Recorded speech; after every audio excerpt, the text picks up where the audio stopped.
What's going on, everybody? I hope everyone's having a fantastic evening, afternoon, pre-noon, no matter where you are in the world. I'm HasanPiker, and yo voy a votar por Donald Trump. Sanctions destroying Cuba, sanctions destroying Venezuela. Hell yeah, American flags. I didn't even know that that was a part of the song. God damn, that's fucking amazing.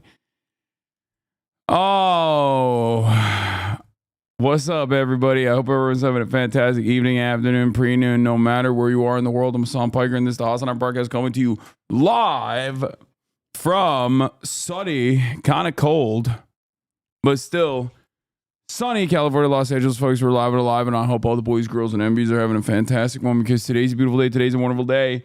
Today is Sunday.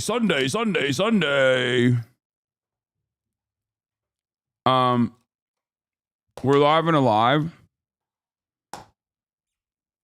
on Sunday. How are the biceps? It's not my biceps that are a problem. I'm gonna tell you about everything in a second. Ladies and gentlemen, that was Canción de Trump, versión en español, and that is by Los Tres de la Habana. Okay, but Kai was the boss of the park today, for real. Yeah, we'll talk about that in a second. It is November 3rd, 2024. November 3rd, 2024, 2 days out from the elección. Okay, yo voy a votar por Donald Trump.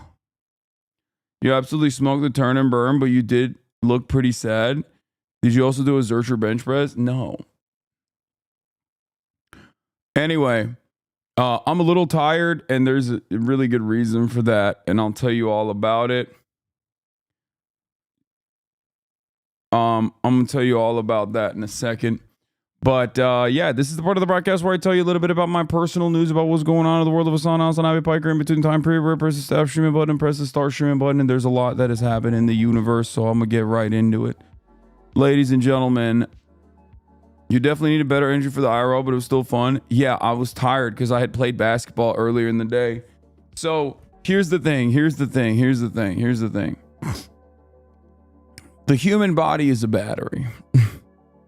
As Donald Trump, my favorite scientist, likes to say, the human body is a battery. There's a finite amount of energy in there, okay? And the reality is, like, yeah, throughout the day, I'm going to be, I'm going to be tired. Look at Kaya. Like, she just had a great day. She's fucking passed out behind me. I have a finite amount of energy inside of my body. And honestly, I was a little cooked.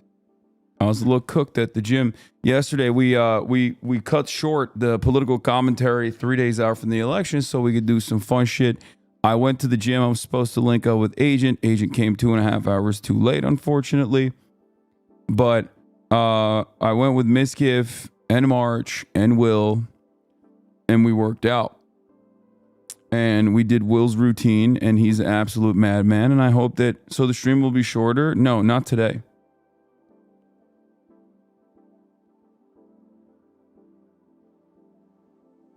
What is this? I know the risk of getting shot by both of their communities for saying this, but I think Hasan and Miskiff are cute together. That's what Twitch Himbo said.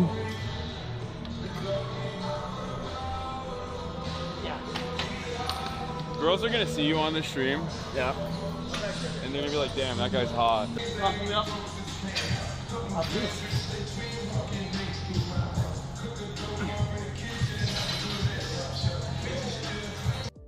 Dude, this is so funny. The way his little legs get like buckled up when he can't fucking push through a workout. But anyway, you know what you were doing? Yeah, I think we did a decent job. I am fat. Look. I'm fucking you up in the gym right now. I'm doing more reps, slower reps. You were just sitting there on your phone the entire time looking at your watch. Waiting to post it next to Instagram story. Can you finish your set? Yeah. Are you? I'm fucking strong. You ever are you? There's an audio delay. Sometimes there is one. It is what it is. But it was fun. We got a good workout in. I don't know why the fuck I'm like hitting so many insane like workouts. I don't know what the hell's wrong with me. I'm just like, I'm going pretty crazy with it. Like, it is probably not healthy. It's probably not healthy. It's probably not good. The amount of fucking work that I've been doing. Like yesterday, I looked at my app. Like the amount of calories I burned yesterday was fucking nuts. Okay. And I didn't stop today either. I fucking went crazy this morning. Yeah, I burned 2,548 movement calories, which means like I burned that just on the amount of workouts alone. Total calorie I burned yesterday was 5,091. 5,091 calories burned yesterday. Like, that's crazy. Kristen, 138, thank you for the 5 gifted subs.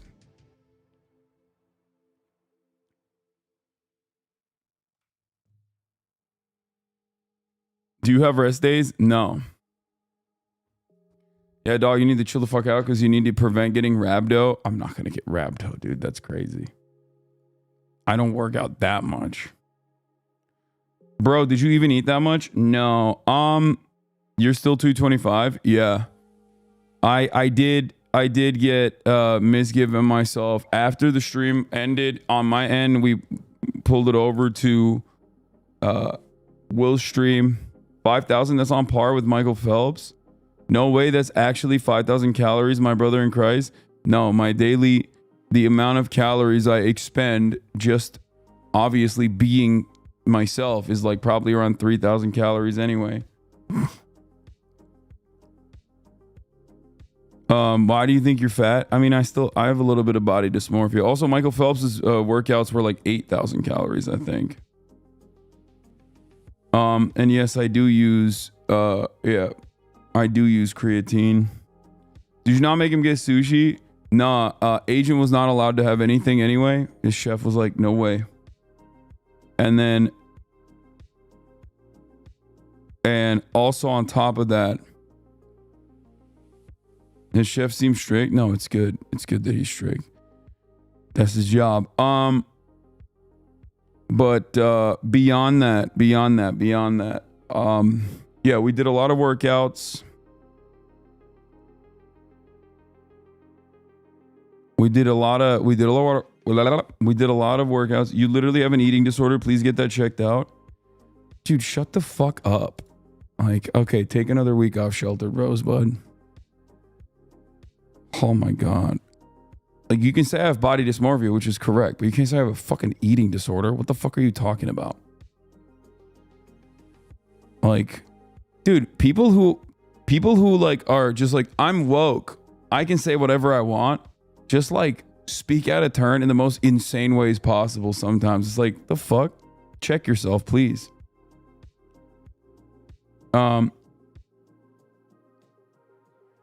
It's good to go. Okay. March is here. He set up the PC so that Misgive could stream, but Misgive is not here. So, I mean, he's on his way. Okay. I mean, he knows how to make screens, I'm sure. All right, bye, March. Thank you. All right.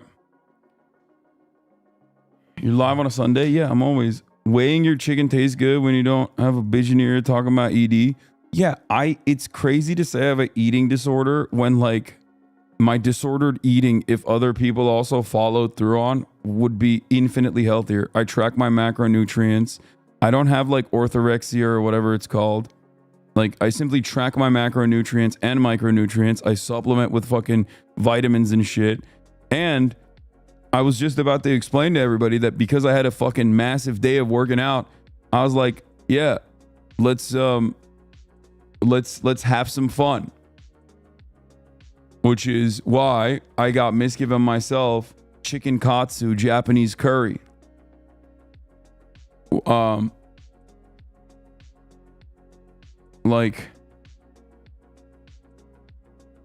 Which is something that you don't do if you do have obsessive eating disorder, like where you're so worried about like breaking your diet that you can't even fucking eat shit that you don't want to eat.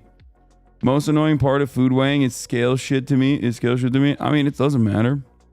Yeah, I'm a disciplined eater. It's crazy. Objectively, the way I eat, if more people ate the way I ate, we would have an infinitely healthier country. Like, the amount of protein I consume is definitely not normal for the average person, but I'm a very big guy and I work out a shit ton. And I've noticed throughout my 33 years of living on this planet that if I don't actually eat a certain amount of protein, it fucks up my recovery and it literally causes me to injury. It causes me to be injury prone. But beyond that, I eat a decent balance of carbohydrates and protein and fats. I don't, you know, I eat a minimum of 230 grams of protein a day. But yeah, no, I didn't get pork katsu. I got a chicken katsu for both me and Miz. It's from this place called Chubby Curry. It's so fucking good. It's a 1-to-1 Japanese equivalent, straight up. Lots of people just tell me to stop eating carbs. Yeah, that's wrong. You need to have a healthy balance. I've never been an advocate for just a carnivore diet or any of those fucking fad diets that are stupid that will cause you to lose hair, cause your cortisol levels to spike, all this different issues that come along with it. I've always been an advocate for eating a balanced diet. The only, I guess, quote unquote obsessive part of my diet is that I track it. Birdie Bro TV, thank you for the 10 gifted subs.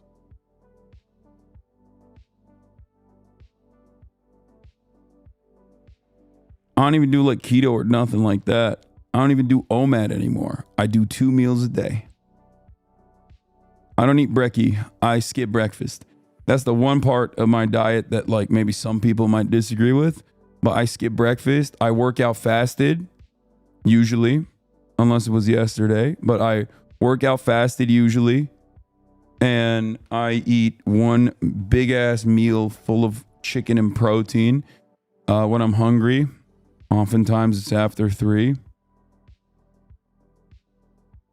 I use an application to track my macros and all my calories and shit. I'm convinced that the carnivore diet content is adjacent to the red pill content in the algo. Too many girls I know started carnivore and added MAGA trad vibe. Yeah.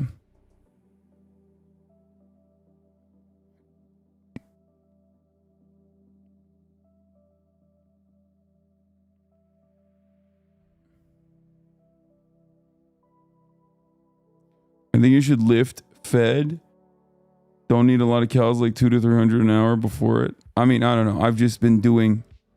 I have my problem. Everyone's diet is different, but my problem with eating is I'm a binge eater. So once I break the seal, I don't stop. So I have to have it very regimented, very structured. So I always eat after usually 2 p.m.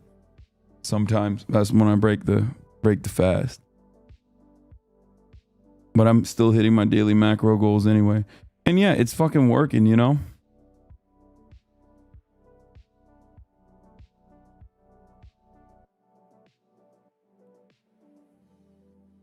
But Tim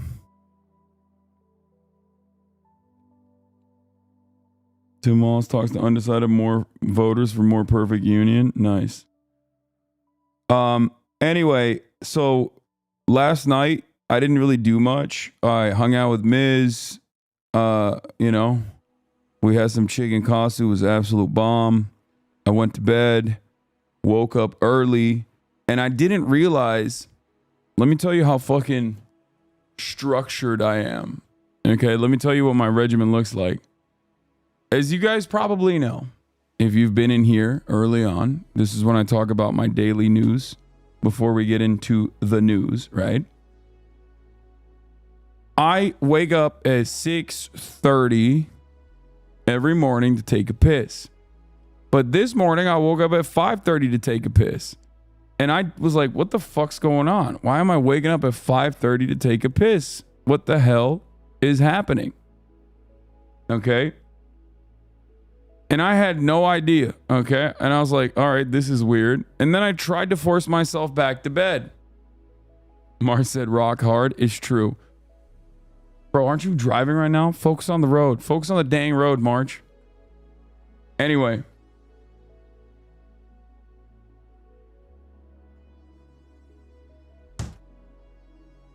So, yeah, I wake up rock hard, take my morning piss.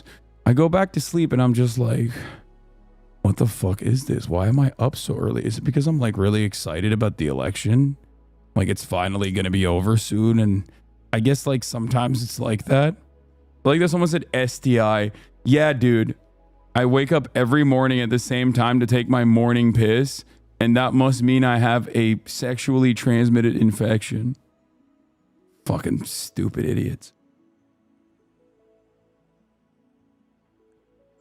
Anyway,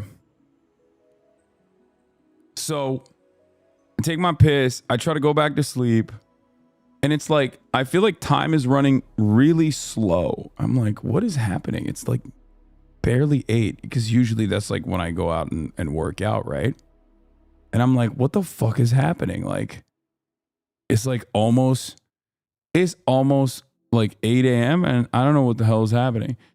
I get in the car, and only then do I realize, because my car hadn't like updated the time to daylight savings, that is fucking daylight savings. So that's a fun little story. Anyway, I played basketball this morning. I was cooking, playing my heart out, 5-on-5 full court.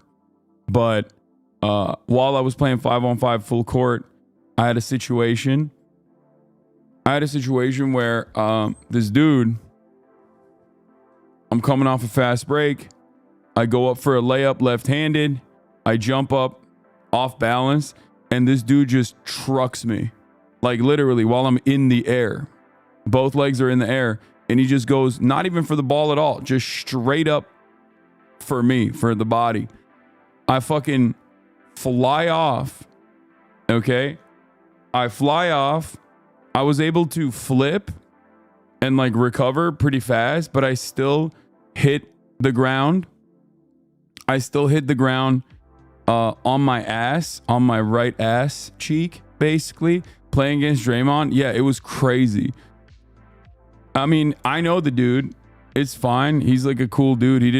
I don't think he did it on purpose. But no fight. No, but I got up. I kept playing. And then I was doing full court press right after that.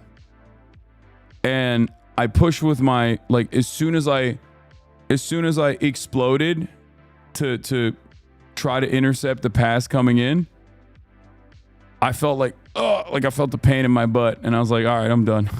I'm done for today. Sounds serious? I can check for any damage? Nah, it's fine.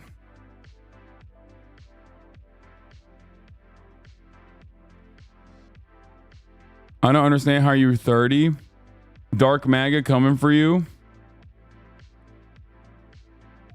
It's fine. No, I didn't crack nothing. It's fine. It's fine. It just squished it a little bit. It happens. It's a little bit of a muscle bruise.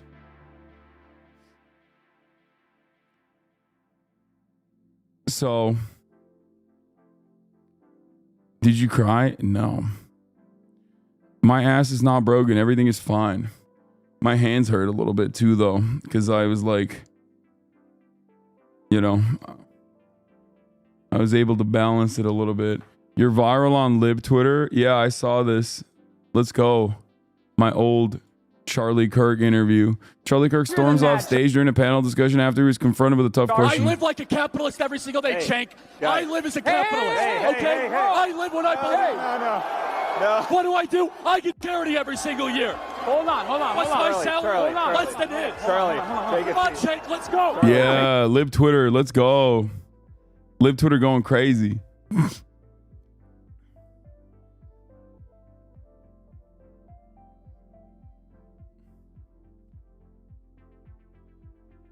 The libs also think Chinese, Charlie said a slur for Chinese people. It's going to make the libs like him more, though, because the libs also fucking hate Chinese people. I desperately need to start working out. It honestly started to affect my mental health. Do you have any tips for someone who only has 20-pound free weights and can't get to a gym? Yes, dude. Learn how to do calisthenics, okay?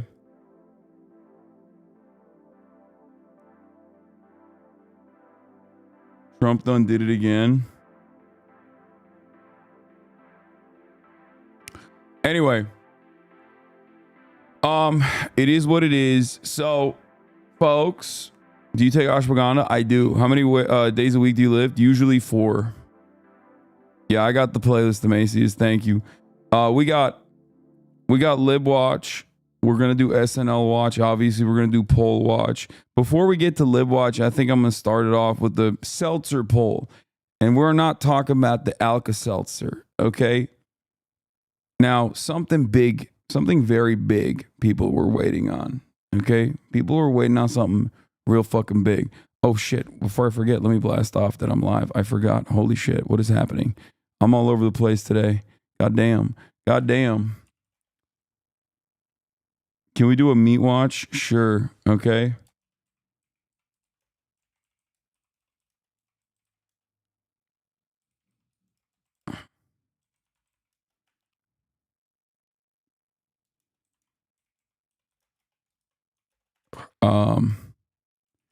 Hogs malding. Hog watch. Poll watch. SNL Sunday. Live watch. And more. 2 days till E-Day. Get in now.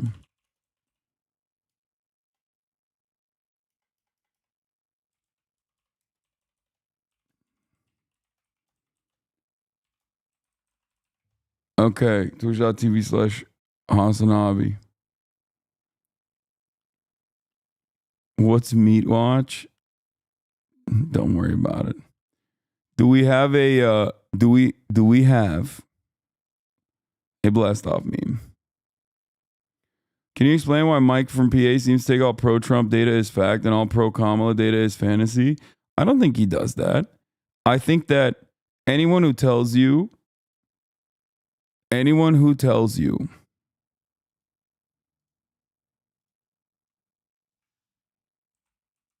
that they are exclusively doing poll watch and not like doing vibes-based analysis on top of that is lying. And I don't think Michael from Pennsylvania would tell you that he's just straight piping the data. He's adding a degree of vibe check. He's vibe checking the data. Okay? And that's normal. I do that too.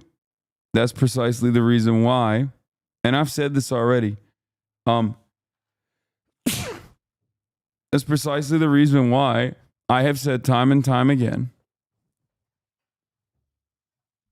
I've said time and time again that in spite of running a dogshit campaign, like I kept telling libs to fear not. Okay. And that ultimately Kamala Harris is probably still going to win in spite of all of my criticisms of her campaign. I've said this for months and months. The closest I've gotten to thinking that the election might change in favor of Donald Trump was a couple of weeks prior, where the momentum swung so heavily in the direction of Donald Trump.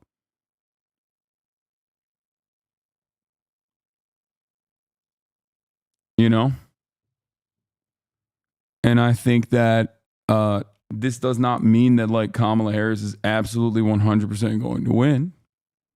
You know, you would have asked me a couple months ago, I would have given Kamala Harris a chance as a much higher likelihood as I did. A great example is almost every poll has AZ Trump like +2 to -4, but the demographics, population growth, voting patterns, and ground game all heavily favor Kamala. So it's at best tilt or toss up. Depends on Phoenix turns out in the end. That's it. People read too far in either direction. Polls only versus other data only. I think I have a pretty healthy balance in this. I look at the polls. I do a little bit of poll watching, but then beyond that, I also do a little bit of vibe checking. And so far, especially with this with the Seltzer poll coming out of Iowa, which I'm going to get into right now, my attitude has been fairly correct. I still maintain the position that Kamala Harris is winning in spite of her bad campaigning. Okay? Make no mistake. Many people will turn around and say, what do you mean? You're so critical of Kamala Harris. Like, you're wrong. She's going to win if you think she's going to win. Or maybe she wins, and then you're gonna be like, well, fucking Hasan, I told you so. Like, she was gonna win. She did a good campaign. You were wrong. It's like, no.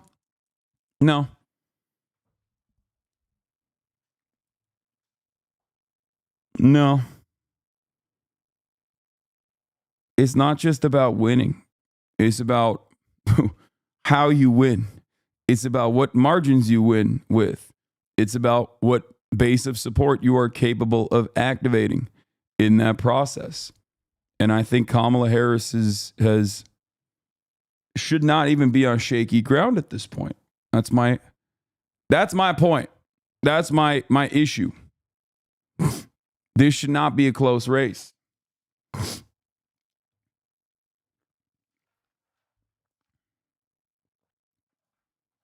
The road to Harris leading in Iowa, yeah, she's probably going to send some people over there now that this shit came out. Like,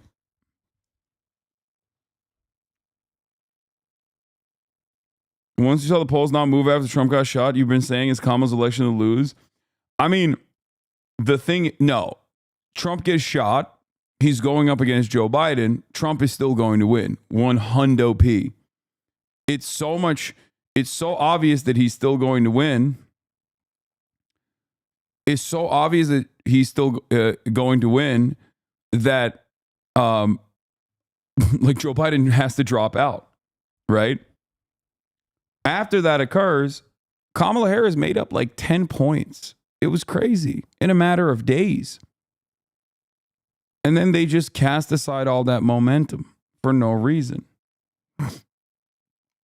My entire Twitter feed turned into Twin Pool level 49 state landslide. No, that's stupid. That's stupid. That is silly. And I think people are discounting how much momentum there is still for Donald Trump. But I assume people are just like joking anyway. I don't think they're being serious. But yeah, Seltzer's considered the gold standard, except she was demoted to the silver standard, I believe, for one of the caucuses that she did not participate in. Even if her poll is wrong, right? Like, she has a pretty solid track record. She has a incredibly strong track record of being off by like basically 1 point. You know what I mean? That's the thing.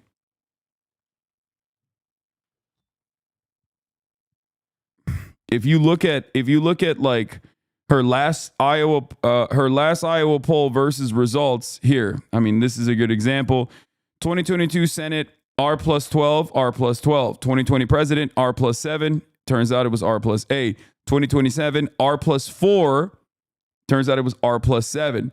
2018 Governor D+2. It's R+3. 2016 President R+7, R+9. 2014 Senate R+7, R+8. 2012 Senate President D+5, D+6. So as far as like pollsters goes, I mean, that's pretty. So governor is always going to be different. The gubernatorial race is unique, but beyond that, I mean, this is as reliable as you can be. You know what I mean? There is nothing you don't get more reliable than that in terms of polling. And also, yeah, the average Iowan voter just seemingly loves when the Democrats don't have a cracker ass president. You know what I mean? Iowans are basically like, give me a black Democrat. I don't want I don't want no I don't want no white boy, okay? What the fuck is this shit? Which is funny because it's like 98% white. They do. This is 2 for 2, okay? That's where I disagree with you. Ours should be, by all accounts, absolutely crushing Dems. Massive inflation, economic unrest, globally incumbent parties trash because of economic stuff, border unrest. The baseline. No, this is not a normal raise. What are you talking about? Yeah, if Nikki Haley was running right now, it would be Jover. The fuck do you mean? This is Donald Trump. Donald Trump is maxed out on his fucking base of support and has a very limited avenue to pick up new people. Okay, he was the president. He won once. He was the president for 4 years, and then he fucking lost. It's over at that point. People have made up their fucking minds about him. I think that's crazy to say Kamala winning is a wild upset. That's insane. If it wasn't Donald Trump, you are 100% right. But it's not. It's not someone else. It's Donald Trump. So if you're going up against Donald Trump, a person who already lost an election, okay, a person who already lost an election, yeah, it's pretty nutty that it's like this close. I cannot comprehend how anyone, you are a sellout unless you react to Candace Owens' podcast series covering Kamala's ethnicity. What?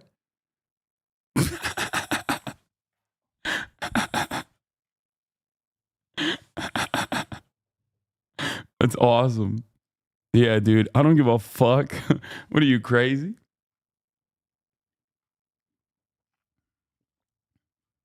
I mean, look. This could have been better for Donald Trump, even against Kamala Harris. But Donald Trump is still Donald Trump. And he keeps reminding everybody how he is Donald Trump. And this is what I said about the Iowa poll, right? The Des Moines Seltzer poll. I said, look, you got Roe v. Wade, massively consequential. You got January 6th, okay? Which isn't necessarily like a threat to democracy or whatever, because like pollsters show that's not the top priority at all. But it actually spells that he's like a sore fucking loser and really narcissistic, which reminds everybody what they don't like about Donald Trump, okay? That's important. That is absolutely fucking important. You got JD Vance, massively consequential pick, massively awful pick for Donald Trump. That's a base pick. You already had the base. Good luck on that. You have tens of millions of dollars wasted on anti-trans ads. Shows that their priorities are in the wrong direction. Shows that they literally think.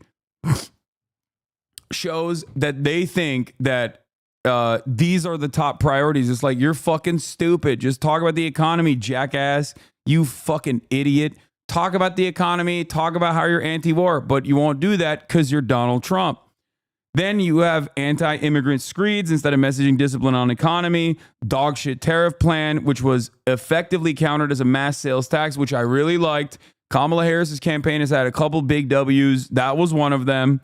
Okay. On the communication front, that was a very effective way of deflating the whole tariff thing because it was objectively a stupid economic policy anyway. Threatening to use the military on enemy from within. And these are the results. Every normie lib I know thinks the anti-trans ads are effective. I don't know why. Just stop talking to fucking liberals, please, okay? The reason why normie liberals think it's effective is the exact same reason why they think Kamala Harris is brilliant for tacking to the right. Because they're 1, stupid, 2, terrified of Republicans, and 3, they kind of like Republicans at the same time, okay? That's why. Everything liberals advocate for, everything liberals talk about comes from a place of fear, okay? Yeah, here it is. Seltzer poll has Trump with just 28% of senior women and losing senior men by 2 points straight into the garbage. Similarly, this guy is saying it's thrown into the garbage. I don't think it's garbanzo at all. I think it's valid. I think the normal whites theory is undefeated. Normal whites don't like this shit, okay? Need a good seltzer poll on top of the survey plus the Kansas R plus 5-1 to fully establish the Trump KKK racker, KKK collapse narrative. Ohio polling, where there's no real incentive to herd, corresponding with the Washington primary more than the rest of the Rust Belt, it has been noted.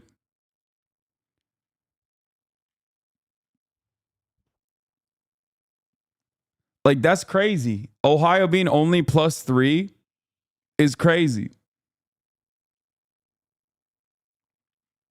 I think that a lot of people are fucking annoyed with the way that Donald Trump and his silly ass fucking hogs operate. Okay? And I know there are people in here who voted for Jill Stein. There are people in here who are like objectively not voting. How much do you fucking hate Donald Trump and his stupid ass supporters?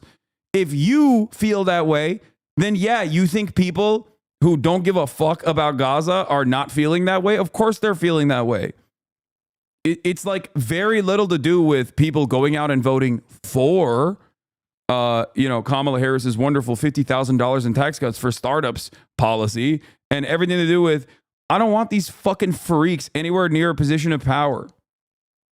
Okay? That's it.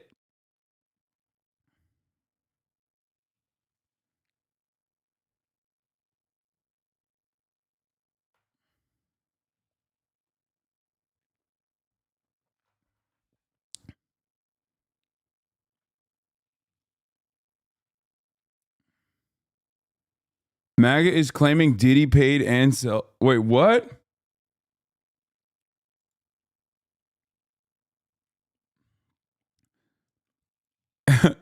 Ann Seltzer, you're an embarrassment. Was the Diddy paycheck really worth it?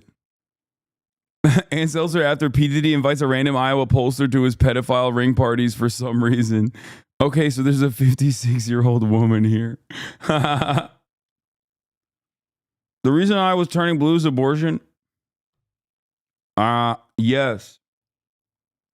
Abortion is yet another obviously annoying fucking Trump thing, okay?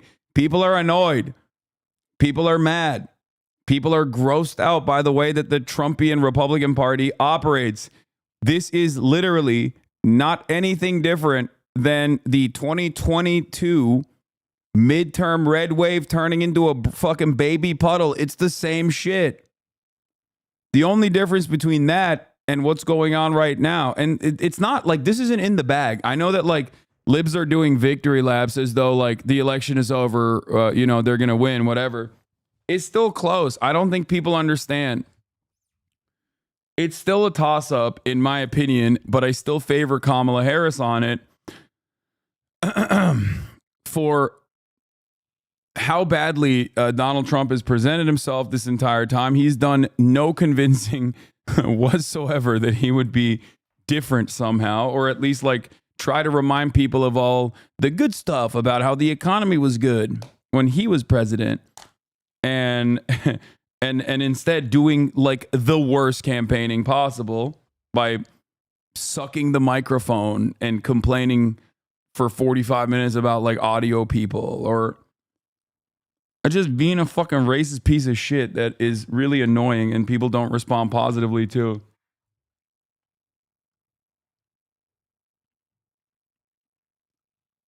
I live in Kansas. I wouldn't be surprised if Kansas goes Kamala. Momentum is huge here, and Kansas remembers defeating the... What? No, I don't think Kansas is going to Kamala. That's fucking nuts.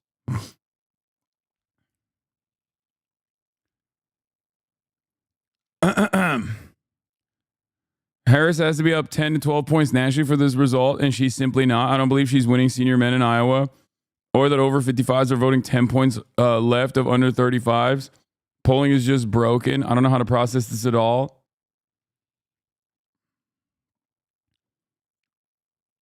They voted down the abortion bill, though.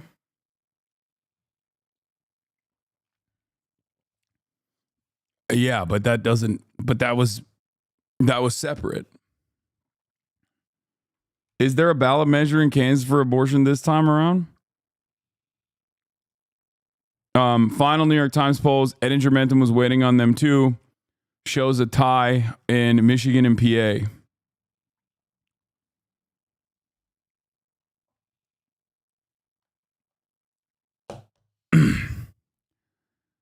So, here's the deal. While the liberals are doing victory laps over the Seltzer poll, this is also why I'm saying that it's still a close race. I think that it still favors Kamala Harris, but it's a close race nonetheless. And the only reason why it's a close race, and I know Lib Dejder is going to get very mad at me for saying this,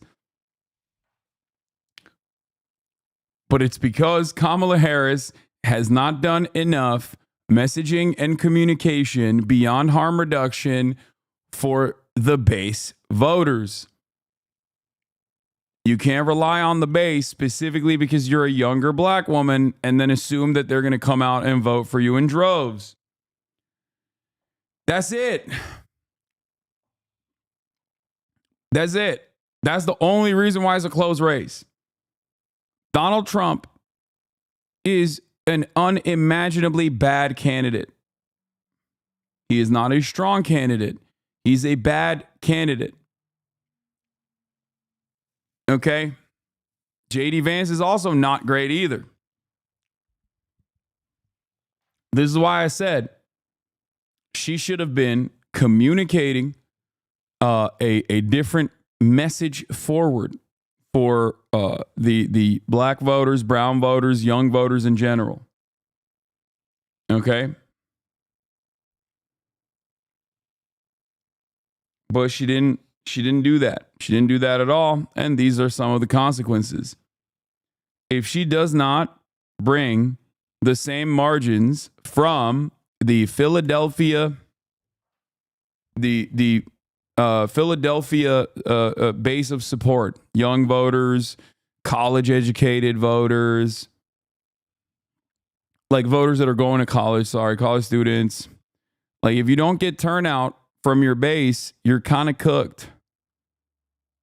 It makes things infinitely closer for no reason.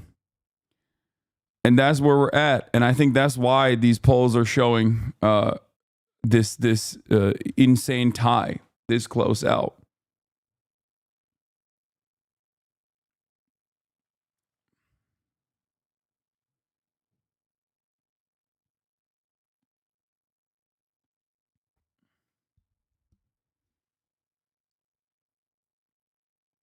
Anyway, how late will you be planning on streaming the election night? The entire election night. I'm going to be streaming everything.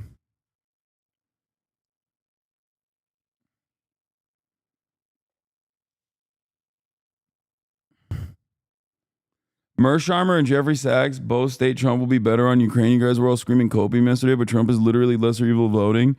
Yeah, I don't think that Donald Trump is going to be quote unquote better on Ukraine because America's position on Ukraine is not motivated by like an interest in stopping the violence or whatever, or even defending Ukraine. It's motivated by, as Zelensky correctly pointed to, the Scranton, Pennsylvania artillery shell facility that we created, or numerous other factories that are now manufacturing additional weapons.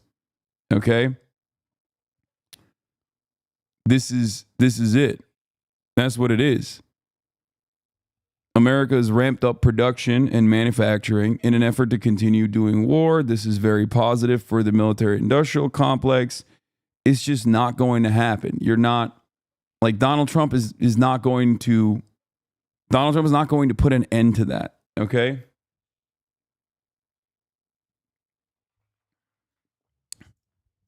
Like I think people say that because they also legitimately think that he's like in the pocket of Vladimir Putin and he'll just like he'll just like carve out parts of Ukraine for Russia and just say, we're not giving any more guns to Ukraine.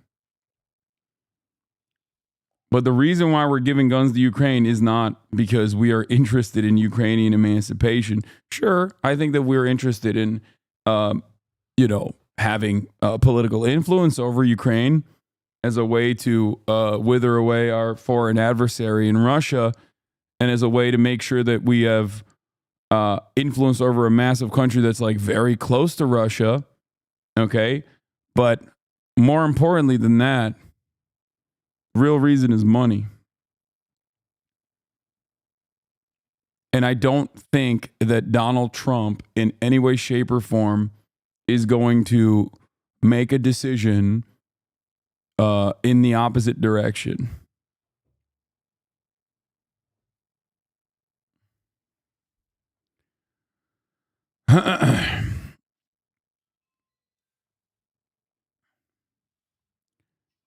Anyway, Miz is here.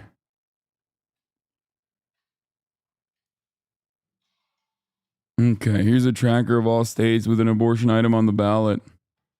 My past responses were to you about the stuff you said, lol, if you give a fuck. I'm not on about it. I just don't agree that issues are number one, number two with this community are actually important outside of our bubble. There are leftists and Gaza single issue voters, but they're much smaller percentage than people here think. No, I don't say that. Like when I talk about Gaza, I don't say that like Gaza is a single issue that is going to turn this election. What I say always is that Gaza is important enough. And not only is Gaza important, but Gaza is a gimme, okay? It's a gimme. It's not only the morally correct position, but it's a fucking gimme. There's no one that is motivated. I'm out. Shut the fuck up, chatters. He's going to stream on his own. I'm letting him stream. He's not going to be a part of my election coverage. You fucking insane? Oh, God, he's here. Never mind. He showed up. Hey, I don't want to share my channel. What? There's no setup. Yes, there is. Go in there. Yeah. Yeah, Mark set it up for you. What?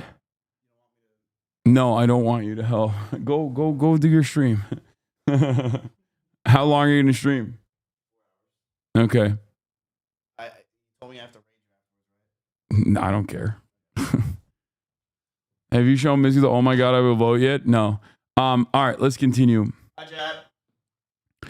I'm not mad about it, lol. I just don't agree that issues number one and number two with this community are actually important outside of our bubble. No. That while there are people in this community that will not be voting for Kamala Harris over this reason, in terms of the way people make this calculation, you're so rude. You're so mean. What are you talking about? I opened up my home and have set up a streaming setup so he can stream.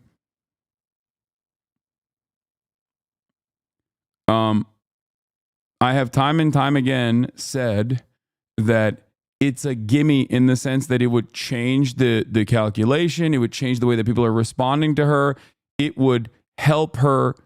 It would help her look stronger on an issue. It would help her literally fucking separate from Joe Biden, and Michigan would not be as close. Okay?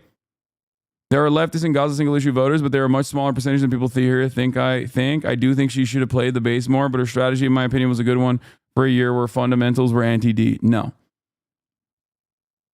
And I didn't mean just Gaza. It was bad phrasing. There's a lot of big issues here that are lesser outside of the U.S. I think that her communication on immigration has also been bad. And that is something that I think they recognize as well, which is why in Phoenix, she presented a very different attitude on immigration when talking to a bunch of young Mexican and Latino voters in Phoenix, where she was like, immigration is, we're going to do something about amnesty. Like, she's not the U.S. outside of us in this community. Yeah. She did the we are children of immigrants shit that Democrats remembered for some reason, which is something that I've said before. Like, if you want more support in the Sun Belt, like, you have to you can't have this attitude.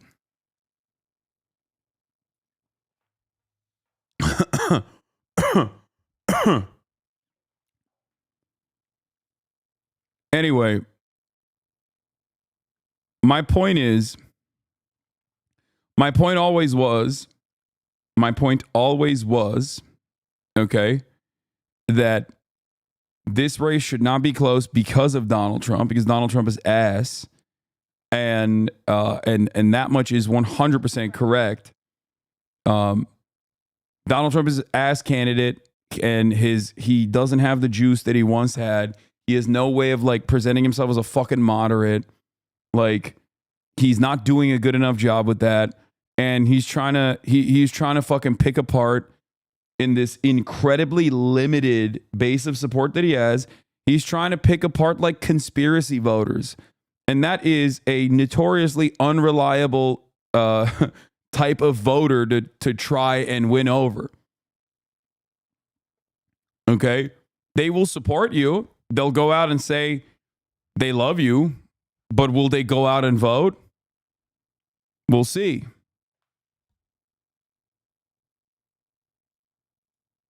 Yeah, I'll clap them.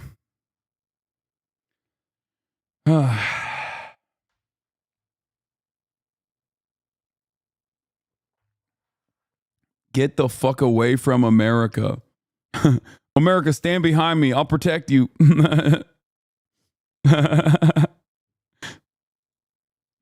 Anyway, let's take a look. Let's do some poll watch and we'll talk about seltzer. Chief Rick Klein is here with our latest poll with Ipsos. And this race, Rick, I mean, it is as close as ever. Yeah, good morning, Janae. Our ABC News Ipsos poll has Kamala Harris just out this morning in 49-46 lead over Donald Trump. That's just a tick tighter than last week when we had the lead at 4 points, but it's all well within the margin of error. And narrowing into the 7 battleground states, guess what? Nothing changes. An identical lead, 49-46 across the 7 battlegrounds. But inside the individual battlegrounds, we still see a little bit of a different story. These are our 538 polling averages. Harris leading in Michigan and Wisconsin, but by less than a percentage point.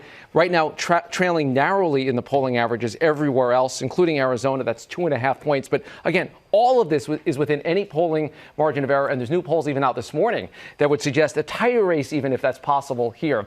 And there are signs of discontent everywhere, particularly among voters for Donald Trump. But among all voters, 74% say that the country is on the wrong track going into Election Day. That includes half of Harris supporters, and wait for it, 98% of Trump voters say we are on the wrong track as a country.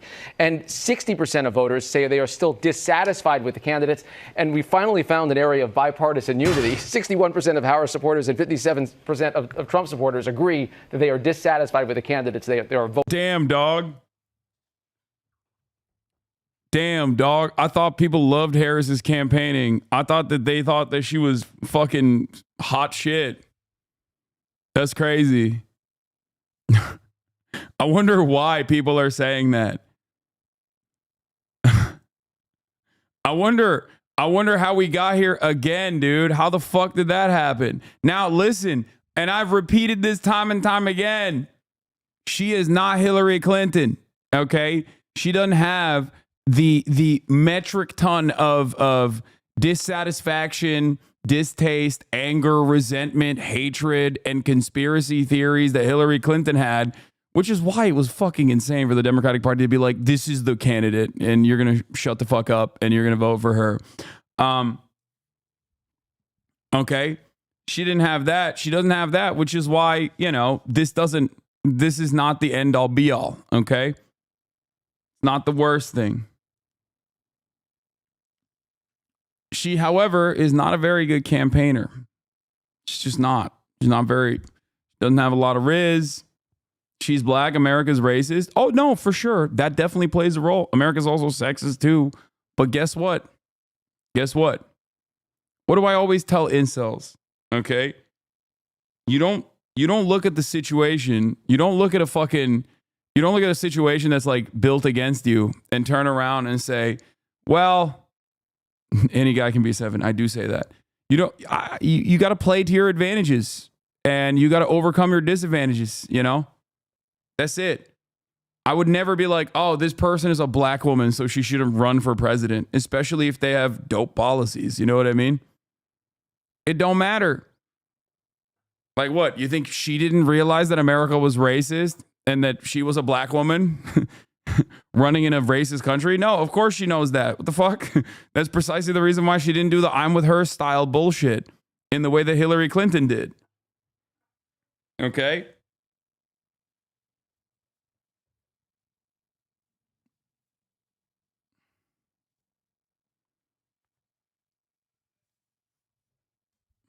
So, I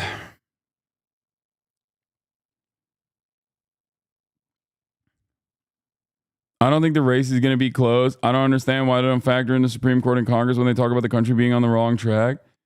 No. Country being on the wrong track is an understandable predicament, understandable position for people to take. I mean, do you think the country's on the right track? I don't. You know what I mean? I don't think the country's on the right track. I get it. I get why people say that because it's not on the right track. This fucking, the wheels have fallen off this bitch. Voting on this week. Wow. And Rick, as for the battleground states, what are the candidates eyeing? You consistently said that Hillary ran a bullshit campaign. What was it about her that made you a supporter of her back in the day? What do you mean? I was incredibly critical of Hillary Clinton and talked about how dog shit she was. But I also understood what it would look like for Donald Trump to be president. And I was right. And that's why I was like, yeah, no, you can't, you know. I like that you said a major supporter of Hillary Clinton. I was like, no, this is unacceptable. You cannot have Donald Trump become president. That is devastating. That is devastating for the country's future. And I was right. Okay.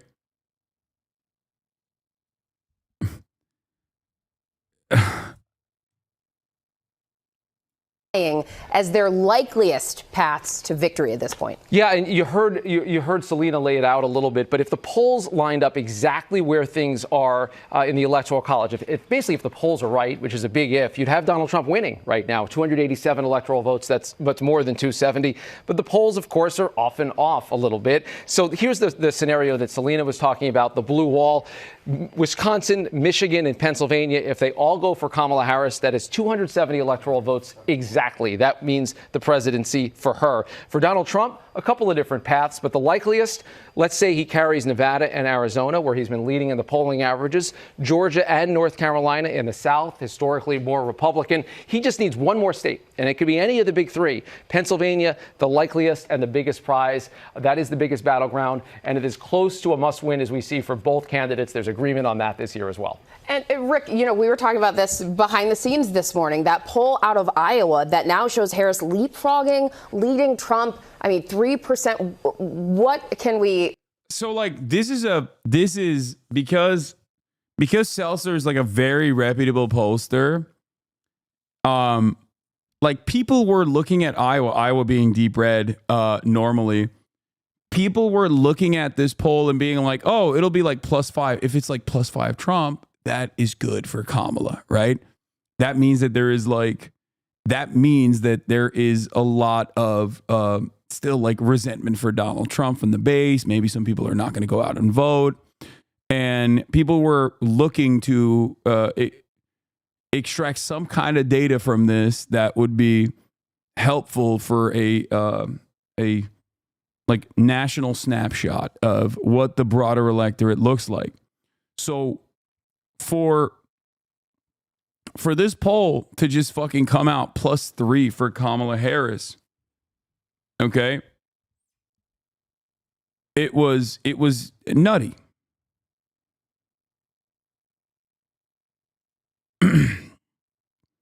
Guy for interpreting the Iowa Seltzer poll. Trump +0 to 5, great sign for Harris. Trump 6 to 7, solid result for Harris. Trump 8 to 9, +8 to 9, neutral. Mirrors close Rust Belt polling. Trump +10, not good for Harris. Anything more than 12 and is Jover. This is before the poll came out. Like that's what the analysis was, because like Iowa is like supposed to be super red. Well, maybe not super red, but like red enough. Iowa allowing huge innovations in fuck-ass map science.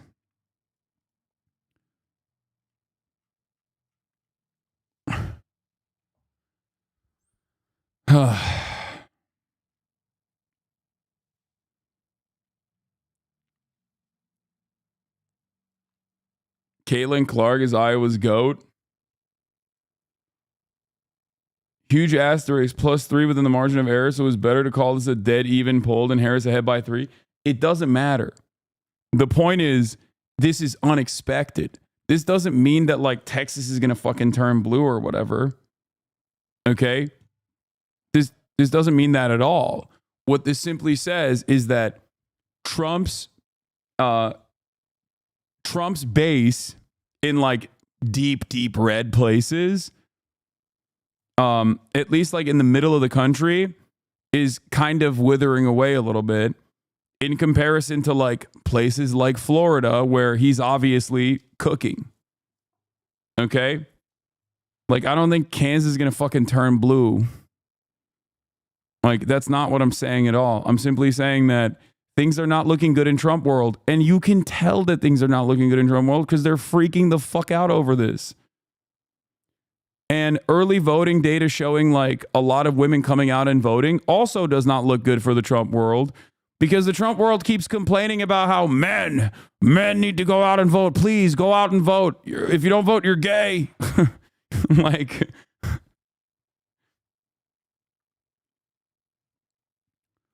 Iowa voters in 2024 for some reason. Black woman is speaking. Listen and learn. Listen and learn.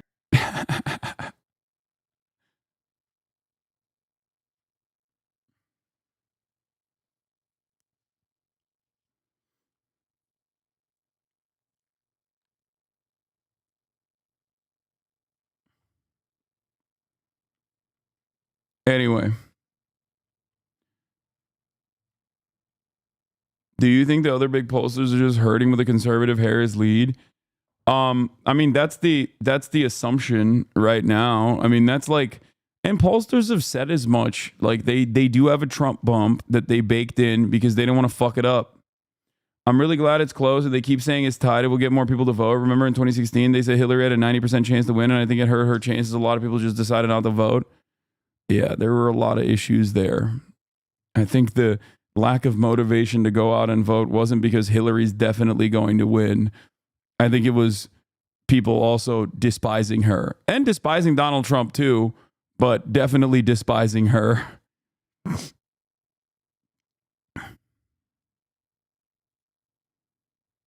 My favorite Iowa meme?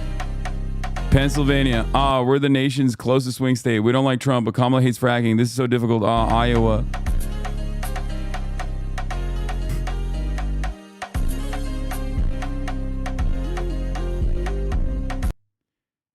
It's just, these memes are so stupid.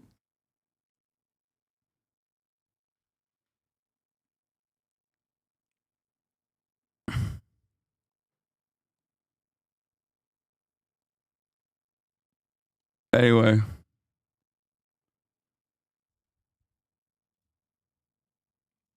Let's continue. Glean from that. Yeah, well, just for starters, remember where Iowa landed last time. That was not particularly close, about an 8 or 9 point win for Donald Trump. And it's possible that this poll is on to something powerful. It could be an outlier, it could be off. But if it's right, not just about Iowa, but about some other upper Midwestern states like Wisconsin and Michigan, if we start to see women break more heavily toward Kamala Harris, that might change the landscape on election night. We'll have to wait and see, Janae. Very interesting. Rick, thank you so much. Yeah. News. Oh man, libs are libbing the fuck up. You can tell the right wing doesn't think they're doing well. Your boy Alex Jones is back. Yeah, that's, dude. You know. Oh my God, he looks extra red. He kind of looks better now than he ever has, but also in this video, he looks super red.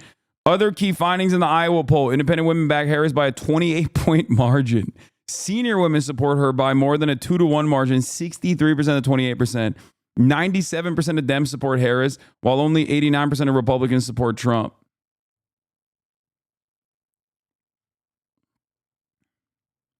I love old people now. Nah. Iowa had abortion protected by state courts. Then just days before Dobbs, the Iowa State Supreme Court struck that right down. The GOP passed a 6-week abortion ban. It was upheld by the state Supreme Court this summer. This is the first election since that ruling. And here's what I think is being slept on this fall. There's a state Supreme Court justice in Iowa who's on the ballot in Tuesday. He sided with the majority in his 4-3 upholding of the abortion ban this summer. As a reminder, there are also state justices who upheld the abortion bans this year on the ballot in Florida and Arizona. In Arizona, the GOP has put a constitutional amendment on the ballot that would nullify those elections.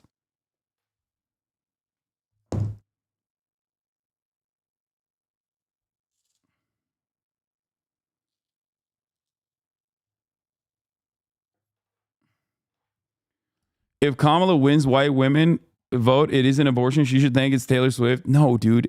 80-year-old women are not voting for Kamala Harris because of fucking Taylor Swift. They're not playing in their abortion ads. Dr. Davis, what do I do? John, she needs an abortion, or she's going to die from the pregnancy. Sorry, that's not happening. What are you doing? Who are you? I'm your Republican congressman. Now that we're in charge, we banned abortion. No exceptions. You can't do this. She's dying. I won the last election. Okay, this is crazy because it's like, this is kind of funny, but it's a real thing that's happening. So it's kind of fucked up to make this. It's kind of fucked up to make it in this way where it almost feels like comical. Like, this is not hyperbole.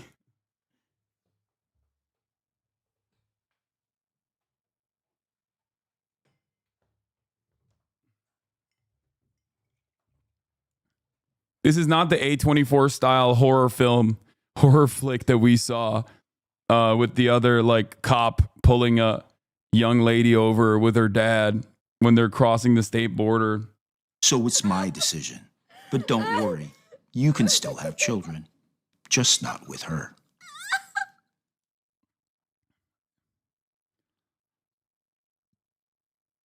Have you seen the thing with Turkey? No. Wir versprechen Ihnen, dass wir die Kommunisten, Marxisten, Faschisten und die linksradikalen Verbrecher, die wie Ungeziefer in unser... Jesus Christ. Okay, hold on. Wait, are you guys getting the, let me make sure that we have the, do we have the content, sensitive content warning up or not? Do you guys have it? You see it? The tag is up? Okay, just want to make sure that the sensitivity tag is on. Okay, good. Hey, Chad, someone tell me where to read about what the +3 for Harris means. Just trying to figure this out for myself. Chatter is looking for the truth. He's like, this fuck ass Hasan bullshit. Get him out of here. Like my entire coverage has been afforded to just like explaining to you exactly what that means. And he's like, I don't really care about this. I don't really care what you have to say. I like it though. It's good. Seek it out on your own.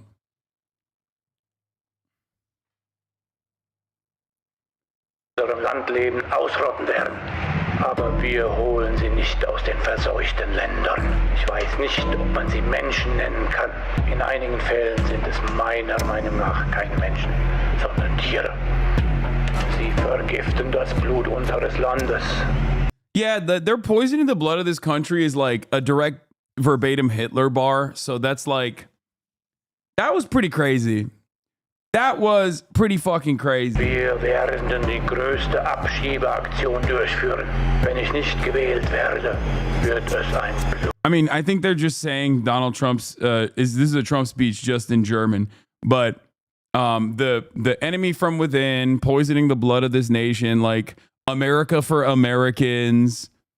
Those are all direct, verbatim, not paraphrased Hitler bars. Okay? Straight up. So when people go, oh, dude, you're being hyperbolic. Like, no. That's just straightforward Nazi shit. Okay?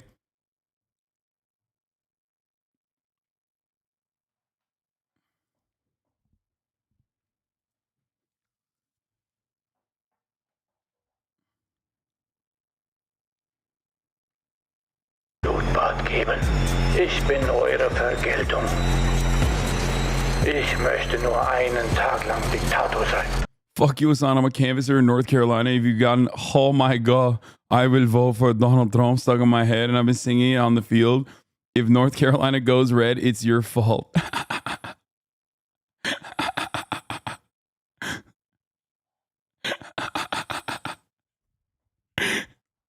North Carolina +10 red.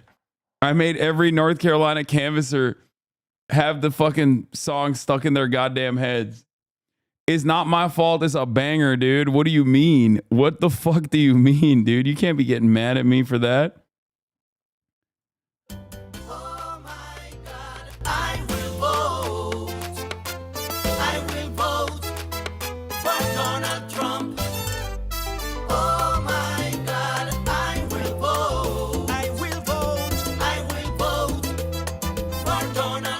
We don't do ad breaks anymore. We just do I will vote for Donald Trump breaks where I tell you to subscribe for $6 or for free with a Twitch Prime. You know what I mean? Or you can get gifted a sub as well. That way you can send me links and I will keep playing this banger. You can send me this link as a banger to play. What is this? It's over. The people go out to vote, no fear, no more. Vote for Trump. Let's go. Vote for Trump. So fucking good, dude. Benign Burger. D Machine, thank you for the 5 gifted. Benign Burger, thank you for the 20 gifted subs. Calm Like a Tom, thank you for the 10 gifted subs.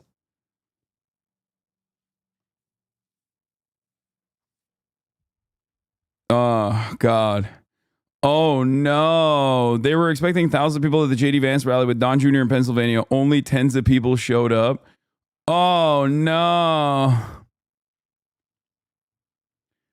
Oh, no. Socialist Thug Jane, thank you for the 5 gifted. Not a good sign.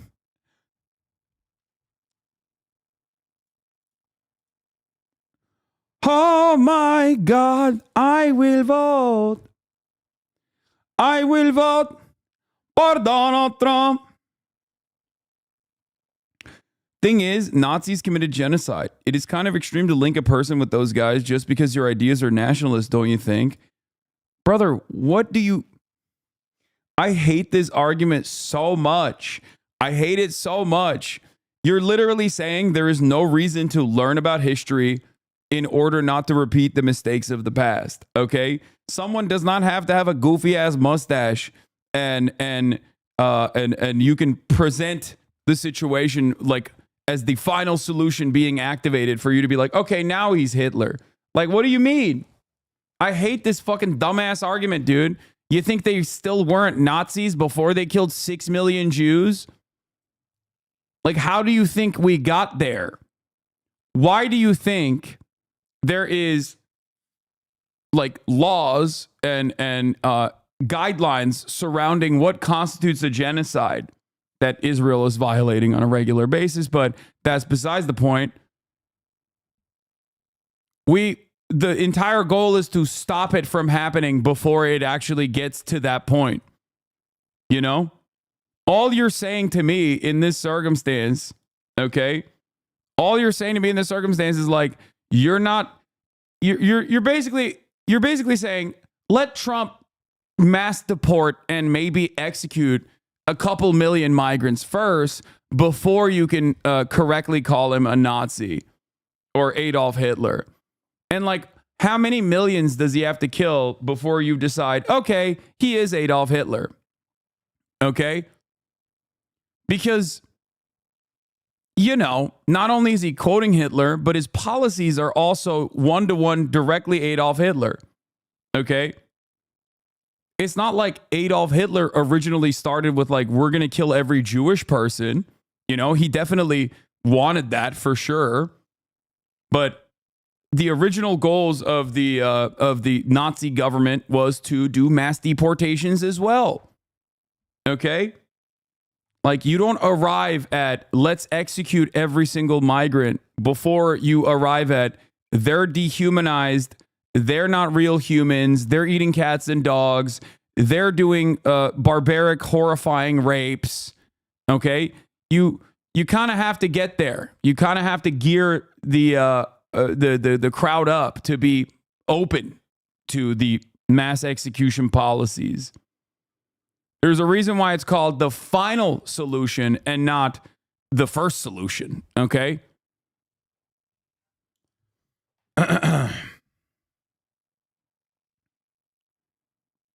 This kind of stuff is just like very, very stupid. It's just like anti-intellectual in terms of conducting yourself, in terms of like launching an argument. And it's especially funny because like I made these arguments in 2016 about Donald Trump because I thought that there was enough there in terms of his dehumanizing rhetoric towards migrants in 2016. And he has only increased the pressure. And he has only quoted Adolf Hitler more. And chatters are still going, I don't know. I don't know.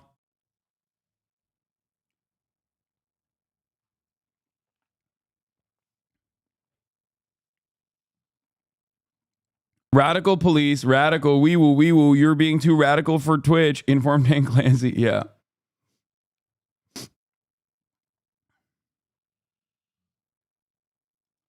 This interview with of a German Post, World War II hits your point exactly how violence is ratcheted and normalized. From Milton Mayer, what no one seemed to notice at a colleague of mine, philologist, was the ever-widening gap after 1933 between the government and the people. Just think how very wide this gap was to begin with here in Germany, and it became always wider. You know, it doesn't matter. You know, it doesn't make people close to their government to be told that this is a people's government, a true democracy, or to be enrolled in civilian defense, or even to vote. All this has really nothing to do with knowing one is governing. What happened here was the gradual habituation of the people, little by little, to being governed by surprise, to receiving decisions deliberated in secret, to believing that the situation was so complicated that the government had to act on information which the people could not understand, or so dangerous that even if the people could not understand it, it could not be released because of national security. And in the sense, and in their sense of identification with Hitler, their trust in him made it easier to widen this gap and reassured those who would otherwise have worried about it. The separation of government from the people, this widening of the gap, took place so gradually and so insensibly, each step disguised, perhaps not even intentionally, as a temporary emergency measure. I mean, this is like post 9/11 America and the normalization of like American war, no matter how bloody or how deadly. There's a direct comparison here with Israel as well and what Israel is doing currently. There's a direct comparison with like post 9/11 America and America's like attitude change. But yeah, in terms of like the way that Donald Trump talks about immigrants and how he lies about immigrants without any sort of pushback whatsoever, you know, it's legitimately terrifying. And there are still chatters in here being like, I don't know, man, you can't really call him a Nazi. Like, yeah, you can, and you should, because it's correct. Des Moines Register is out with a brand new poll conducted by Jan Selzer's firm. This, as you know, is the gold standard of polling in Iowa, and it shows Vice President Harris with a 3-point lead over Donald Trump in that state. Harris has the support of 47% of likely voters to Trump's 44%. That result within the margin of error. A gulf had opened up between the Jewish minority and the general population. The latter, while not mobilized around strident and violent anti-Semitism, was increasingly apathetic, passive, and indifferent to the fate of the former. Origins of the final solution. Yeah. Slowly but surely, you increase the pressure that you and you consistently dehumanize the outgroup over and over again, and people just kind of turn a blind eye. This is why I am genuinely terrified about the liberal rhetoric surrounding the issue of immigration. With no counterbalance, with no pushback whatsoever. What about the squirrels, though? What squirrels, man? Shut the fuck up. Oh, my God. Why are people so goddamn annoying? What is that? The fucking one squirrel that was euthanized or some shit? I know, it's fucked up, okay? Shut up. Yeah, they killed the squirrel. I know, it's really fucked up. I agree, but like time and place, dude. Fuck me, Jesus Christ. Oh my God, some of you are literally the Hawk Tua understanders in the chat. How is this any different than that shit? It's just like literally another one of those things that like coworkers love and talk about endlessly and relentlessly, and fucking chatters are badgering me with it. It's viral on the conservative side of Twitter and has not broke through to the liberal side. Nobody cares. I just like don't understand why we're having this conversation right now. Joining us now, pollster Jan Selzer. Coworker ass chatters in the fucking chat. Jesus Christ. All right. Jayanne, obviously you are bringing, we're coming on air right now with this polling, and I mean, we could just put it up on the screen for folks, because I didn't have this on my bingo card, as I like to say. Vice President Kamala Harris, 47%, Donald Trump, 44%. Take us inside your poll. What is new here? We know that there's a majority of Iowa men in this poll that say they prefer Trump. A majority of women prefer Harris. Among likely Iowa voters, this seems like something is happening. It does seem like something's happening. Now, we've been living with the numbers day by day as we've been gathering the data. So we've had a little bit of time to get over the initial shock.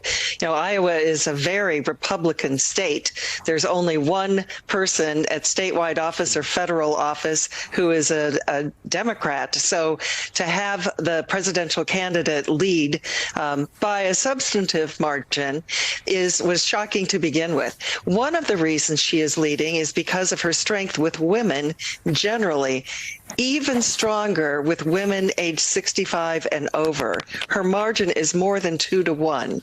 And this is an age group that shows up to vote or votes early in disproportionately large numbers. So it's a bit of the boost that Kamala Harris has gotten this time. You know, for me, this is very telling of a lot of the effort and the importance of a little thing called ground game. And when a campaign... Okay, why are you talking about Iowa? What kind of... I'm sorry. I don't know if I'm wrong on this, but what kind of fucking ground game does Iowa have for the Democratic Party? Is there like a tremendous amount of work and tremendous amount of effort being placed? Maybe tomorrow and today, but like, what is the Democratic Party's ground game in Iowa? I'm sure they're pumping a shit ton. You're wrong. I'm sure they're pumping a shit ton of ads. They have a lot of money, dude. The Democrats have a lot of fucking money. The leftover Obama squad put in the BAM bag together. Local Iowa Dems have been working hard, to be honest. Don't they have infrastructure there because of the Iowa caucus? Surely there's lots of volunteers there.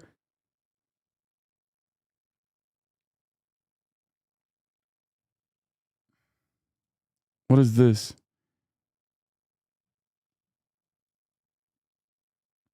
Ohio Sheriff's Lieutenant in hot water as a social post. I'm sorry, if you support the Democratic Party, I will not help you. And the problem is that I know which of you supports the Democratic Party, and I will not help you survive in the end days. That's awesome. That's so fucking funny.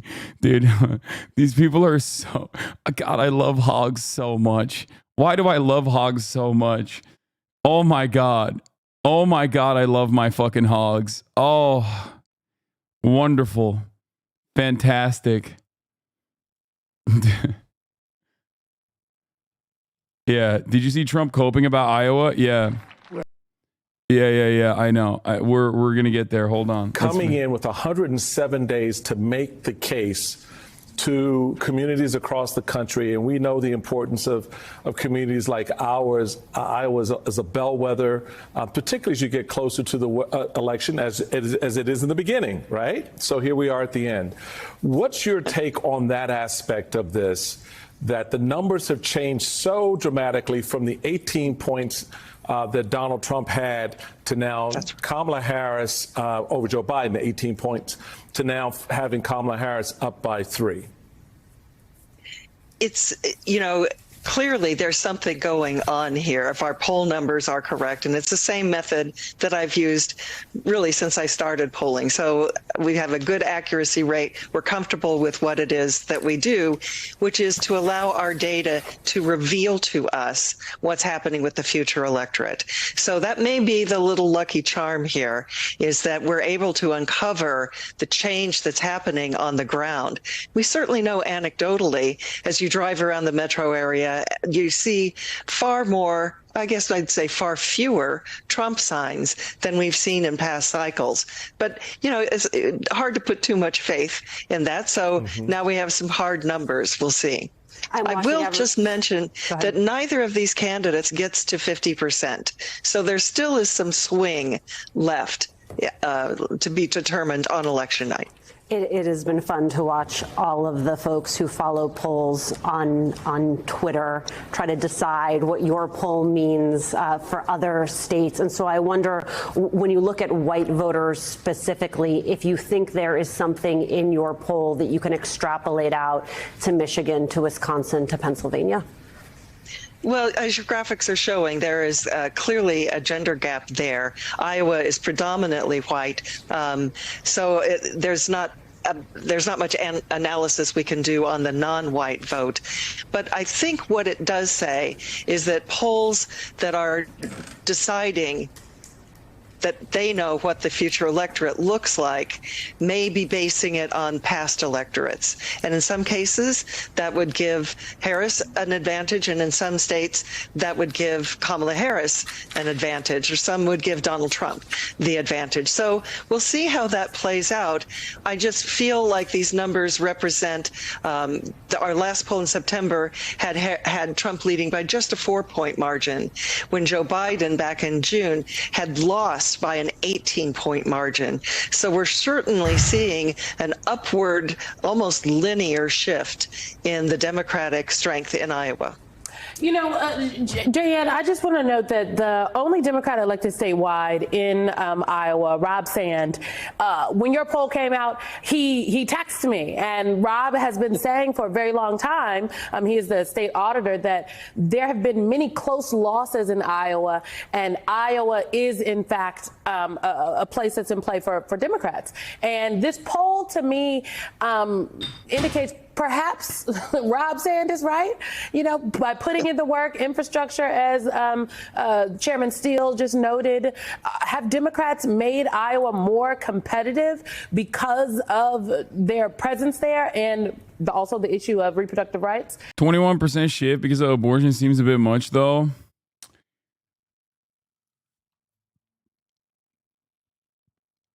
The only way to analyze this is, one, the women voters, older voters in general, and also the fact that, like, Trump might be depressing Iowa voters with his rhetoric in general.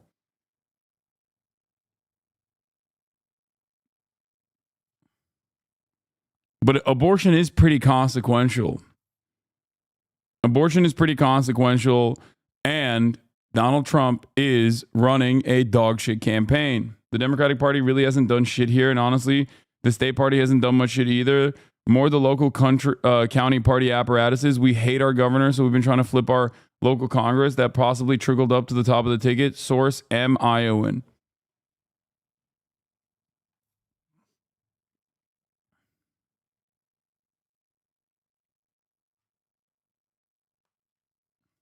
Because that was something that bubbled up on the ground throughout the state, namely led by the governor herself. Right. Well, I would mention that Rob Sand is that one Democrat elected statewide. So he's got his finger on the pulse of what's happening in the Democratic Party. As we were trying to determine, you know, this is a very short poll because there's no time left to write lengthy stories with lots of data in them. So we don't have as much data as we might like about why this is happening. But our farmers fucking hate Trump. He actually ruined their lives for years. I've heard this a lot, but like, if that was the case, then Donald Trump wouldn't have gotten 53% of the vote in Iowa to Joe Biden's 44%, 45% of the vote. You know what I mean? Like in 2020, Donald Trump still won Iowa convincingly, right? So I have heard this argument. That tariffs weren't popular for the farmers. But you also have to remember, like, there aren't that many of them. That's number one. And like, it demonstrably did not move the results. And you also have to remember, a lot of these rural voters are not fucking farmers, okay? They just LARP as farmers, but they're not. Yeah, hold on. Let's just finish this and then I'll get to like the way that Trump is behaving and why I think it's like hurting him. Okay? Because Donald Trump is also going kind of crazy. He's going nutty mode. and it's not good. It's not looking too good for him in Trump world. Trump world is coping pretty fucking hard on this shit. And yeah, we'll do hogwash later as well. Okay, let's continue. Census I from gotta the pee. reporters who work this beat I haven't done is that SNL the yet. 6-month abortion ban went into effect just this past summer. And so I think as Iowans are starting to see the consequences of that, I think it has gotten people interested in voting. The thing we noticed in our September poll that shrunk Trump's lead by 14 percentage points, he lost no actual ground. He had as many respondents supporting him in September as he had in June, but the size of the likely voter pool had increased, and most of that 85 respondents went to Kamala Harris. So Jan, let's talk about sort of the why, because that's the world I like to live in as a former party official. Is okay, why are voters doing what they're doing? Organization, as we just talked about, you and Simone, that sort of planning that is all good and smart. It's all critically important. But the why narrative tells us a lot of the inside thoughts of the voters. And there are two aspects of the messaging here that feeds into the why. For the Trump people, the narrative that they tried to get up and out in front of voters was, are you better off, right, than you were 4 years ago? For the Harris campaign, it was a different kind of approach. It was, okay, I want you to size the two of us up. And you tell me which one you think is going to be better suited to take care of the nation's interests over their own. And I'm curious as you look at them, I'm sure you're going to peel back on these numbers a little bit more, but do you get a sense of the why in that space that the voters looked at the messaging here as a way to sort of the carrot that led them to where we are right now?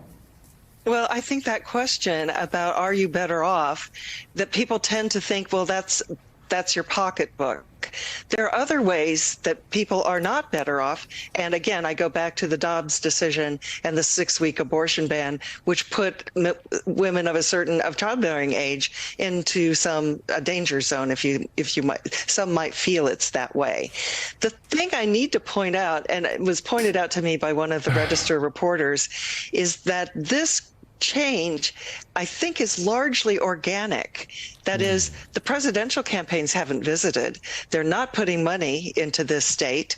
So that it's not that this is something that has been created by the campaigns themselves. I think was largely written off, which is why this poll is such a surprise. So I think there's something more organic that people are deciding for themselves. This is the time I'm going to get off the bench. I'm going to show up, and that it appears from my data. My boyfriend is a registered Republican, and he has stupid head-ass Trump stickers on his car. He said to me today, don't worry, he's not going to win. Damn. Another truth nuke. Another truth bomb coming in hot. Trump supporters are depressed. She's saying what you said 5 minutes ago, lol. Yeah, because, I mean, she's a pollster, and I understand what the fuck she's talking about. I already gave you the analysis as to why these people are these people are fucking popping off. That is happening more on the people deciding to vote for Kamala Harris, the Stop Democratic jacking candidate. yourself off. What do you mean? As a former pre-med student at Johns Hopkins University, I appreciate organic chemistry. Jan Seltzer, thank you so much. Yeah. Turning now to our brand new NBC News poll, national political. How did no one see this or predict this before? I think that there are a lot of people who don't want to fuck up as they have done. There is a crisis in consistently underestimating Trump's chances because of his capacity to hit low propensity voters and drive them out to vote. Okay? Having said that, however, I have kept telling you over and over again for the past couple of months that, like, while Kamala Harris is running objectively a bad campaign,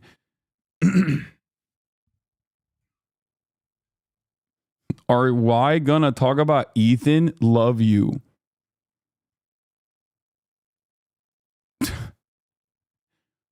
Chatter, it is November 3rd. I cannot begin to explain to you what is about to happen in the next 2 days.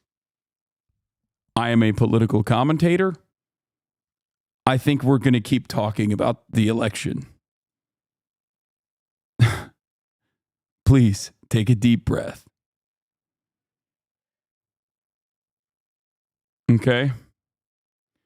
Serious question. Do you think it's also media cherry picking to increase viewership and fearmonger? No. Correspondent Steve Kornacki is here to walk us through all of the numbers. Steve, this is the moment we have been waiting for. What does this poll show us? Yeah, I mean, fittingly, isn't it? At the very end, we find a tie nationally. 49% for Harris, 49% for Trump. Really, that's what we found when we last polled this a couple weeks ago. We go under the hood here and look at some of the other numbers there. There's this question of enthusiasm. A couple notable things here. This is the share of voters who are calling themselves very interested. Do you like the cultivation of your current community when it comes to politics? Yes, I do. I love my community, and I love the community that I've cultivated. I think it's wonderful, and it basically keeps me alive. Okay? Interested in this election. You can see it stands at 77%, which is down from 2020 when we had that historic turnout. Also, interestingly here, I don't think that these guys are keeping it 50-50 for some secret like material interest to keep the eyeballs on the election, or because they think that they want to like draw turnout. I think they are polling people and they're adjusting the polls with a Trump bump because of previous polls always consistently underestimating Trump because of his likelihood of because of the ways in which Donald Trump brings low propensity voters to come out and vote for him. That's it. And I've been saying this already. I think that the reason why they're doing this is because they have underestimated Trump too many times, and they don't want to underestimate him again. So they're trying to do their very best. They don't want to look like they got owned.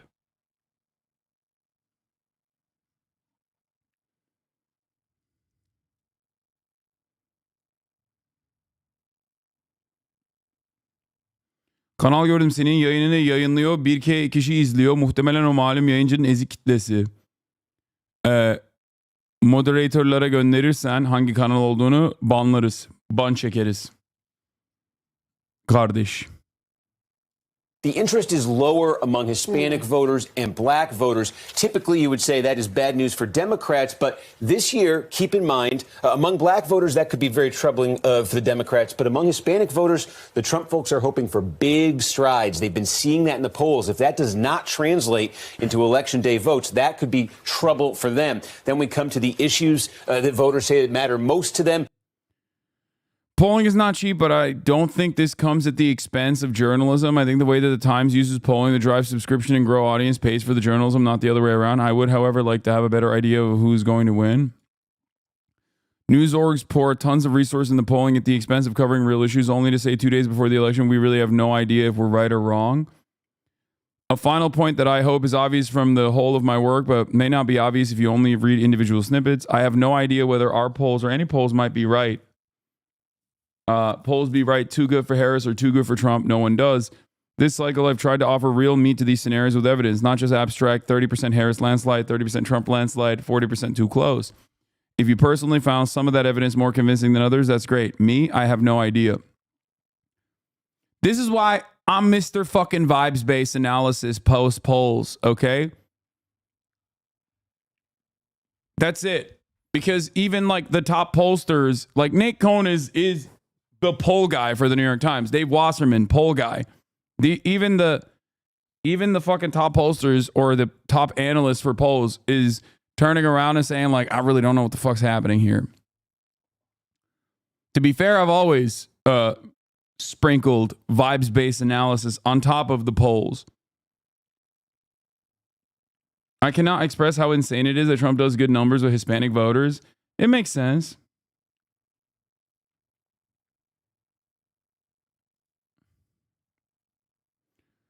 New from the election center, a very clear picture.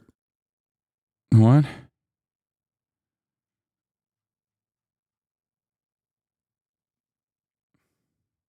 It's a joke, dude.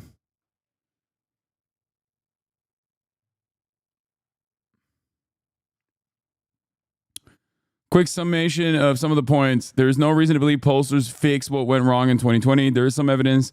Non-response bias may be better, but also evidence is still there / no reason to assume it's gone. Unknown whether weighting fixes.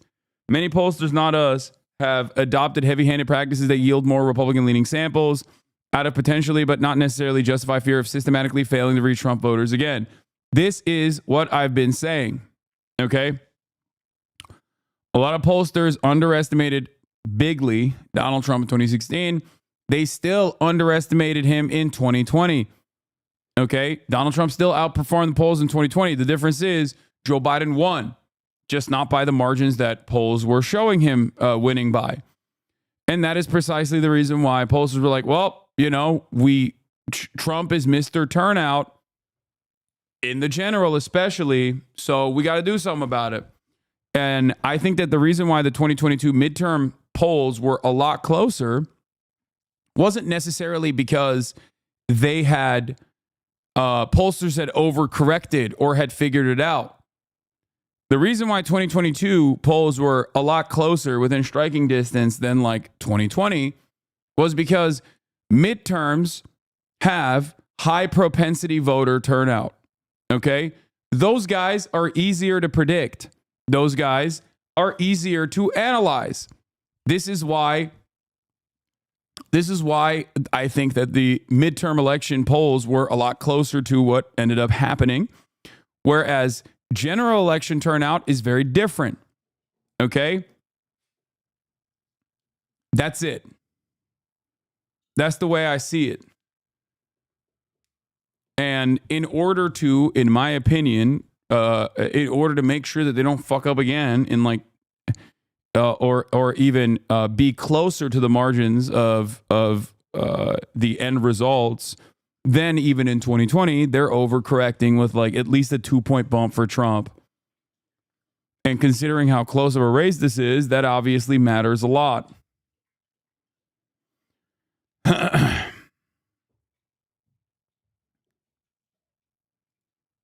What the fuck? Atlas Intel Wisconsin poll, Trump picking up 65% of black voters. 65% of black voters. Look, Wisconsin is a weird state because it's like super rural. And that's why I've said out of like the blue wall, despite what the polls say, that's the one area that is the one fucking state that is like, I think, trickier for the Democratic Party than the rest of the blue wall. Okay, that is an insane statement. There's 8 black people total in Wisconsin. It doesn't matter, dude. That's like 65% of the black voters, not just black men, not just black men, 65% of all black voters.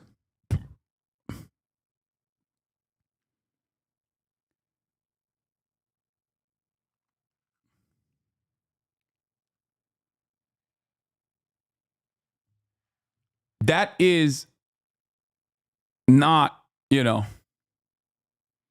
just specifically avoiding Milwaukee. Yeah.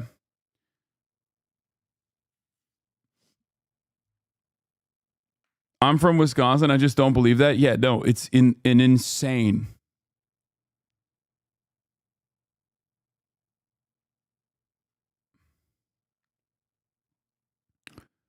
It also is weird because like 65% of black voters, only 24% of Hispanic voters is also crazy. And the Asian voters are split 50-50. Like, what the fuck is going on in this poll, man? This is nutty. Misogyny voting for Trump is nasty work. No, this is not real, dude. What the fuck? Dude. There is not a... Okay, remember what I told you guys about how there is not a single state in the United States of America, the continental United States, that is majority in favor of heavy restrictions on abortion, okay? I stand on that. I'll stand on that even if I don't see a fucking poll. And I was correct. I was right when it came to Alabama, even though I hadn't seen a recent poll in Alabama, right? Remember that? This is another thing that I will tell you right now. Okay. I have not seen any polls. I have not seen a single fucking poll on the Wisconsin black population. Okay.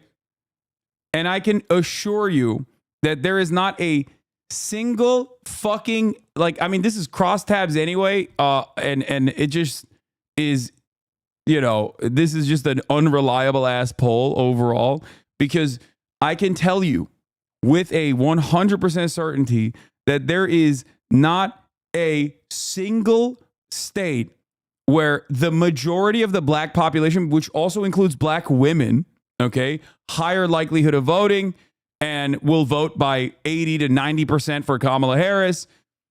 Like, the fact that black women and black men both are going to majority vote for Republicans is the most insane scenario. Okay. That is less likely than Texas and Florida flipping blue. Okay.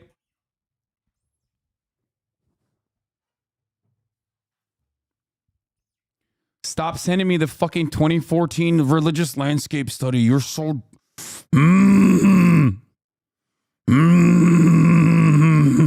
The 2014 religious landscape study conducted is not an accurate reflection of how people view Roe v. Wade, especially post Roe v. Wade's abolition. Please stop sending me the same fucking poll. Ah!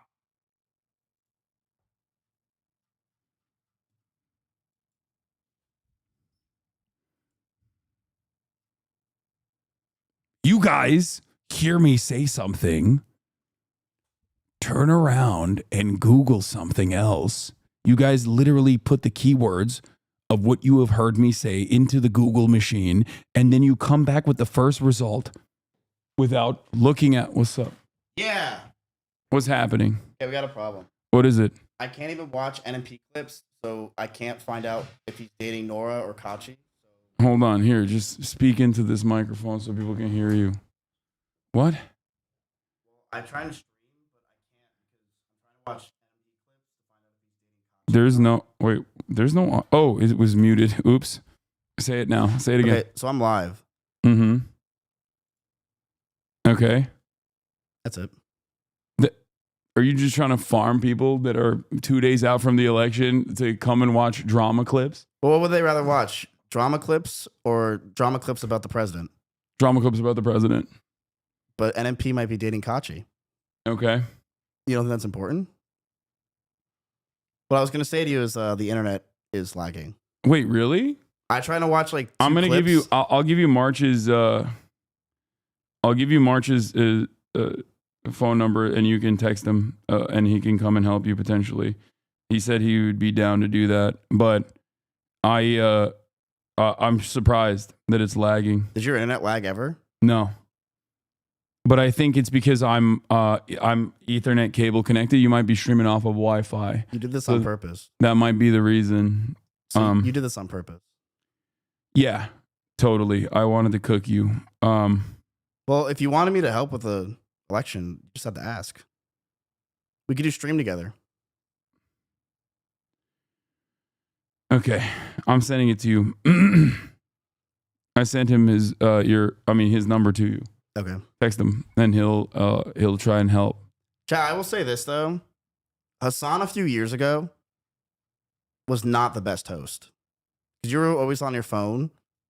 But you told me you deleted Twitter, and off stream, Hasan was actually very fun to hang out with and positive. Yeah, I'm in a much better mental space for sure. Like he bought me food, we hung out. Dude, how good was that fucking curry? It was the best curry I ever had in my life. Yeah. Like on stream, he's a very negative man, but off stream, he was just extremely nice and positive. Yeah. In spite of everything else that's going on. Okay. Right. Now show me the NMP clip that you. What is the NMP clip? I don't know. What was the one that you showed him? I don't know. The one that got him on the news. The Houthi. No, I can't show that, dude. What do you mean? I got a warning for showing that. Oh, you did? Yeah, which is crazy because like it's allowed everywhere. Twitch's standards for moderation are so much higher than every other website, which is why it's like really funny when people are like, Twitch is anti-Semitic or whatever the fuck. Like they're so stupid for saying that shit because Twitch literally has a more rigid standard. Twitch literally has a more rigid standard for like what is allowed on the platform than any other website.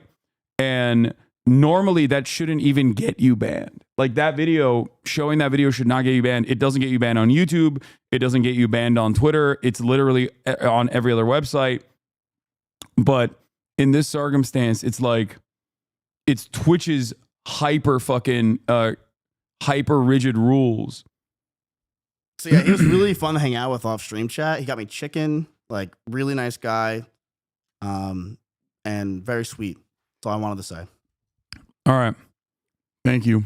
Well, we're gonna get back to poll watch. It was really funny when they unbanned Fresh and Fit for like a week, and all the YouTube creators were calling Twitch racist, while Fresh and Fit is not banned on YouTube. Exactly. Really fun off stream. Got me chicken. Great guy. All right, bro, you're gonna scratch the fucking ground. Great. He's trying to clip farm. I can't wait for this to be on LSF again. Yeah, I already muted you. Get the fuck out. Go back to your stream. What are you doing? You just left this goddamn stream open. Gave Miz the PC that doesn't have Windows activated. It's not my fault. It's the one PC that we have that's like working right now in the house.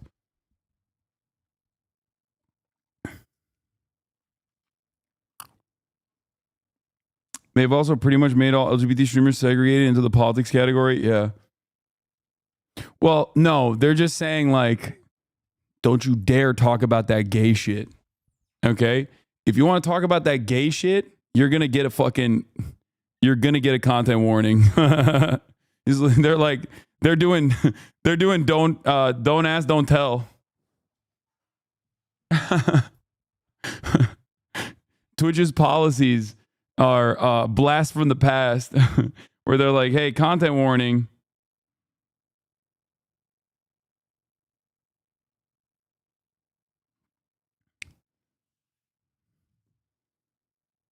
Don't say gay.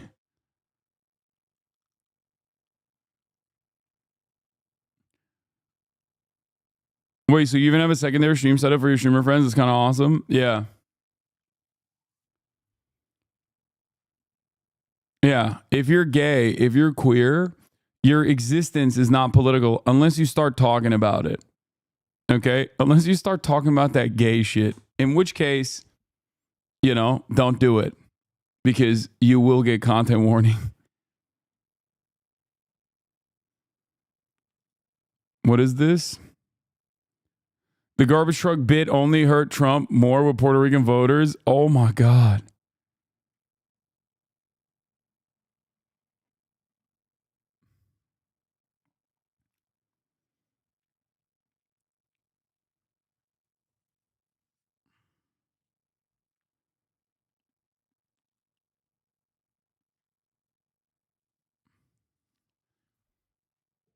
Oh, Owen Jones went to a fucking Wisconsin. Oh, hell yeah. Putting British people in Hogland is always my favorite type of content. I'm always in favor of that. We should torture British people more like this, okay? This is my favorite when they bring out the Guardian guy once every 4 years. Always funny until it happens to you. Yeah. Yeah, no, it's my special interest. Hogwatch is my special interest, but I especially love when Hogwatch is being conducted by like a British person who turns around and has to like speak to the hogs directly. It's the best. Because even if you straight up are a British hog, you still are not as hogged up as an American hog. I know this is cringe, but you can't do cross-tab diving unless the group you're looking at has what is called an oversample. Otherwise, the number of people surveyed is too small to be statistically representative. However, an odd result in the cross-tabs doesn't discount the overall sample. Makes sense. And how they rate the candidates. And I think, again, notably, Harris continues to do best on abortion, 20-point advantage there. Trump continues to do best on inflation, cost of living, an advantage there of 12. This is something to watch on Election Day because, of course, she's actually doing better on abortion than Trump is doing on inflation and cost of living. We'll have to see how that pans out with the voters. Absolutely. And we can continue and take a look here. This other issue, we talked about it in our last poll, too, the dueling approval ratings. This is sort of an albatross for Harris here. Her administration that she's a part of, Joe Biden's approval rating sits at just 41%. And then there's this twist. Donald Trump, retrospectively, do you now approve of how he did as president? In our poll, 48%, almost half, give him that approval rating. And we have to pause again because 48% is higher than the approval ratings he was getting when he was president, Steve. Really striking to see that. Exactly. So is that a hidden advantage there for Trump in some way? Then there's this question, too. We just hear all the stories, all the images from early voting. And look at this. 2/3 of voters in our poll say they've either voted already or they're going to vote early. On Election Day, 1/3 of the electorate actually saying they will turn out and vote then. And you can see, we saw a bit of this in 2020, remember, the early vote here, more Harris friendly in our poll. That Election Day vote, that's the big wild card. You don't know what that turnout will look like on Election Day. But if Trump has an advantage there, see if it's enough to overcome what he could potentially lose in the early side. And then the gender gap. Again, we've talked about this throughout the campaign. We've talked about this for decades. Trump up 18 with men, Harris 16 with women. That is a 34-point gender gap by about 10 points. If this happens, this would be the biggest gender gap ever recorded. Stunning. And his lead with men bigger than her lead with women. It's an interesting turnabout from, I think, what we've seen in the past in some cases here. And then you could just take a look here. These are the battleground states. We got some new polls this morning. And I mean, Steve Kornacki's doing gender. They got him. He's woke now. Do you have anything big planned for Election Day? Yes, Josh, Edigermentum is going to be wearing his best khakis and we'll have a board behind him to do his best Steve Kornacki impression. I will say, especially with the Seltzer polls, like the number one pollster for the Majority Report, Chapo, and the HasnAbi broadcast is looking pretty fucking fresh in comparison to everyone else.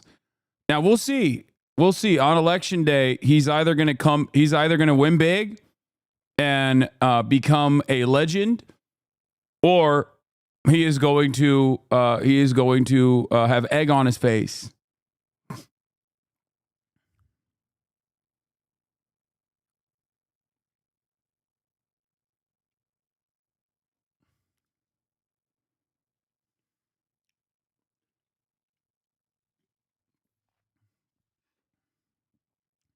He's not going to be here. He's not going to be here personally. He's going to be tuning in from Discord.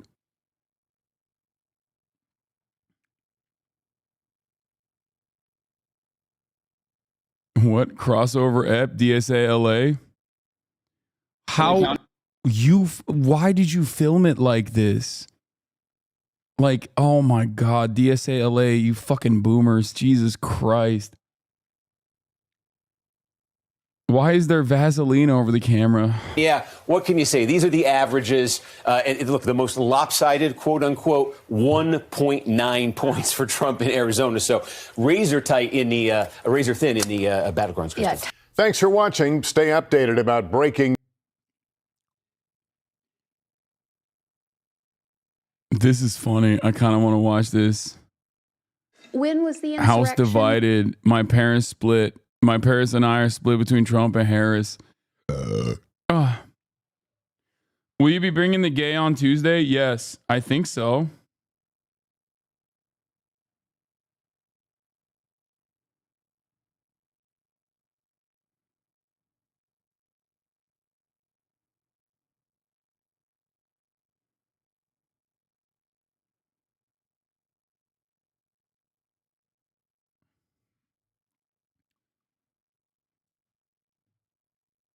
I just texted him. I forgot to ask him ahead of time because I always just assume that he would be here.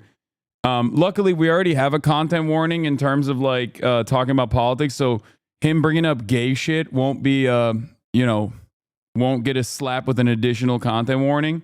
Are you taking the Tuesday off? Yeah, yeah. What are you, fucking crazy? I was looking at something that I think is interesting, I guess. But I was looking at my stats leading up to the election. I was looking at my stats leading up to the election from 2020. And that was, remember, COVID, right? And the stats leading up to the election, my max viewership, like one day before the election or 2 days before the election, was around like 28K. And I guess I was wrong because like even back then it was during COVID too. And it's interesting to think about because like now I'm 40K average, but leading up to the election, then it goes it skyrockets after post election for like the week or maybe even the month after. And I was wrong. Like I was wrong that I thought that the numbers were looking bad in comparison to like the last election cycle.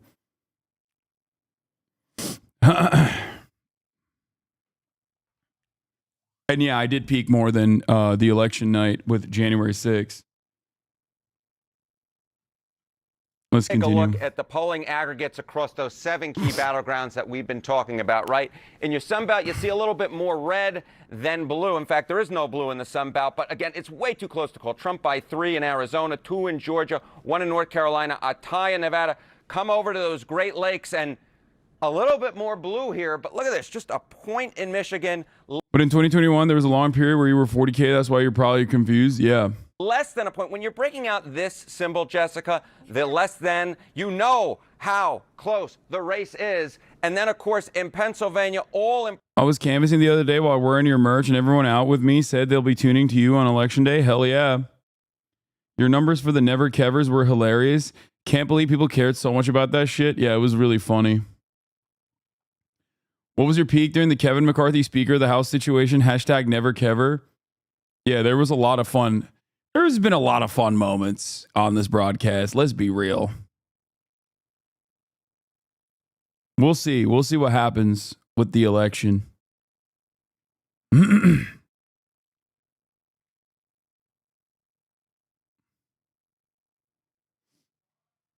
you think they're purposely making the election look close when it's not? No, I'm not. I'm not thinking that.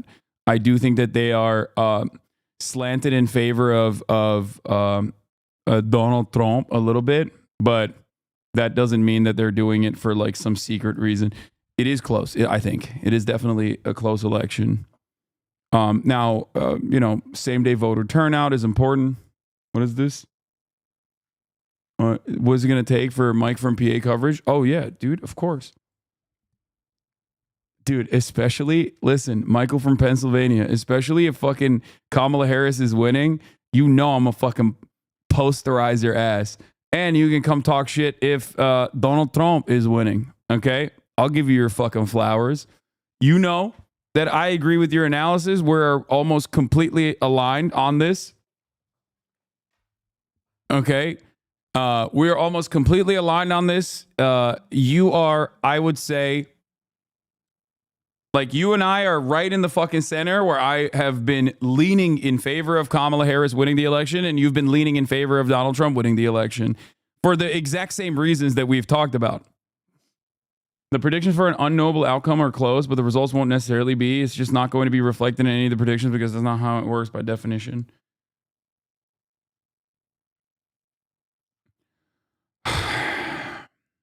All right. This is we're going to talk about the Iran stuff in a second, but here there's a lot of spirit. This is some this is how Trump world reacted to the Seltzer poll.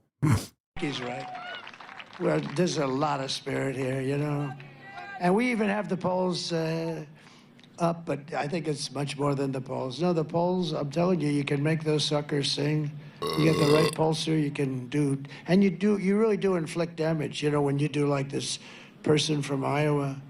Today, the election essentially is really, we're talking Turkey, comes out with a poll different from every other poll because it wasn't even in question. It's really the opposite way. I'm way up. If you look at 3-4 months ago, Dan, Lil Tits? What the fuck? Pennsylvania's got some fake ass names for his towns, dog. What the hell is Little Tits? Littits. I was losing states that now are walks, they're now walks. And I think you could have I know about Middlesex. I think New Jersey has a Middlesex too. that here. It's called suppression. They suppress, and it's actually should be illegal because it's. I remember you having more fun in your 2020 election season streams than this one. You seem down to me. Is that a fair assessment? Yes. America is on the fucking downturn. Clifford never covers about view count. I need the latest. I need to be up to date, second by second. 53,000 people were tuned in to watch Never Kevers on the night. Okay? 53,000 people were tuned in. And I think it was like a Friday night. That's so stupid. That's so fucking stupid, dude. Why is this community so dumb? But yeah, no, I am definitely more upset about the future of this country. And there are obviously good reasons to be upset about the future of this country. It's not as fun when you got an ongoing act of genocide that has been, happening for the past 12 plus months at this point. And both parties have become more reactionary on the issue of immigration. All this stuff hurts my soul. And I am genuinely fearful. about the future of this country. So, In many ways, it's worse than the written word, which these guys do quite well, actually. He's right. Yeah, he's coping. He's doing copium. I asked Trump if he. Okay, this is Jonathan Karl from ABC News. He says, I asked Trump if he believed there was any way he could lose. He said, yeah, I guess, Trump answered. I guess you could lose, can lose. I mean, that happens, right? But I think I have a pretty substantial lead. But you could say, yeah, you could lose. Bad things could happen. Crazy. I think the Ozempic is causing him to have low T.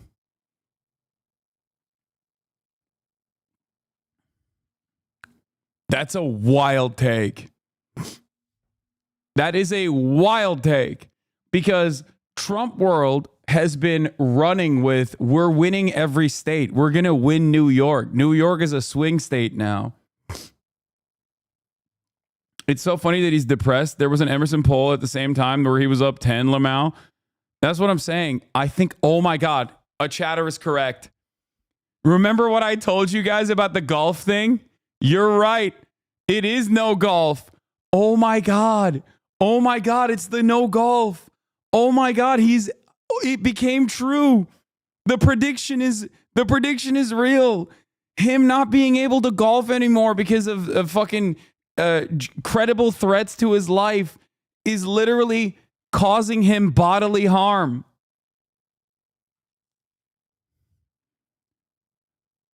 Oh no. Oh no. Also, this was funny.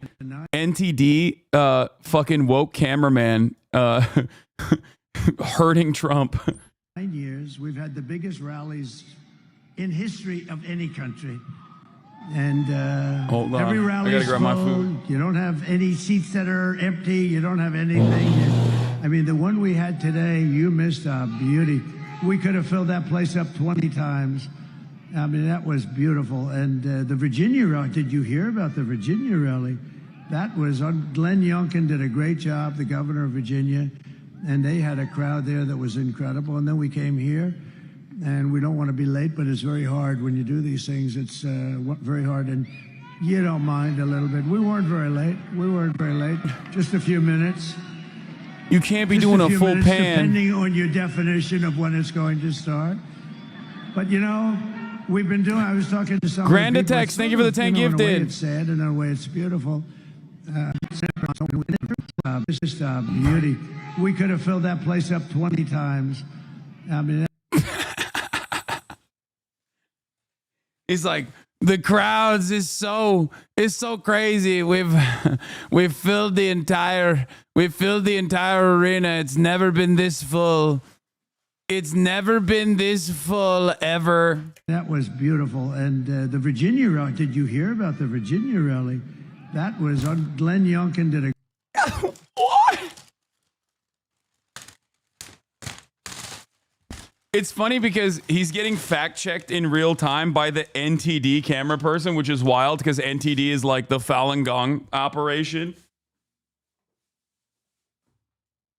They're the nuttiest guys out there.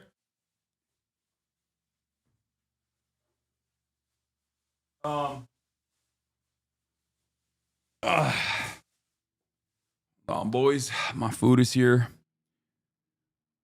NTD and Epoch Times are like the Falun Gong op. Keep going, it gets better. Hold on, I'm gonna fucking keep going. Calm down, Jesus Christ, y'all are chill the fuck out.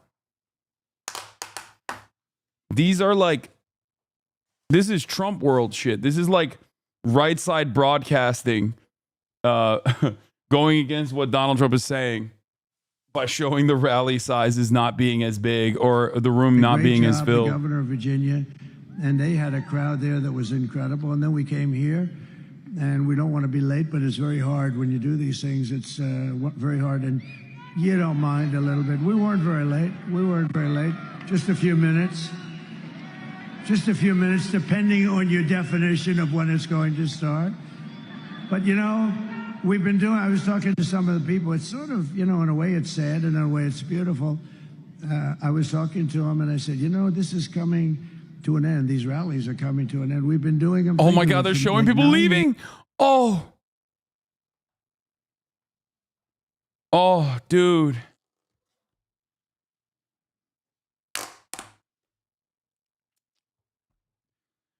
I can't help but get a little libbed up, dude. I'm sorry. I know people think it's like gross of me, but when I see Trump having low motion or losing motion, losing momentum, it does make me a little happy.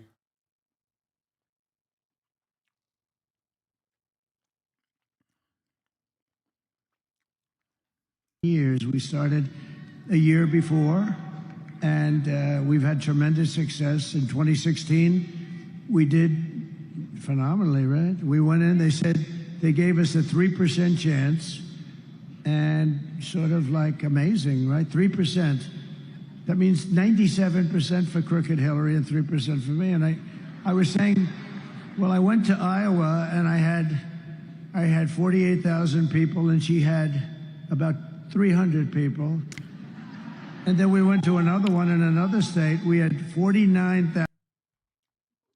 I think it's funny to say that about Hillary Clinton when Kamala Harris has had larger fucking crowds and larger rallies than both Joe Biden, which happened during COVID, so it's a little different, and certainly than Hillary Clinton.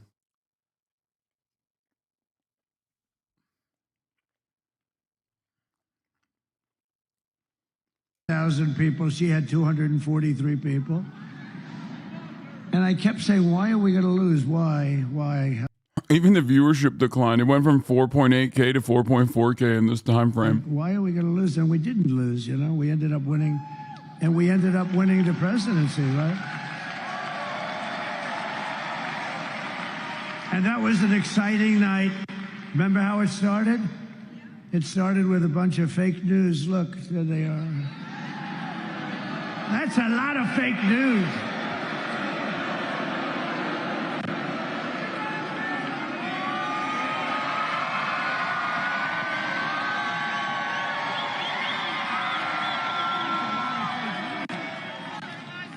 That's a hell of a lot of fake news. The fakers, I call them now. I'm sort of lightening up. I'm starting to like them, too.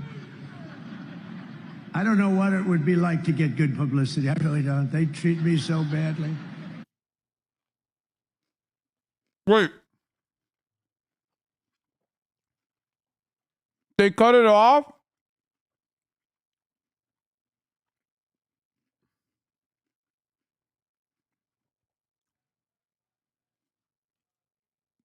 Bro got fired on the spot.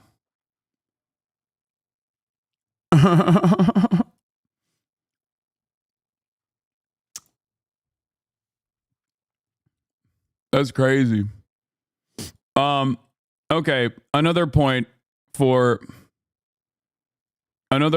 panic. They've activated Alex Jones. You know they're not going to just give up easily after the impeachments and the Russian collusion crap and all the fake indictments and the lawfare. This is common sense. So I'm saying be ready for the Civil War conditions and the not certifying it, and Carville saying we need an armed uprising against Trump and Trump supporters. I mean, these people are going for broke. And mainline Republican supporters aren't really ready for this. Trump is starting to get it and was talking about all this just minutes ago. You know they're not going to just give up easily after the impeachments and the Russian collusion crap and all the fake indictments and the... Why does he look so red? Oh, here's another indication. Does he hate Trump? No, he loves Trump. That was, I think, what killed Alex Jones a little bit. Alex Jones used to be like anti-Bush. He was like, Bush did 9/11. Like, he was that kind of guy. And Trump totally brought him into the base. And he became this like annoying party defender, like party loyalist. And you can even hear it there when he's talking about like what we must do.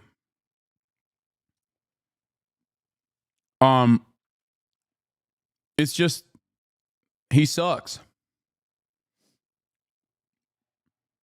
No president has done more for farmers in the great state of Iowa than Donald J. Trump. In fact, it's not even close.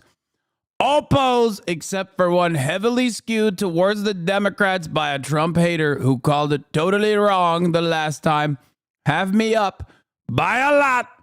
I love the farmers and they love me. The just out Emerson poll has me up 10 points in Iowa. Thank you. Also, the garbage truck comments, the garbage truck bit only hurt Trump more with Puerto Rican voters, which is pretty funny. He did a callback to it. HuffPost spoke with several Puerto Rican voters outside a Seatown supermarket in Bethlehem Southside, across the street from the Puerto Rican Beneficial Society. Nisla Vega and Nidel Pacheco of Hellertown, a borough south of Bethlehem, both said they had never voted before, but Hinchcliffe's remarks were the reason they plan to vote for Harris on Tuesday. That hit the spot right there, Vega said. They keep saying, oh, he's only a comedian. It still hurts. Pacheco saw Trump's decision to pose in a garbage truck at a campaign stop in Wisconsin the following day as an additional insult. If he didn't have nothing to do with it, what's he doing in the garbage truck? Pacheco asked. Pacheco. No one heard the Biden part of the story, so they assumed the garbage truck was a reference to the Puerto Rico comment again, most terminally online campaign on earth. Yup. It was too fast, too. It was too quick of a turnover. Last thing I'm going to talk about with the Seltzer poll. It's already been said by quite a lot of people at the point, but the main driving force of Harris's surge in the final Seltzer polls due to abortion in state's recent abortion bill. On the ground, I see this groundswell of opposition against the bill for months. To start with a basic fact, what do Iowans think of the 6-week ban? They dislike it quite a lot. As we've seen in many culturally conservative states over the last 2 years, a large majority of Iowans dislike the abortion ban. Again, too insane. Too insane for the normal whites. You can't have it. You can't do that.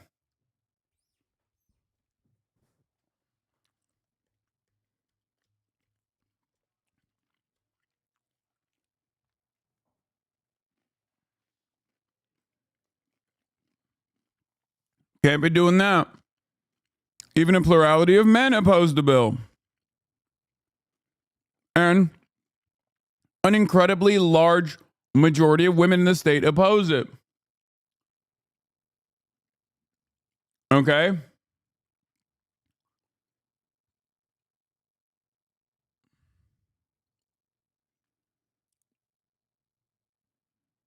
In the breakdowns, you can shed some light on a lot of the more dramatic shifts in the Seltzer poll. 71% of suburban adults, 88% of suburban women. These are voters that are more likely to shift away from Trump this year when a lot of them voted for him in 2020. Why do you think men support the bill? More men support the bill? What do you think? What do you think? It's because they're dudes. They're never going to have to get a fucking abortion. So they don't think. The entire premise of the abortion ban is basically about controlling women's bodies. And, you know, not to get all fucking rad-libby up in this bitch, but yeah, men kind of fuck with that. They like it. Or at the very least, they're selfish and they don't think about it. That's it.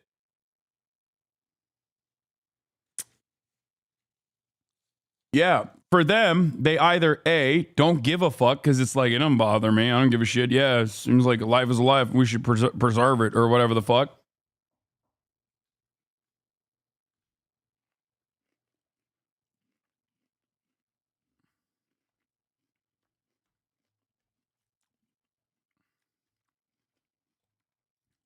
Or they just straight up like it.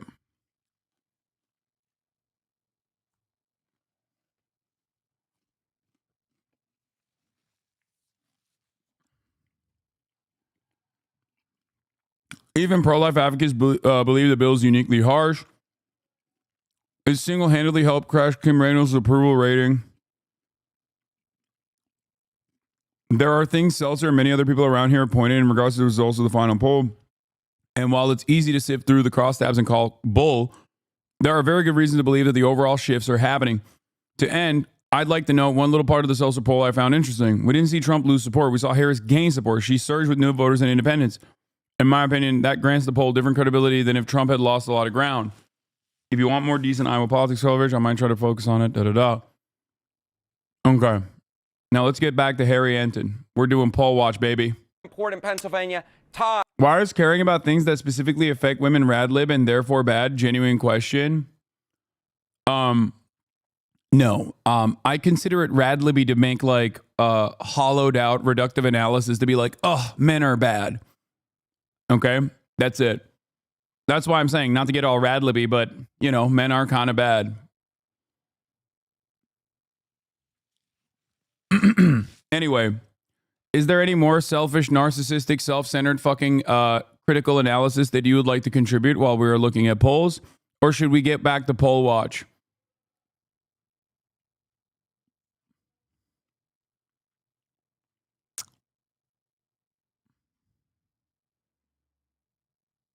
I love this.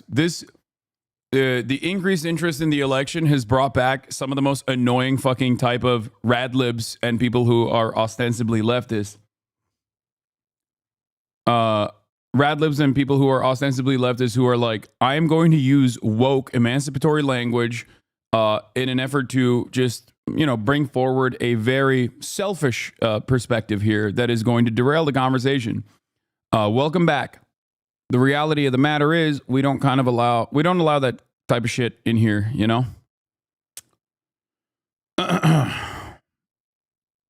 It doesn't work that way here. Let's continue. ITIED. That's the bottom line of this election. Way too close to call at this point. All of the key states within a couple of points, and arguably the most important one, Pennsylvania, TIED. Just tied. Put that in terms of the electoral map for us. How does that bear out? Yeah, how does the electoral map bear out? Well, if the results match the polling averages, guess what? Neither candidate gets to 270 electoral votes. I don't even know what other way to put it, because Pennsylvania becomes the all-important key state. Whoever wins Pennsylvania wins the election. We've been talking about it week after week after week. The Commonwealth of Pennsylvania, just to the southwest of me here in New York City, becomes the all-important state. If you can figure out who wins Pennsylvania, you probably know who's going to win the election, because at this point, the polls can only tell you that both candidates are short of the 270 electoral votes needed to win. That is, of course, if the polls are actually right on the money, which they probably won't be. Okay, explain that to us, because they're not perfect. No, they are not perfect. So, you know, let's go through history, right? Let's go back since 1972 and look at the key battleground states and say, how off were the polling averages? The polls aren't perfect. They are a tool. They get you in the neighborhood But when the race is this close, when all the key battleground states are within 3 percentage points, that's within the average error band. The average error band for state polling average since 1972 is, get this, 3.4 points. 3.4 points. And then if you talk about a margin of error, right, like a 95% confidence interval, we're talking about more like plus or minus 9 points. All of the key battleground states are within this error band, and they're actually within the average error band as well. So let's kind of talk about what happens if you have an average error and apply it to the electoral map, right? Well, if we have an average error and Donald Trump benefits from the average error, guess what? He gets way past 270 electoral votes. He gets to 312. Why? He carries all the Great Lake battleground states. He carries the Southeast battleground states of North Carolina and Georgia. And he carries Nevada. This is dumb. Like, this is such a stupid way to do this, especially when there's so many fucking polls that are like,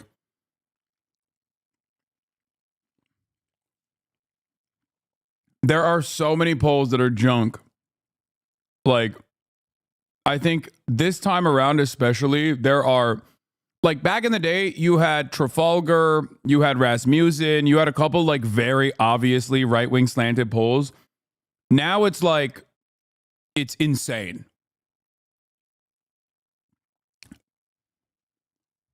And yeah, if you try to fucking extrapolate any sort of like average data, like average, if you try to look at like the margin of error and slam a fucking 9-point differential, then what the fuck are we doing? You might as well make up numbers at that point. I don't think this is like solid analysis. I think they're just bored and filling airwaves at that point. You know what I mean? So you are cherry picking? What?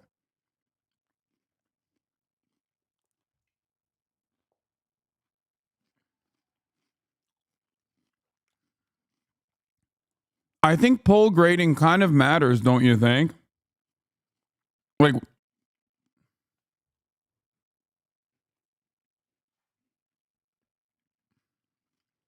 and yes, applying a 3-point error, in this direction is also silly because the base that they're pulling from has massive swings. Like, applying a 3-point error in this situation, when you look at the aggregate of all of the polls, which include a lot of fucking junk polls, without weighing the junk polls across their biases, whether it's a liberal leaning one or a Republican leaning one, is going to lead you to false conclusions.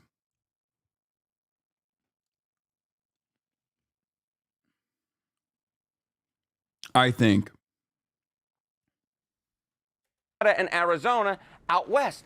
But of course, Jessica, there's no guarantee that the polls being offered necessarily benefit Donald Trump, even though they did both in 2016 and 2020, because they could, in fact, the polling miss could benefit Kamala Harris like it did the Democrats back in 2022. If there was, in fact, a polling miss that benefited Kamala Harris, an average polling miss, she'd get north of 300 electoral votes. Look at that. She'd get to 319. Why? She'd carry the Great Lake battleground states, right? She'd carry Wisconsin, Michigan, Pennsylvania. She'd carry the Southeast battleground states, Georgia, North Carolina.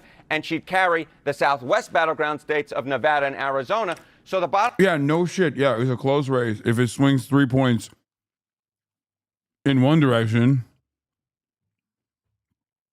Kamala Harris wins big. If it swings 3 points in the other direction, Donald Trump wins big. I know.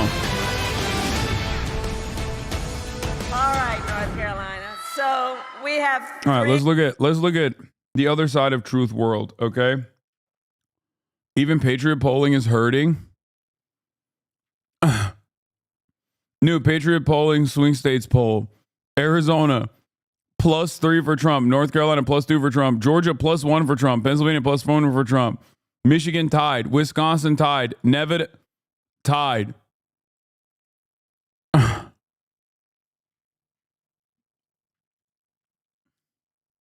Patriots, rise up. I thought this would have been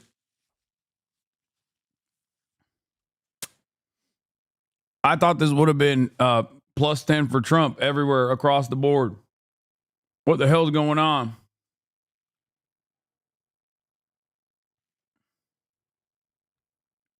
This is a verbatim transcription of Trump's meltdown at a rally today. Let's be honest, if your grandpa was speaking like this, you'd help, you'd seek help, not give him the nuclear codes. Yeah, the problem is a lot of people are just as stupid. So they think it's cool because he reflects their own personal positions on the matter when he speaks like that. 3 days left in one of the most consequential elections of our lifetime, and we still have work to do. This is a very important state, and we have to get this solved. We have to get you out, and we can't take a chance of losing the great state of North Carolina. We're not going to lose the great state of North Carolina.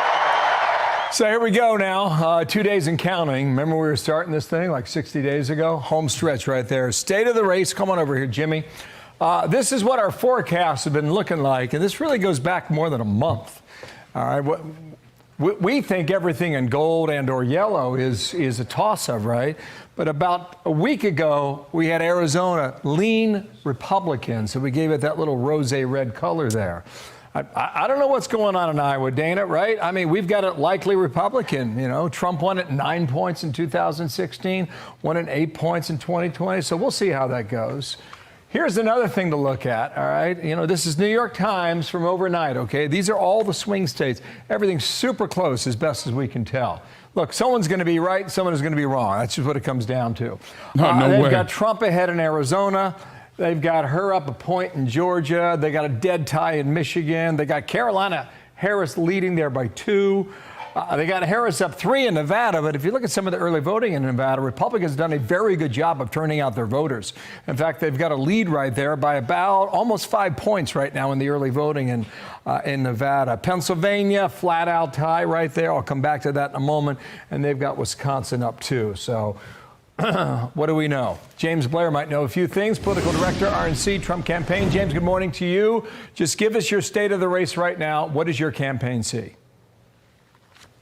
We're very optimistic right now. We feel good about where things are. Right now, obviously, what we're watching is people are voting. And what we've seen is historic early voting by Republicans outperforming 2020 or even 2022. So from our perch, things look pretty good right now. I'm sure we'll go through state by state, but some highlights. North Carolina, we won the early vote. That's never happened. Every time they talk about this, I believe Austin further on the early vote cannibalization theory.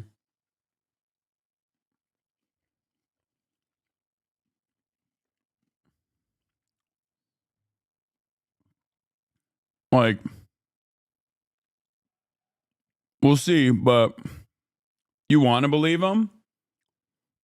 No. I mean, it is certainly optimistic, but there is truth to the matter. I was listening to the run-up earlier today, the last one that came out like a couple weeks ago, I think. And, well, Austin's idea, and a lot of libs have been saying this, it's not just Austin, is that, and this is true, Republicans, especially in 2020, openly poo-pooed against early voting. And part of that was because they wanted to have a red mirage. Part of that was deliberate because they were like, oh, go vote same day so your votes are counted and then we can make it seem like we won. Right? And that technique was very stupid because it stopped people from going out and early voting, which is a reliable way to vote. And the Democrats took advantage of that because they were like, no, of course, early vote. Are you fucking kidding me? And it made it, because it's easier to vote. If you vote early, it's much easier to vote, especially at a time when there's universal mail-in ballot registration and universal access in general, where you could have just mailed your vote due to COVID. So Republicans were basically advocating against that. Donald Trump was advocating against that. This time around, they didn't do that. They actually were urging people to go out and vote early. And I think that is the reason why you see a lot of early voters. You were making an argument for a Trump campaign advantage today. I think that the idea is that you're seeing a lot more people vote early, but the problem is there is a finite amount of pool of voters, reliable voters for the Republican Party. And the idea is that in comparison to 2020, a lot more Republicans are early voting now, and therefore there will be less Republican momentum, less Republican motion on same-day turnout.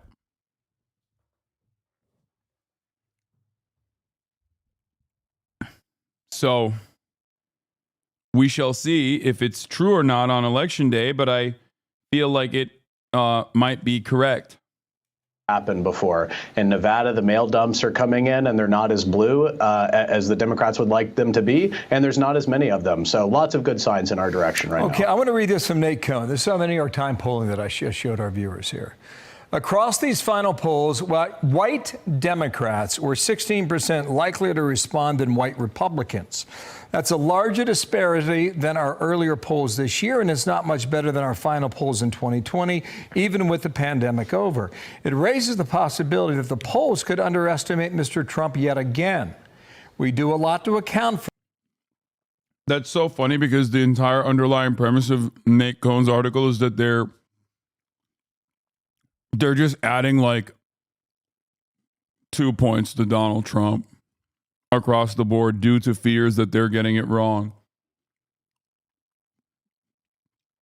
Like, that's the entire point. They're saying that, like, oh, Dems are more responsive to our polls, so we have to like manage it by you know, tilting the scales in the opposite direction.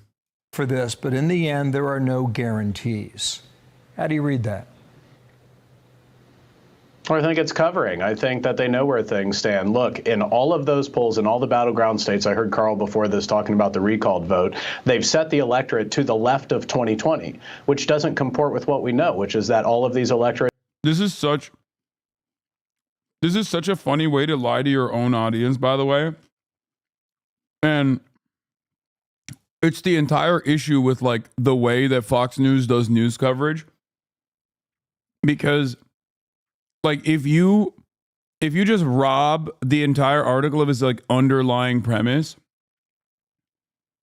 and only show that aspect of the article completely out of context, you're fucking stupid. You're telling your audience a lie, and they are going to be shocked and maybe even angry when the election results don't match the reality that you've presented it as. They're going to be like, how could this have happened? Fox News told me we were winning bigly. And I think that might be part of the reason why they're doing it. But it's still pretty dangerous and very annoying. And that's why I get super fucking mad at even some of my haters who just like lie about my or who have wrong analysis, right? And I'm like, if you're watching these other fucking content creators who were like riding with Biden until the last moment, right? Like, don't you even feel a little bit resentful for being duped into believing something so fucking stupid? Like, do Fox News watchers at this point ever feel resentful to be like, I feel duped, I feel misguided, I feel like watching Fox News led me into thinking something entirely different?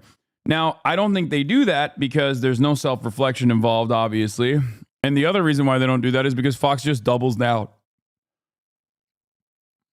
Have moved to the right just on a registration eligible electorate basis itself. And obviously we see that starting to manifest in the early voting patterns. So I think that they're sort of putting some cover out there because they're going to underrepresent President Trump's support. What they essentially are saying there is we got too many Democrats in the survey. We don't have enough Republicans. We know that, but we're going to publish these numbers on the eve of the election anyway. So the pollsters have told us that they've accounted for this because of the miss in 16, the miss in 2020. We'll see whether or not that happens. Wall Street Journal has been a big target for your campaign. Young men could boost Trump to victory if they show up. That's the headline. What are you seeing out there in the battlegrounds? Well, let's just talk about the partisan registration states where they register by party, because then you don't have to take my word for it. You can go look for yourself. Nevada, Arizona, Pennsylvania, North Carolina. Republicans have turned out more 0 of 4 voters and 1 of 4 voters, so those less frequent or newly registered voters, than the Democrats have in every single one of those states. So I'd say that there's evidence that it's working on our part. We are turning out those lower propensity. I mean, they could be young men, or they could just be conspiracy guys, or they could be young men who are conspiracy guys. Voters, be they young men or otherwise. So everything you can measure right now suggests that it's going well for us. My sense is on Tuesday, we're going to be spending a lot of time in Pennsylvania. Maybe that's right, maybe it's wrong. But this 8 years ago, this is Trump winning that state by 44,000 votes over Hillary Clinton. Listen. Low and mid propensity voters are unreliable. So let me explain something to you. Okay? Low and mid propensity voters are unreliable unless you are presenting them with a reason to go out and fucking vote. Trump has been ironically doing the Democratic style harm reduction campaign, but from the right. This is why I suspect that the conspiracy voters, people who are definitely very openly pro-Trump, might not show up come election day. Because you're not offering them anything. In 2016, Donald Trump offered them something. He offered them owning of the libs. He offered them owning Hillary Clinton, locking Hillary Clinton up. Unsealing the 9/11 files, like all this shit. He hasn't really done that this time around. I think the one thing that he said he would do is he's going to ban fluoride in the water or something. Like that just came out today. But he used to do more shit like that. And he's not really doing it no more.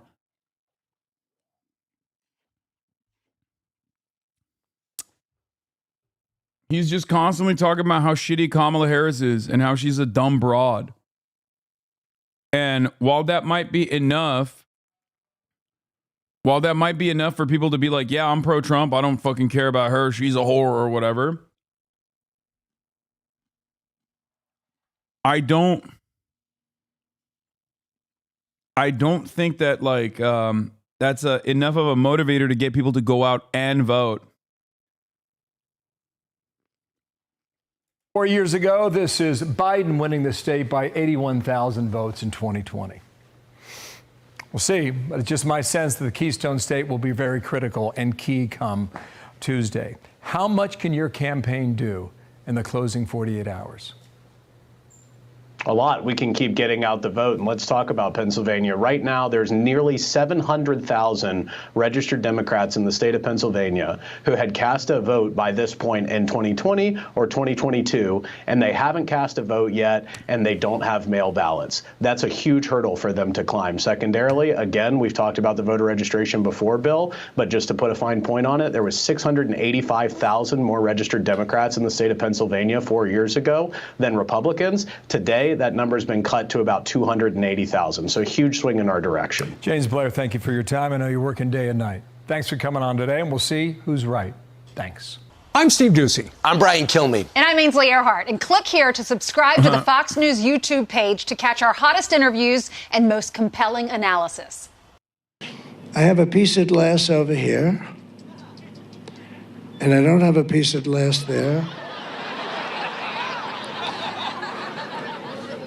And I have this piece of glass here.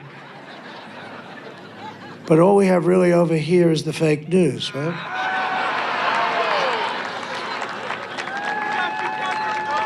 And to get me, somebody would have to shoot through the fake news. And I don't mind that so much, because I don't mind that. We had the best economy ever. We had the wall. We had. Good closing message. That's solid, man. You've done such a fantastic job showing everybody how normal of a guy You definitely are. Like, and how, like, all of the people's worst fears about you, if you win the election, you certainly have convinced them that they are untrue.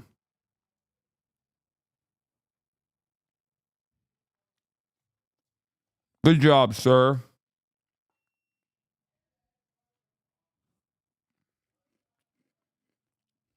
Had everything. I built over 500 miles of wall. They don't even talk about the wall, but we had the best border, the safest border. I won't pull down my world's favorite chart because I don't want to waste a lot of your time. But my world's favorite chart done by the Border Patrol, it said we had the safest border in the history of our country the day that I left. I shouldn't have left. I mean, honestly, because we did so well. We had such a great. So now, I mean, every polling booth has hundreds of lawyers standing there. It's all about the lawyers. Everybody's standing lawyers. Nobody should have that.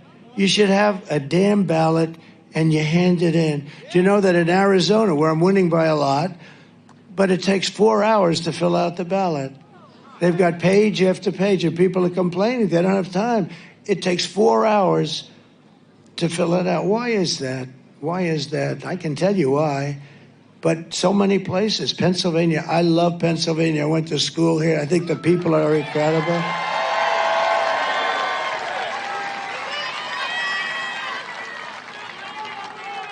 But they found, as I understand it, I mean, I don't know what's happened in the last day or so, but in Lancaster, they found 2,600 ballots, all done by the same hand.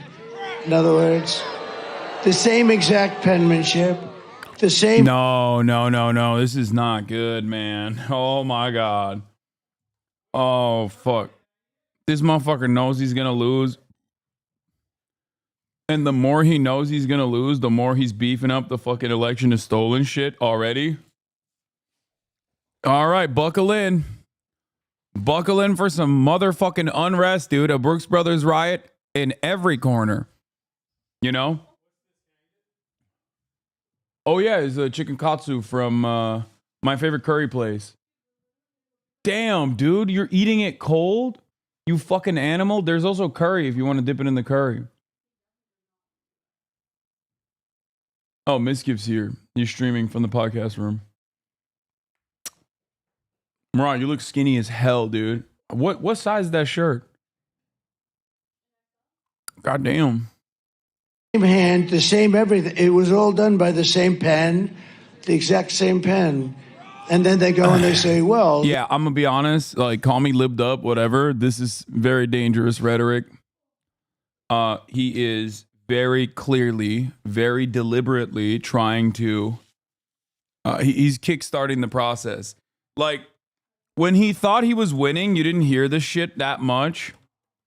But now that he fears that he is going to lose, he's already started sowing the seeds of doubt, which is kind of stupid to do, especially like right before the election. You're depressing voter turnout again. I guess, like, even from your own personal, like, even from a self-interest point, like, this is literally what he did in 2020. This dumbass, like, he depressed his own voter turnout to a certain degree because there were people who were like, well, my vote's not counting. Or people who went out and voted on election day. But this also simultaneously is just like hogging up the hogs. This is a conspiracy theorist. Hey, Hannah. Come here, Hannah. Shake my hand. Elections are about having better lawyers, how he views it. Trump and PA told supporters he shouldn't have left the White House in 2021 in a speech where he also repeated unfounded claims of widespread election fraud and said election is all about the lawyers. Oh, these people are such fucking freaks. I hate this shit so much, dude. They're so unbearable. They're so fucking unbearable with this shit. Oh my God.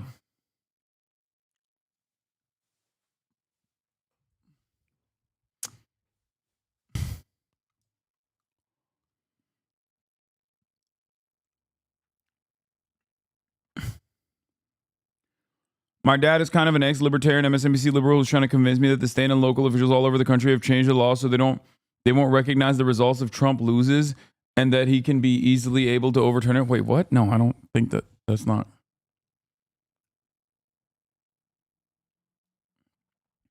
I work for a cybersecurity company. We're tracking a big Russian misinfo campaign on social media in Pennsylvania. The goal seems to be to prime the Republican base for a stolen election. Looks like Russia doesn't need to bother. Trump is doing it for them. Dude, the amount of people that I've heard like openly say the election was stolen in 2020 still to this fucking day is so dire, dude. This is why we need re-education camps, okay? I'm sorry. You might say, oh, tanky Hasan, re-education camps, gulag. You want another Alexander Solzhenitsyn, however the fuck you say his name, Gulag Archipelago shit. That's what you want. And it's like, dude, we just need education in general. Like, these people are living on a separate fucking planet. They are living in a different universe. This is not good. They had plenty of protests after that. Yes, they did. Protests are different from Protests are different than an insurrection. Yeah. No one broke into government buildings. We disagree on that. With more young adults living at home with their parents, the political divide between generations is more obvious than ever. And according to an NBC News Gen Z poll, more than half of Gen Zers have different political views than at least one of their parents, with about a third saying they... You're getting libbed up. Wait. You're getting libbed up. January 6th was funny. Yeah, the problem isn't January 6th. January 6th was like directed towards one thing. The problem is the successful version of January 6th, which is the Brooks Brothers riot, which will happen in every fucking state where they like physically try and stop the votes from being counted. Do you understand the issue here?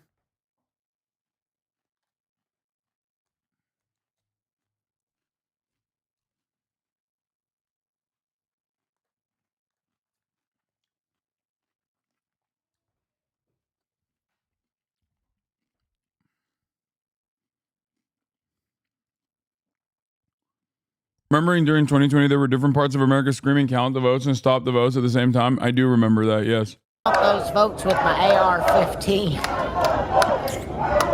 I present to you Trump's legal argument.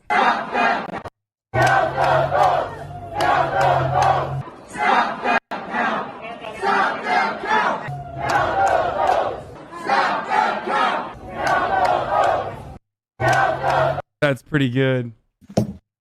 That's pretty funny. Retweet by Dave Weigel.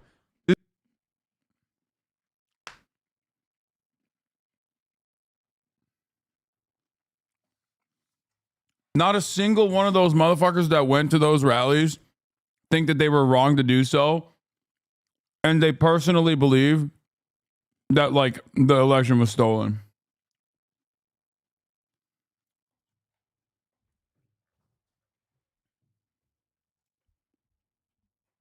That's the issue. Shit like this wants to make me more and more apathetic voters come out for Harris. Fuck her being complicit in the genocide, but the shit is genuinely scary as fuck. I was not considered not, but then Trump started saying this insane shit and I voted for her again. Fuck Kamala Harris, but my vote in Georgia matters a fuck ton and I'm genuinely afraid for the future of our country, but more so under a Trump presidency. Yeah, I think the calculation is that for a lot of people, especially as more and more people pay attention. I've said this before. I'm not going to ever fucking shit on you for voting for Kamala Harris. Like, that would be ridiculous. The only thing I would ever shit on people for is if they vote for Donald Trump. And overall, like, I think the crisis is larger than just like what we are seeing immediately. Does that make sense? Farming the libs today, are we? No, there is no farming of the libs, dumbass. The fuck are you talking about? Like, what do you mean? You have a crisis of misinformation. Do you understand? Liberals engage in this to a certain degree as well. But this is like, there is nothing you can compare this to. You got an entire fucking, like, you got tens of millions of people just straight up hallucinating a different reality. Okay? Like, what are you talking about?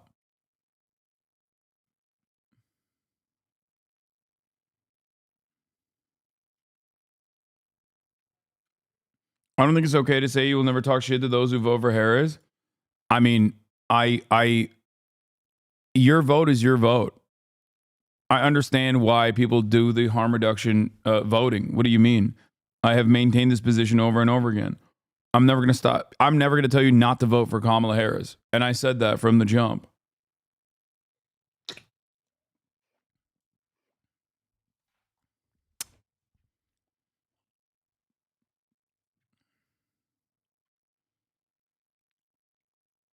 Like,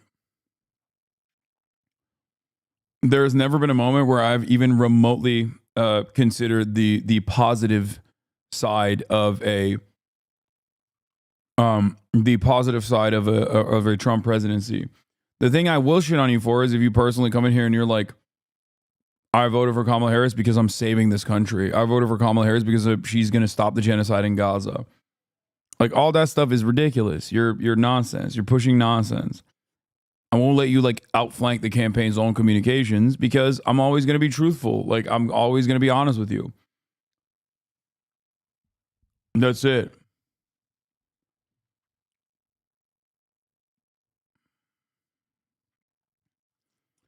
Percentage of Gen Z with differing politics as their parents. 31% differ from both parents. 44% share both parents' political party. 24% differ from one parent. They differ from both parents. We went to the battleground state of Georgia to see what this looks like for actual families. I'm curious, have those conversations ever gotten tense? Oh, those conversations get tense all the time. We'll get into it, and then, of course, here in the middle of the night, mom just yelling downstairs, "Why don't you be quiet?" 22-year-old David Dilley lives with his parents Lyle and Brandy and his two brothers. This will be his second time voting for former President Donald Trump, while his parents... I plan to vote for Harris. Me as well. We've debated on how we feel about vaccines. We've debated, border crossings. And there's areas we kind of... God damn.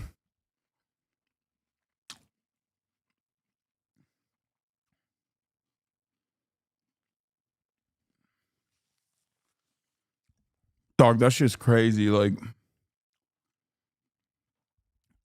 young Republicans I don't understand it. I don't know what it is. It's like, why do you look like that, bro? How did this happen? Like, what is it? Is there a point where you just go, I'm a Republican, and then automatically you just age 2 decades? Like, how the fuck does this happen? I don't get it, brother. And this isn't, don't say it's COVID. Don't say Gen Z just looks old. I'm not kidding. This has been the same principle since when I was a fucking wee little baby, okay? It literally does not matter. Guys, come on. Look at conservative commentators and shit like, what was his name? Harlan Hill. He looks like a baby who is also the oldest man in America at the same time. And he was like 25. Young conservatives always have that stink on them. I don't know what it is. It's weird.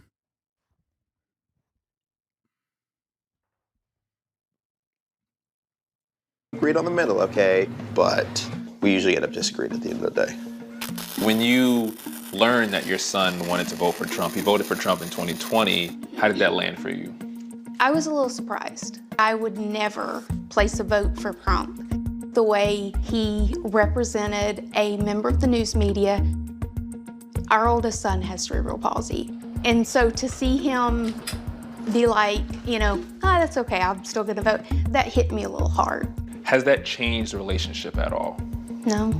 I mean, he's not Donald Trump, he's my son. Yeah, that's a crazy question. It's like, yeah, dude, the parents are going to hate their child now because he's fucking voting for Donald Trump. Like, yeah. Here's a Hog Talks last stitch that proves your point. I'm a white dude for Harris. Of course my wife lets me watch her and her boyfriend make love. How old do you think this dude is? 30, 35. He's 22. That's insane. In milk years? White dude for Harris. That's insane.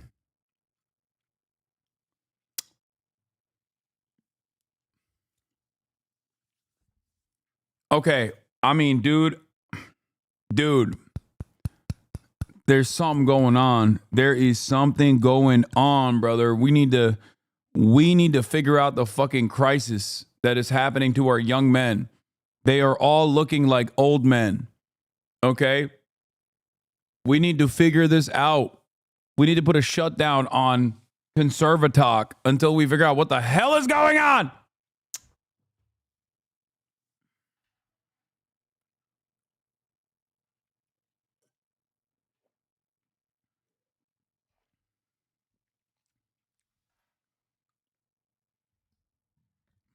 Bro, been through 2 divorces. Leave him alone.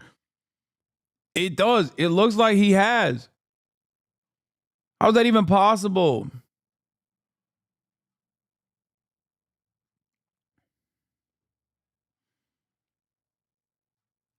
Oh God. This shit freaks me out, dude. It actually freaks me out. Anyway, this divide, by the way, this like generational divide is pretty funny, but it's also legitimately terrifying because I feel like in the future, like we currently have a rural, suburban versus urban divide in terms of how people vote. But I think beyond that,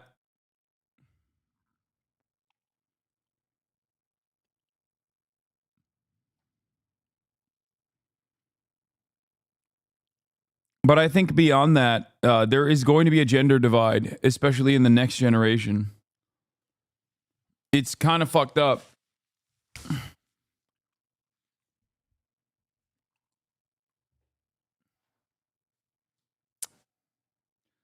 Trump is not funding a genocide, but you have not stopped shaming him and his supporters for like 2 fucking weeks. Are you okay? Blink twice if you're being silenced by Zionists, or is this who you really are? Just 2 dudes on my screen wearing polos. I don't know. Maybe I'm missing something. 2 preppy Americans, if you ask me. Trump is not funding a genocide, but you've never stopped shaming him.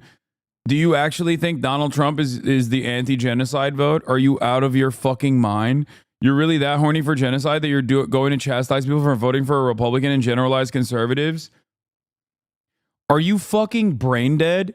Did you hit your head on the way over here this morning to start typing in this chat like this? Are you actually out of your fucking mind? Dog. Which party is responsible for the war on terror originally? It's the Republicans. Donald Trump himself is absolutely pro-genocide. Donald Trump is the most popular politician in Israel. Donald Trump is constantly having phone conversations with Benjamin Netanyahu. The Democratic Party's complete capitulation to the most bloodthirsty aspects of ultra-Zionists in Israel in the government and the actions of the military does not change that reality. Donald Trump got $100 million this time around from Sheldon Adelson's wife, Miriam Adelson. Last time around, Sheldon Adelson and Miriam Adelson were some of the biggest donors to Donald Trump, which is precisely the reason why he gave Israel Golan Heights, which Sheldon or Miriam did not even ask for. Donald Trump took the American embassy and moved it to Jerusalem, permanently solidifying the occupation of East Jerusalem, recognizing it as Israeli territory. Donald Trump also did the Abraham Accords. Donald Trump cast aside the Iran denuclearization policy, which would have normalized relations with Iran. Iran was following through on those conditions. Donald Trump added additional sanctions to Iran after cutting apart the Iran denuclearization agreement, which wasn't even an agreement conducted just by Barack Obama and Iran. It was literally a multiple decade process, which many other European partners were involved in as well. What the fuck are you talking about? Donald Trump openly, personally also was invested in the continuation of the genocide, the Saudi genocide in Yemen. Trump vetoes measure to end the U.S. involvement in Yemen war. Now, let me explain something to you, by the way. All these fucking dumbass libtards that come in here on a daily fucking basis and talk to me about Houthis this, Houthis that, they also were anti this. Now they're pro it because the Democratic Party's position is Operation Prosperity Guardian. Fuck Yemen. We need to blow them up. Okay? Because, God forbid, Ansar Allah and the Yemeni population are like, not exactly on board with Israel's genocide of the Palestinians. But don't ever come in here and fucking tell me that Donald Trump is going to be better on fucking Gaza. What the fuck is wrong with you? You are hallucinating an alternative reality, which makes sense because you're probably a fucking reactionary conservative. Donald Trump's, literally just go and watch Donald Trump's anti-Semitism seminar that he gave, where he was like, if I don't win, Jews are the reason. Jews are the reason why I don't win. That entire seminar is just him straight up being like, I've done so much for you fucking Jews. I did so much for Israel. Vote for me. Vote for me today and tomorrow. Chuck Schumer's a Palestinian. He's a Palestinian, folks. He's just saying the most unhinged, psychopathic nonsense. Like, I get looking at the Democratic Party currently openly saying, fuck the Arab vote, fuck the Muslim vote, fuck Gaza, we don't give a shit, okay? I get looking at that and being frustrated. I get being duped by Donald Trump's aesthetic, at least like his aesthetic allegiances, his fake allegiances to the Arab vote. He went to a fucking Palestinian shop in Dearborn, you know? All this shit. Democrats, on the other hand, are actively pushing away people that care about Gaza. But if you genuinely think that Donald Trump is going to be pro-Muslims in the MENA region, or specifically going to put an end to Israel's genocidal actions, you're out of your fucking mind. He is, this time around, saying he is going to annex permanently the West Bank. Okay?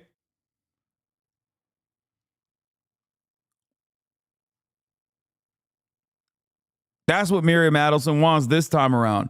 He's going to do the Esther Project, which is Project 2025's extension to specifically anti-Israel advocates and activists in the United States of America. He wants to do fucking... the Heritage Foundation wants to use RICO charges and mass deport people who are anti-Israel. Okay? This doesn't change the calculation or the reality that the Democratic Party is also actively pursuing pro-Palestinian protesters like Attorney General of Michigan Dana Nessel did. Okay? This doesn't change the reality that Chuck Schumer wants to adopt the IHRA definition of anti-Semitism, which is a fucking insane thing to do. It is completely antithetical to free speech, but beyond that, it's completely unacceptable in terms of a definition that you could support ever, okay? It means criticizing Israel as anti-Semitic unconditionally. And Chuck Schumer has said he wants to sneak that into a must-pass defense bill because he's a ginormous piece of shit. But once again, if you come in here and you act like this fucking dipshit is pro-Palestinian, you are a sucker, okay? You're a sucker if you think the Democrats are pro-Palestinian too, okay? Just saying. You are a sucker if you come in here and you tell me Kamala Harris loved the Palestinians. She wants a two-state solution. Kamala Harris is working tirelessly around the fucking clock to stop the genocide in Gaza. You're a fucking sucker. That's not correct, okay? They have made zero inferences to that reality. They've openly communicated that the power that they have over Israel, the influence they have over Israel, they will never utilize, okay? But you're out of your fucking mind if you think that Donald Trump is pro-Palestinian. Give me a fucking break.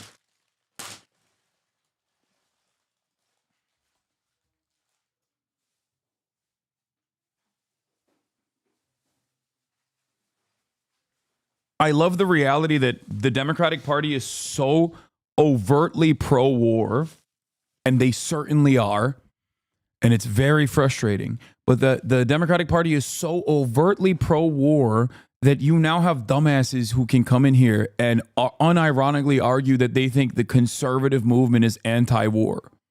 There's never been a moment where the conservatives have been anti-war. They don't want to fucking fund Ukraine for one reason or another because I think they're populist and most Americans don't give a shit. Okay, so they're like, yeah, why the fuck do we use all that money in Ukraine? What do they want to use it on? Bombing Mexico. Does that sound like anti-war to you? Does that sound like anti-war to you?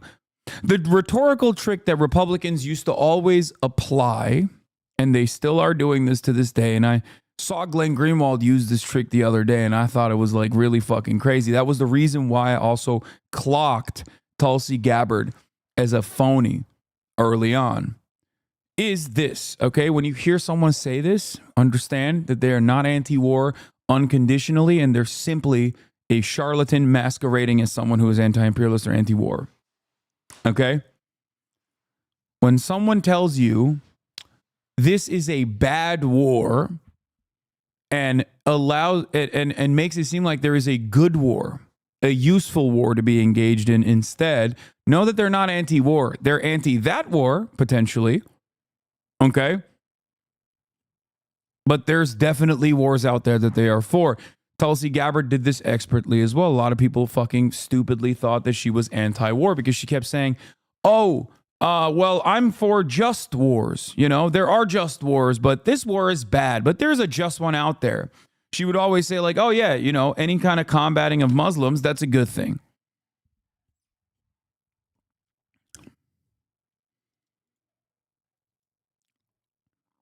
What? You have no proof or claim that Trump will be worse, and you can at least fucking acknowledge that? Yeah, the fucking difference is you can make up every hypothetical situation where Trump will be worse than Harris on the genocide, but you have no evidence to say that? Of course I have evidence to say that. Donald Trump was the president for the past... Donald Trump was president for 4 years. Harris was not. You could make a literal fucking liberal-ass argument as to like, well, Kamala Harris as president will be different, actually, girl. You have more evidence to suggest that Kamala Harris, once president, could be different than fucking Donald Trump because Donald Trump was president already. I'm not even making that argument because I don't think Kamala Harris is anti-genocide, okay? But having said that, there is so much evidence to suggest that Donald Trump is already worse because the actions that he took that I directly communicated to you at the behest of Israel set in motion the actions where October 7 became an inevitability. It's something that I've talked about a million times over, as a matter of fact. A lot of Democrats can't talk about that, though, because they're so fucking dick-riding Israel that they can't openly talk about this issue from even partisan lines. Think about that, because they're so goddamn pro-Israel that they can't even talk about this issue with objective facts and from a partisan perspective, and how much Donald Trump did that actually accelerated the tensions in the region that actually caused October 7 to begin with.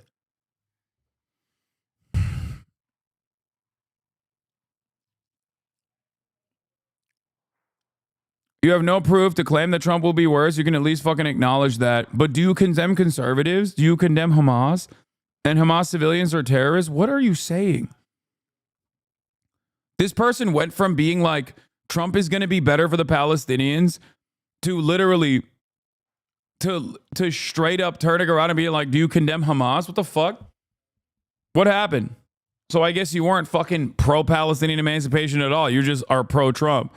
And you thought that this would be a expert way to try, in your mind, to convince some fucking other dumbasses.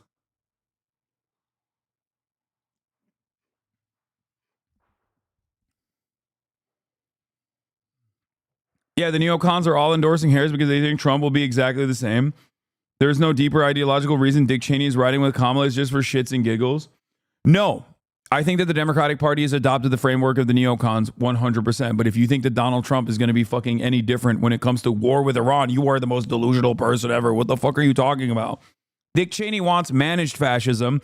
Donald Trump represents chaotic fascism. That's why Dick Cheney and many of these other fucking neocons are on board with Kamala Harris rather than Donald Trump. They win, we lose. It doesn't matter. No matter who wins, they win.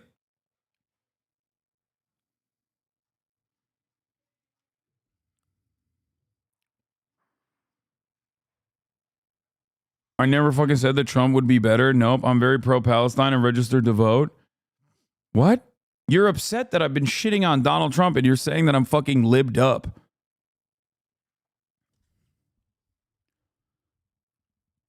This is awesome to hear said out loud. What do you mean? This is what I talk about every fucking day.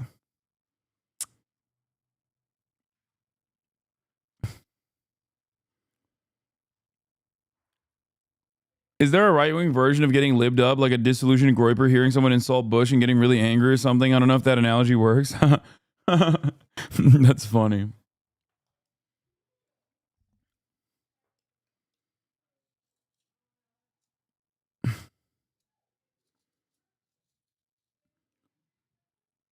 You're really that horny for a genocide that you're going to chastise people for voting for a Republican and generalize conservatives is what you said.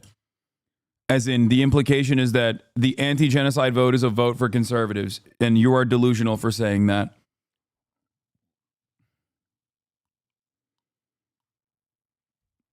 Don't try to backpedal away from that.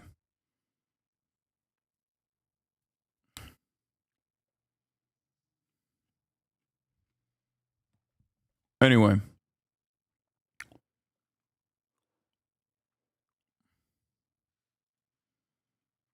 Yeah, it's funny because, yeah, Iran, which, contrary to popular opinion, is incredibly restrained as always.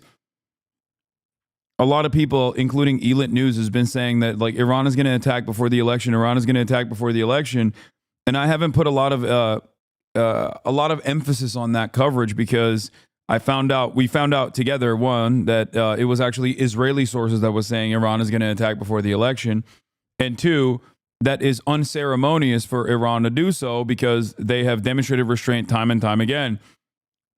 Here is the news coverage on it, though. The official spoke on the condition of anonymity because they were not authorized to speak publicly. They said that it was the military commanders were preparing a list of dozens of military targets inside of Israel, but that the attacks would very likely happen after the American election because Iran was concerned that another spike of tension and chaos in the region could benefit former Donald J. Trump in his re-election campaign.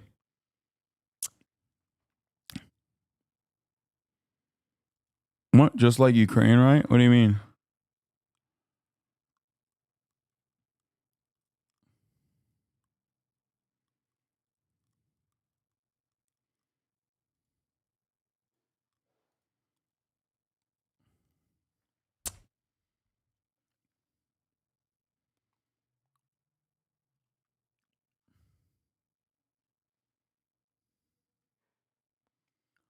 Elint is a localized thermostat. They're not always on the money, but mostly so. Yeah, no, I trust Elint. Anyway. I don't mind saying it. Yes, I will be voting for Trump, but it's not so much because I like him as a person. It's just some of the ideas and policies will help my life. My life will be better due to them, and my family's life will be better due to them. I just wish he was not so much a jerk sometimes. That's all. A lot of the arguments are part of me trying to iterate that there's human sides to all of this, try not to take that out of the conversation. And when he doesn't accept that, to me, that is a little disappointing. It's like, where did I go wrong? What did I do? What did I miss a step in, raising him? David and Darius Shockley are also from the Savannah area, but politics play out differently for them, with Darius on the far left and his dad David on the right. Can you describe your son's political ideology from what you understand? How do I say this? Wait, what? It makes no sense. I don't agree with half the stuff he says, but at the same time, I'll listen to him say it. I tend to instigate a little bit some conversations about politics whenever I read something on the news. I like to bring it up with my parents and ask them about them. Darius, how will you feel if Kamala wins? How will you feel if Trump wins? Kamala relieved, hopeful. Trump devastated. I can't even think of a word because there's no way I can describe the pain that I will feel. Hearing how emotional your son gets when he talks about the possibility of Trump winning, does that affect you at all? Yeah, it's a little disturbing. It's just a little disturbing that it would be. My dad once said at a dinner, if he was white, he'd vote Trump, and it was so silent. What the fuck? That upsetting to him. That's how it is now. My mother and father did not agree politically. 53 years they spent together, and it was no problem. They just canceled each other's vote out, but they did go vote. Both families say the country has gotten too divided when it comes to politics. What advice would you give to people who still live with their parents, but they have very drastic, different political preferences?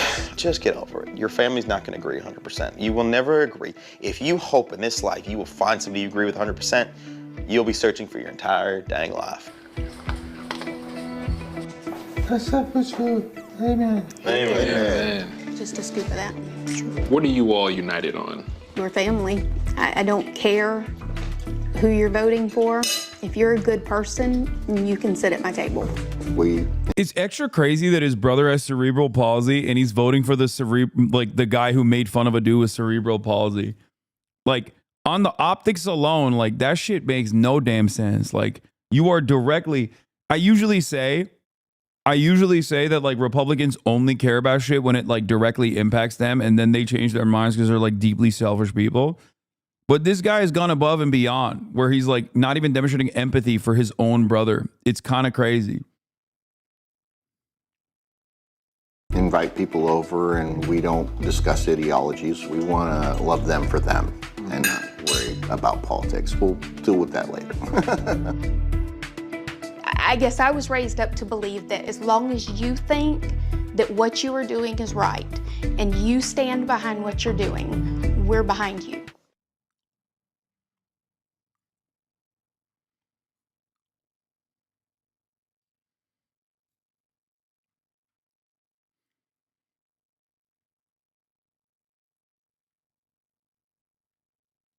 I don't know. I just like, dog, my dad to my face said he doesn't give a shit about the world he leaves behind for me because he won't be in it. That's insane.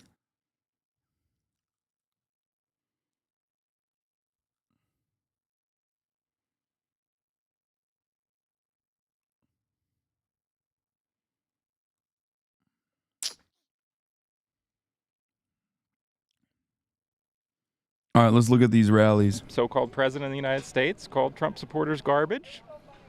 So we showed up as garbage. Yeah, I mean, dude. Not exactly demonstrating fucking mental sanity here. Okay? That's weird, dude. You're fucking weird. You're so goddamn weird. Oh my God, if only the Democratic Party was communicating how weird this shit is. How like mind melted some in the conservative movement are in the post-Trump world, you know? We're going to wear that proudly because we are Trump supporters.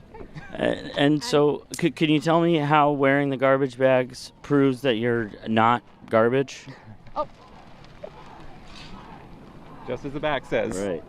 But Biden can call us garbage. Trump calls us Americans. Trump calls us Americans. Right, but you're dressed as Biden defined you, not as Trump defined you. Well, well, I think more of we're taking it as a joke at this point. Well, like it would make sense if you were wearing an American flag and you said Biden calls us garbage and Trump calls us Americans. You were wearing an American flag. That's why I was laughing when Donald Trump did the truck thing, the garbage truck thing.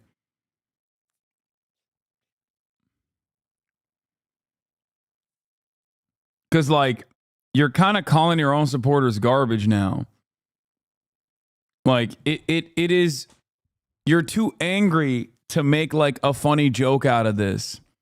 This is why conservatism kills comedy in general, too. It's just like, you're so mad all the fucking time that you can't, like, ever pause and do a ha-ha.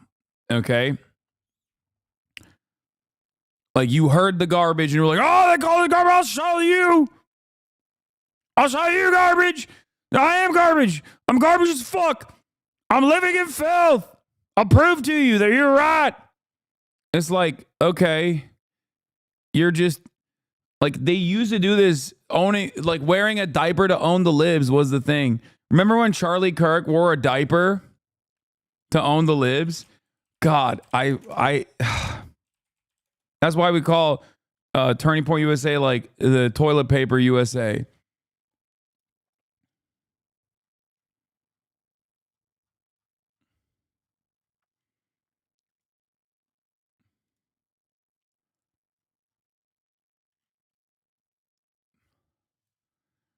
Where the fuck are the photos, man? Come on, give me the fucking photos.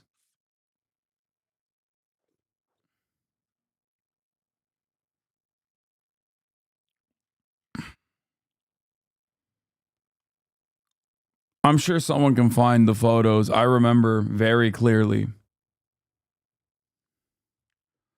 Aren't leftists also mad all the time as well? I can't watch the news without losing my mind at the shit politicians do and billionaires get away with it.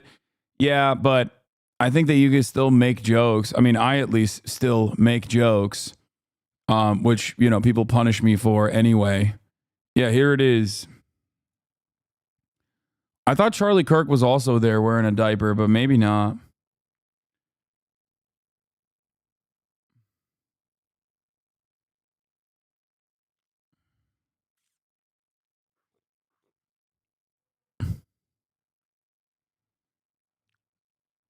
Like, it's crazy.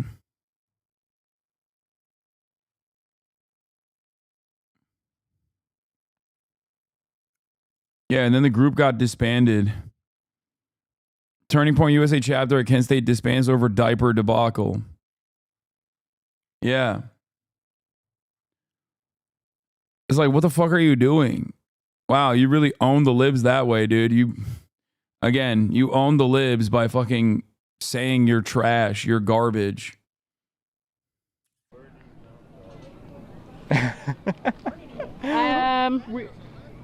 I'm confused.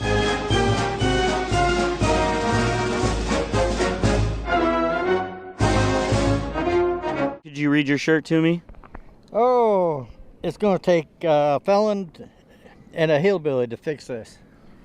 And how important to you is law and order? It is. It is. We've lost it in this country. But the shirt says that it's going to take a felon to fix this. Oh, Does that feel ironic to you? No. Who's going to win the election? Donald Trump. Will you trust the election results if Donald Trump wins? Yeah. Will you trust the election results if Kamala Harris wins? Hell no. There you have it. They take everything he says out of context. But when it comes to these people, I believe nothing of what I hear and only half of what I see. Speaking of out of context, last night at the rally, did you see what he did? What did he do? He did I don't even want to do it. It's a little lewd. Like it looked like an oral sex thing. For what? But it was just because the microphone wasn't working. So? Yeah, they were taking that out of context. I'm agreeing with you. Oh, that's what you're saying. Yeah. We are here in Greensboro at a Trump rally. What brought you out here? My love for Trump and my love for the United States. And I'm just voting for Trump. I'm ready for some things to be changed. What things need to be changed? I don't want boys in my little girl's restroom. I'm not for taking a baby. Are you talking about trans people? I'm not judging anybody. Dude, I love that. That right there is the reason why the anti-trans ads are so fucking dumb. Because like even the most transphobic person that first and foremost says that they are voting because of transphobic policies is like, well, I don't care. Like, I don't, do your own dang thing. It's like, I don't hate trans people, but we should kill them. It's like, everyone's a fucking liberal. 64% of the country literally openly admits that trans people are disproportionately targeted. Like, even the people that are ostensibly going out and voting for anti-trans legislation, which are very few, like, there is not a lot of people, okay, still have to immediately be like, but I'm not a hateful bigot. I don't want real men that claim to be women in the bathroom with my granddaughters. Has that happened? Not yet. They're depraved, they're satanic, they're evil, they're Marxist. Satanic? They're satanic. That's our boy at every Trump rally. Oh, yes. So should they start wearing like little devil horns or something, or would you think that was kind of lame? The devil doesn't do that. It's only in movies. How much do you pay for gas? To fill it up, it's about 160, and I get about 400 miles on the tank. So a lot. You spend a lot. Yeah, it's a lot. So you got this huge truck here, and it's running right now, right? Yeah, I'm trying to charge my phone. I see you got a garbage bag from your belt here. Can you tell me about that? Yeah, Joe Biden called us. That's crazy, man. You're so fucking owned. You're so goddamn owned, okay? Like, for the past year, so many fucking assholes have been calling me HasnAbi, okay? So many Islamophobic pieces of shit have been calling me HasnAbi. It'd be like if I was like, oh yeah, I'm Hamas, I'm HasnAbi, and like adopted the moniker. Like, why do you let your enemy define you? It's dumb. It's dumb as fuck. I thought you said conservatives weren't funny. No, conservatives are fucking hilarious. Conservatives cannot be deliberately funny. They're unintentionally funny. I like to laugh at conservatives, not laugh with conservatives. Didn't you wear a Hamas headband though? No, you fucking idiot. I did not wear a Hamas headband. They photoshopped the Hamas headband on me. The people that were saying I'm HasnAbi. Are you fucking serious? You literally saw someone Photoshop a Hamas headband onto my head and you went, yeah, this guy's definitely doing that. Yeah, dude, I wore Hamas merch. What are you, fucking insane?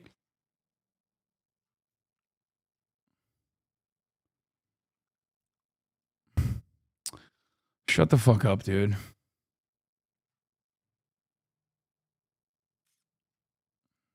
Trash. So hey, if he's going to say it, The closest to a fucking any kind of like fundy group resistance or not merchandise that I've ever worn is obviously the Trump merch that I wear. why not?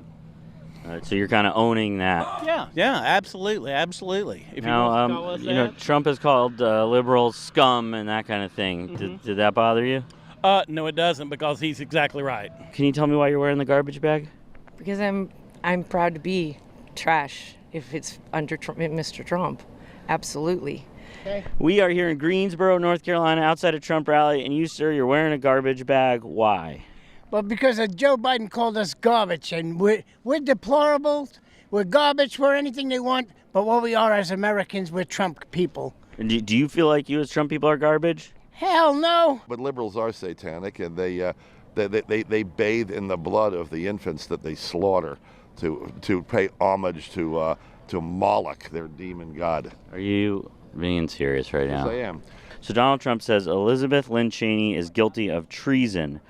Retruth if you want televised military tribunals. Does that seem vague or like not a real threat? Especially he's running for president? But I don't see that he said it.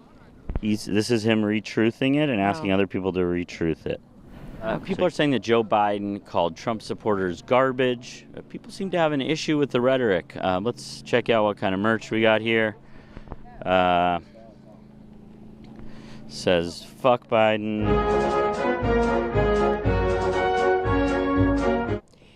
It's a statement. It's a statement. It doesn't prove that I'm not trash. It doesn't prove that I am. But it makes the statement that if you're going to call me trash because of what I believe in, then I'm going to stand by what I believe in, no matter what you say to me. Right. Because words are words, and sticks and stones may break my bones. But by God, I'm going to let you know, one, I heard it, and two, if that's what you... Don't say rewind. I know he asked, do you believe that, do you agree with Donald Trump when he says Democrats are scum? And he said, yes, I know all of it. Okay. I haven't pre-watched it. I just know because I've lived it. I've pre-lived it over and over again. You think I don't care. And I'll... What if Joe Biden would have been like, Trump's... And no, I'm not going to talk about the Moloch baby blood mention. Okay, just let's continue. Supporters, they hit their fingers with hammers. Then I would probably get a plastic hammer. What if Joe Biden said, Trump supporters, they'll leave a glass of milk on the counter for like 6 hours until it like curdles, and then they'll chug it, and they'll have tummy troubles all day. Would you be doing that? That's ridiculous. Why are you saying something like that? That's silly. No, I'm just wondering which. Oh, that's silly. That's Okay. silly. It is a silly question. That is a silly question. The garbage bag, not silly. I estimate we're 11 to 12 times worse than the Nazis. We ought to take, the liberals want to take... You consider yourself patriotic? Yes, I do. When he first took office, he had the Republicans against him, too. Because now he's almost made the party his own party. Yes. Yes. Different this time. He has loyalists around He him. has loyalists around him now. So do you think if he barely loses the election, like in 2020, that he would actually be able to overturn it this time? I think if he loses the election, this country's gone to hell the rest of the way. It's no different than the oil people, those oil people that threw the oil on top of the Mona Lisa. You kind of relate to these climate protesters. I'm not necessarily a climate protester. Would you be in favor of a national ban on abortion? Yes. All across the board. No abortions. No abortions. Are those biblical beliefs? Yes. It looks like you're a local of North Carolina. Do you plan to vote in the governor's race? I already did. Did you vote for Mark Robinson? Oh, no. I don't vote straight. Oh, no. I vote for who's right. And what was your issue with Mark Robinson? Well, I think he does spew hatred. I've watched his speeches. I don't watch mainstream media, but I watch. Wait, what the fuck? So does Donald Trump. Why are you voting for Donald Trump then? She's like, yo, I don't want a black man stealing the white man's vibes, okay? Is that what it is? Like, everything Mark Robinson has said, Donald Trump has also said. I guess the only difference is that he plays with dolls and Trump doesn't, as far as we know. And I don't like how he speaks about my gay population. Or wait, what?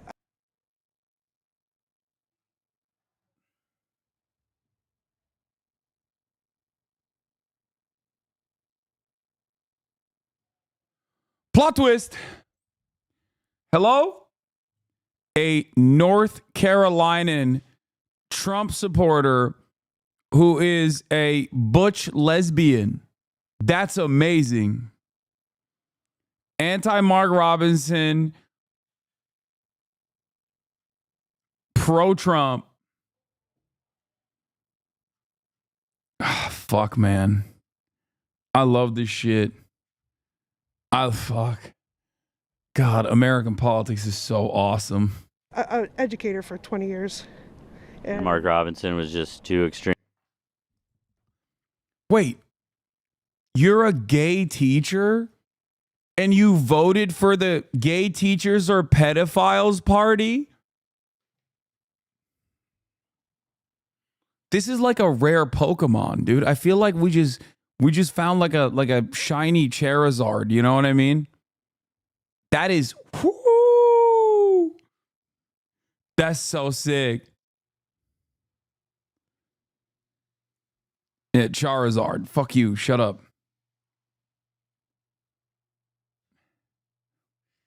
Oh my God, this chat is so stupid. Y'all are so fucking stupid. What am I doing here? Why am I even doing this? I'm quitting this job. I'm quitting politics. I'm quitting being a political commentator. I say Charizard. Everybody, chat lights up. Okay. Oh my God. Oh my God. Oh my God. Oh my God. Oh my God. Like, yeah, I said it wrong. Haha. Streamer said it wrong. Fuck you. Fuck you. Shut up. Shut up. Move on. Extreme. yeah. You consider yourself MAGA? Oh yeah, 100%. He's too extreme for MAGA? Yes. So going into 2024, will you trust the election results if Donald Trump wins? If he wins, will I trust? Of course, I'll.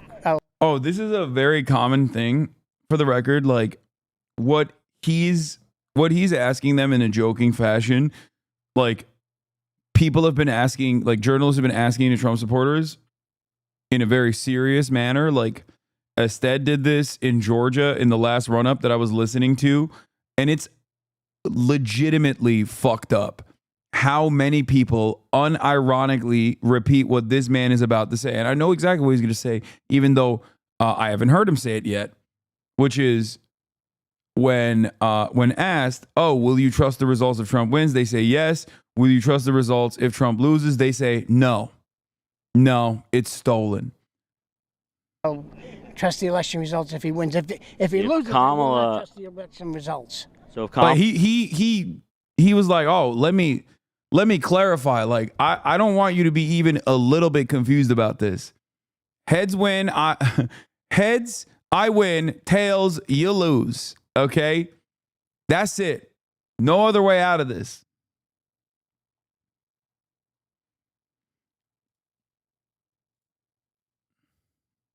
Kamala wins, you would not trust the election results. Absolutely not. But does that feel like democracy is in trouble a little bit if you're not going to accept the results if the other candidate wins? Well, it's at my prerogative to accept it or not. Certainly your prerogative, but I mean, overall in this country, are we on unstable ground with democracy if a lot of people won't accept the election results? Yes. So you're running the truck to charge the phone? Yeah. But you're concerned about gas prices? Well, I'm not really concerned. It's one of those things you got to have it. So, but it'd be nice. Even if you got to run the truck to charge the phone? Yeah. Like, I don't feel, I'll be honest, like, I think I'm pretty critical of the Democrats. Not a secret. So when I see like liberals being dumb on Maine, like supporters of Kamala being dumb on Maine, I feel like I call it out. But there is no comparison to the number of liberals who are like, oh, Kamala is like gonna change the trajectory of Gaza, which is like one of the dumbest things that liberals could possibly say or delude themselves into thinking, right? Versus the metric ton of nonsense that you hear from Republicans on every issue. I do not think that there is a liberal equivalent. The closest was the Biden is actually perfectly fine. His brain is perfectly good. Blue MAGA guys. And like some of the Russiagate conspiracies, right? Like the ones that went above and beyond. Like outside of that, and there are certainly people like that.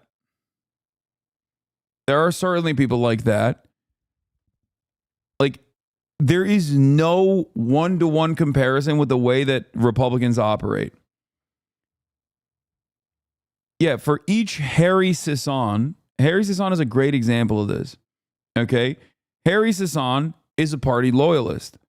He just pushes whatever the fuck the party line is, right? And it's delusional to act like Biden's brain is fine. It was delusional back then, and it's certainly obvious to every single person now. The issue is, even in that circumstance, like it's Republicans still fucking outflank the Democrats on that issue too, where they'll be like, Kamala Harris does word salad. True. Okay. Fact checkers rated it true. All right. No Pinocchio's there. She does do word salad. But it's like, but if you're a Trump supporter and you say Kamala Harris does word salad, what the fuck is Trump doing? Trump is the word cheesecake factory if Kamala Harris is doing word salad. Like, that's insane. There's never a moment where Trump doesn't fucking come across as insane. Like, just truly mentally unhinged. And that's even when he was good. That's even when his brain wasn't as bad. To be fair, Trump is a very good speaker. No, he's entertaining and he's telegenic. And he's even lost the sauce on that front as of late. Okay? But that doesn't mean he's a good speaker. He's never been a good speaker. He's entertaining, or was entertaining. Definitely a lot more entertaining back then.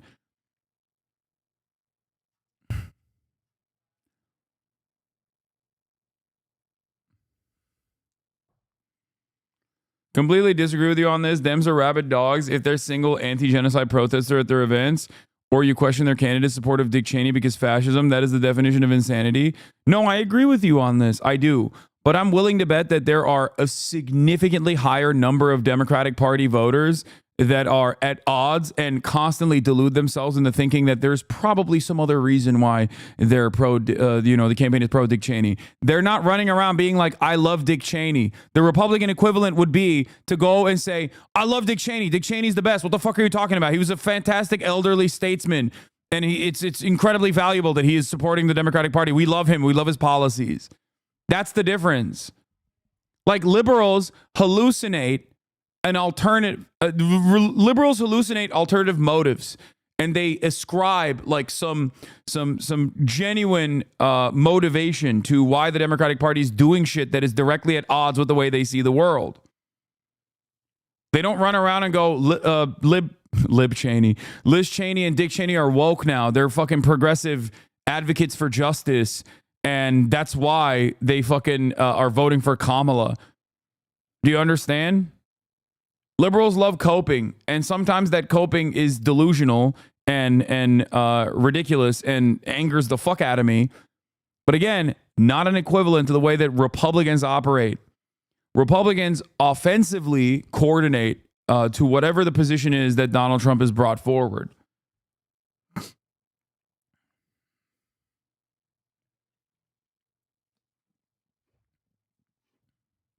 Yeah, libs cope on reason, hogs cope on reality. Like, it's the same principle, yeah, about fracking. You might hate fracking. Your parents probably hate fracking. Kamala Harris says, we got to do fracking. Liberals have to be like, oh, there's got to be a reason for it. It's not for me, but it's probably for some other person. That's the difference.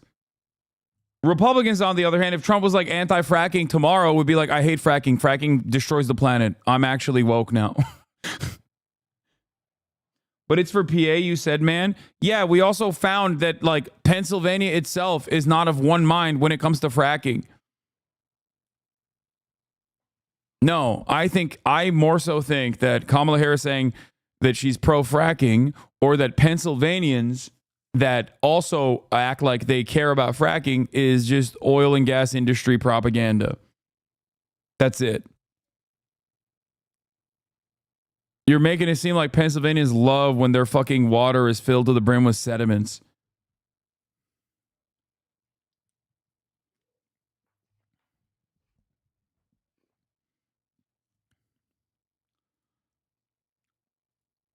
PA voters split on fracking but show widespread support for stronger regulations. October 10th, 2024. Pennsylvania voters continue to be split over fracking. Poll out this week. Survey 700 likely voters in September shows a 58% support. Wait, by the way, what do you mean split on fracking? That means that Pennsylvanians overwhelmingly, or at least by majority, support banning fracking. Even this fucking article headline is bunk. You say Pennsylvania voters are split on fracking if it's like, I don't know, 40-40, and then 20% says, I don't know. The fuck?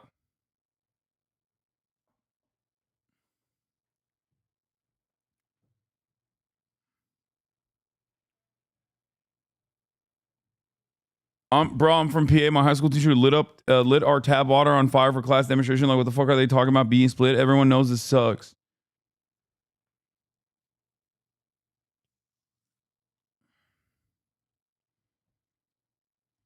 For perspective, PA has a population of almost 13 million, only about 123,000 jobs related to fracking. No, that's not even correct. That's also oil and gas propaganda. From what I understand, direct jobs versus jobs impacted by fracking means that there are like hotel workers and shit that offer rooms and service to people that come into town to do fracking and shit. You know what I mean? It's like the actual number of like people who directly are engaging in the fracking industry is much, much lower than that.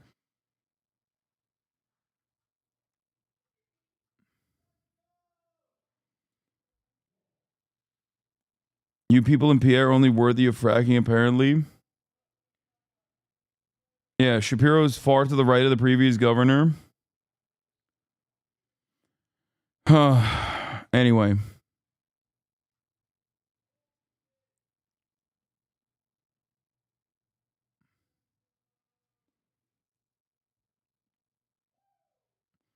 It includes any industry $1 is spent by a worker who handles fracking. Yes. Ban this dude, mods. He's been banned already.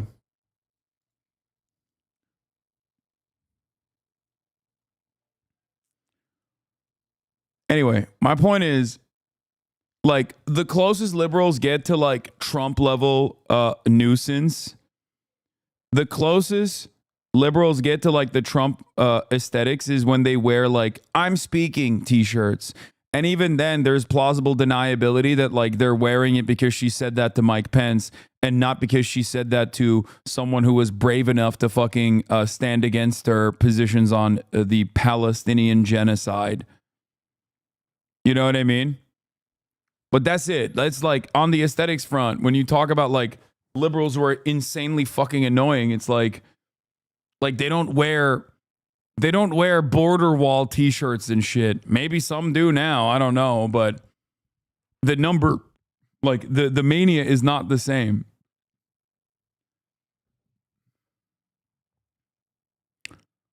Do you actually want him to be the monarch?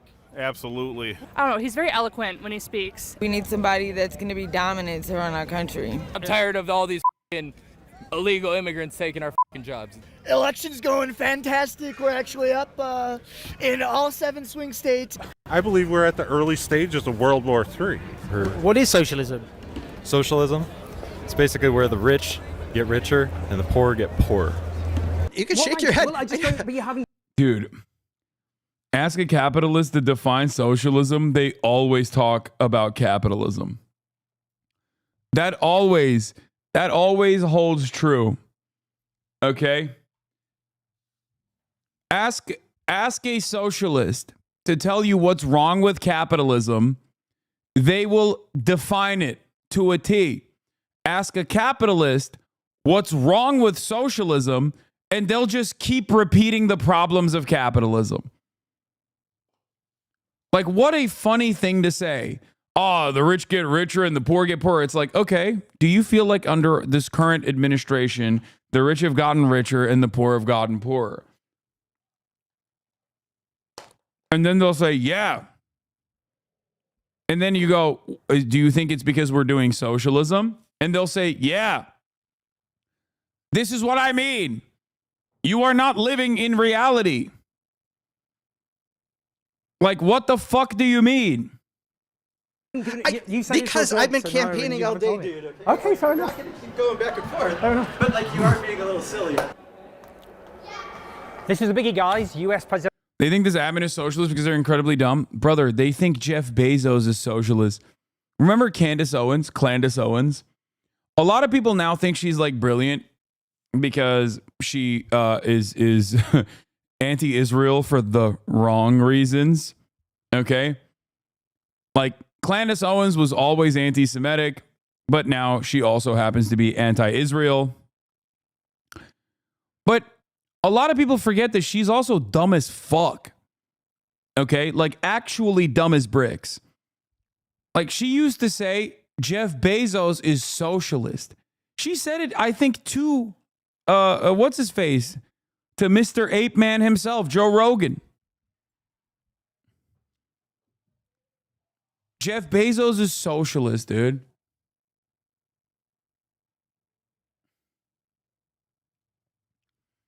What do you do with that? Presidential election 2024. Now, I'm traveling all over the US, but we're starting here in Madison, the capital of Wisconsin. This state could decide it. This has been a swing state. It goes Republican or Democrat, but very small margins. Both candidates are throwing absolutely everything at it. Now, we're going to go to a Trump rally. I'm excited and slightly scared, not going to lie. But we're going to talk to people to get a real flavour of what this state is, what matters in this election, and that means people's wages, their conditions, and issues like Israel's onslaught against the people of Gaza. So much to talk about. I'm excited. We're going to talk to people in Wisconsin. John Nichols, preeminent progressive journalist. What an honour. Co-wrote a book with Bernie Sanders. Truth. Where the hell are we right now? Where the hell we are. It's beautiful. Yes, we are in a very beautiful place. This is the state capital of Wisconsin, the ultimate battleground state, the most closely contested state in the U.S., usually. It's got 10 electoral votes. 10 electoral votes, and of the last 6 presidential elections, this state, which turns out about 3 million people for an election, or to vote in an election, of the last 6, 4 have been decided by under 25,000 votes. Whoa. So this is the place where, you know, it literally comes down to, is there a small town someplace, you know, that we should go to? And the candidates actually go. It's different than every place else. It's a state that has its own character in an awfully lot of ways. The thing about Wisconsin is it is a state that until about 125 years ago was, you know, just pillaged by corporate capital, the bankers, everybody, the railroads, and to a greater extent than any other American state, with possible exception of North Dakota, it revolted. You know, and in 1900 they elected a guy named Robert M. La Follette as governor, and he said, "I'm going to break the machine." And what that meant was, I'm going to break the corporations. They're not going to tell us what to do anymore. And he created a movement here, a progressive populist movement that was for economic and social and racial justice before other places and before other people, that was anti-war, including anti-World War I, that was conservationist and environmentalist long before. This was the left. And La Follette ran for president in 1924, didn't win, but basically... Come on, we're standing next to him. Yeah, it's him. We're introducing to you. Yeah. We're just talking about it behind Yeah, I know. Well, I was going to introduce you to him at some point. Just basic social etiquette. So this is a special birthday party for a local progressive Democratic politician, Francesca Hong. I'm going to be interested because these are all progressives. Are they going to be that happy about the choice ahead of them? Because a lot of progressives are disillusioned at the moment. Being a state representative in the state of Wisconsin is fucking absurd, but absolutely gratifying. Tell me why it's fucking absurd. Because we have had a gerrymandered state where Republicans in power have essentially tried to strip the rights and erode democracies across our state for the last 13 to 14 years. And since COVID, we've had a resurgence of folks who have been organizing, even actually well before COVID, but folks who have been organizing to try to defeat these Republicans and the rising fascism in our state, win back fair maps, and try to get a redistrict so we can have a legislature that's actually representative of the people. And this is what they're doing all over the country, isn't it? The Republicans are stitching up the electoral boundaries. Correct, because they want to maintain power, and then they want to make sure that they are complacent and never actually have to answer to the needs of the communities they're supposedly supposed to represent. Voting for Harris is one step. It's going to be one tool in a broader progressive movement to make sure that we don't have to choose between the lesser of two evils anymore. Because it does sound to a lot of people like lesser of two evils. It sounds like, you know. Well, it is. I mean, I'm not gonna sugarcoat that, but the fight against fascism is to love, care, and organize with your community, which is what's happening right now. And a lot of people look at Kamala Harris's position on Gaza and they think it's the same policy. Throw weapons at Israel and occasionally do sad face about all the Palestinians being slaughtered by American weapons. I mean, what would you say to that? Democrats make a lot of mistakes. It's not a mistake. Democrats have unforced errors, and Democrats will try to undermine one. Yeah, I mean, it's not a fucking mistake. It's deliberate. It's by design. I think the actual counter to this is both parties are pro-genocide permanently. There's nothing you can do in terms of voting to change that behavior. It's not like an unforced error. I think it's crazy to say that, especially when Joe Biden has said time and time again that he is pro-genocide. Like, he just straight up is like, I'm a Zionist through and through.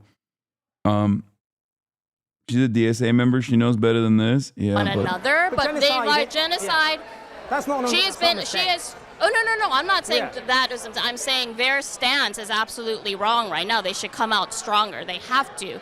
If Kamala Harris had come out staunchly opposed to genocide and saying, after I win, my transition team is going to work to end the genocide and put ahead an arms embargo and make sure that we hold Netanyahu accountable. Those are things that she could have said on the campaign trail, and she chose not to, and I think we would have seen much different margins right now. However... But she doesn't do that because she doesn't believe that, does she? I mean, AIPAC, the main pro-Israel lobby, she's been associated with them. She's doing that out of conviction, surely. She basically supports what Israel's doing. You and I both know that there are a lot of advisors and people who are telling her what to do, and I think she believes, and I know Tim Walz also believes, that what is happening... Nah, I don't. I don't think Kamala Harris has done anything to make me believe that.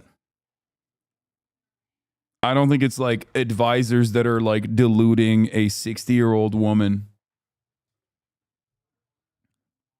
Nah, I don't agree.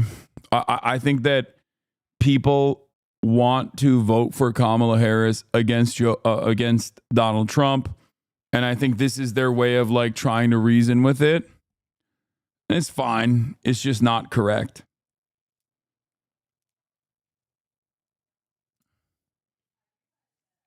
Like, her advisors are also pro-Israel. As a matter of fact, there's probably some anti-Israel advisors as well. But I think that she is full tilt Lyric said he would vote for Iraq over Trump. Yeah, a lot of people have that opinion. Austin is another person that has that opinion. And I don't think that, I think that like, I can't speak for Lyric, but for Austin, like, it's not even just Trump. Like, no matter who the Republican is, I'm pretty sure that Austin would probably vote for a ham sandwich over whoever the fuck the Republican is. You know what I mean? He's like a loyal partisan. The genocide in Gaza is completely unacceptable and must be stopped, and that we must preserve Palestinian life. We must value Palestinian life, and we have to work towards coexistence and peace and liberation, as well as self-determination for Palestinians. I mean, realistically, that's not going to happen under Kamala Harris. I mean, the problem is, I suppose, a lot of people think the Democrats' position is arm Israel, but just look a bit sad about it occasionally. But the net consequences. I would rather hold a Kamala Harris administration accountable. I would rather work to get her unseated. I would rather work to have a president that is going to value Palestinian life. I'm not going to have an opportunity to even do that with a Trump. I'm not going to be able to fight a Trump administration. What's the evidence that she values Palestinian life? We can get her there. We can get her. We can't get her there. And also, she's made no assurances that we can get her there. And also, you know, the Democrats themselves are also actively doing the anti-speech restrictions themselves. Get her and hold her accountable there. I saw the last I checked, 750,000 uncommitted voters move.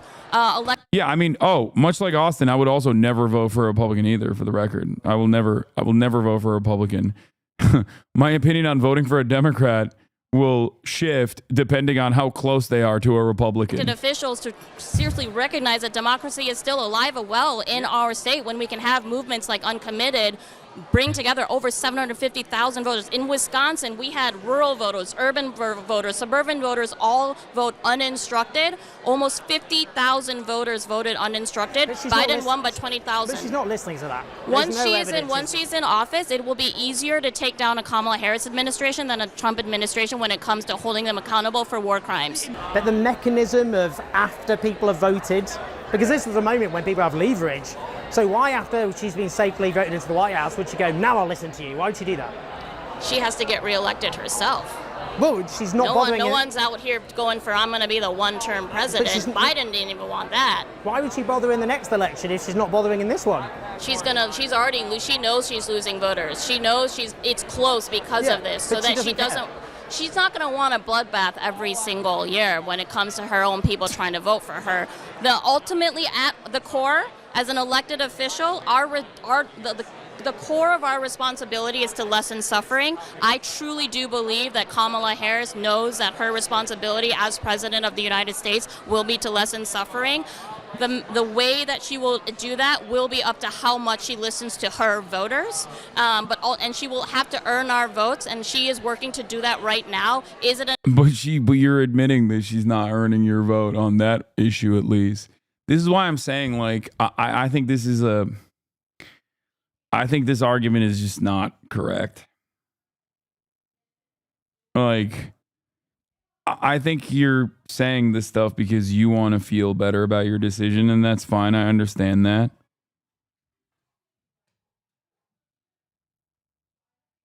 But I think that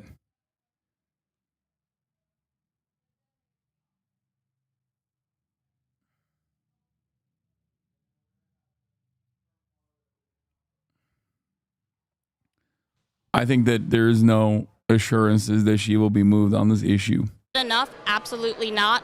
Would I rather be fighting her for Palestinian liberation, which means liberation for all of us, than Trump? Absolutely. Some would say the Democratic campaign is a bit about fear. I love this. National Association for Gun Rights Political Action Committee, James Woods. Vote for Lily Tang Williams. She has lived under communism and she understands what it does to nations it worms its way into.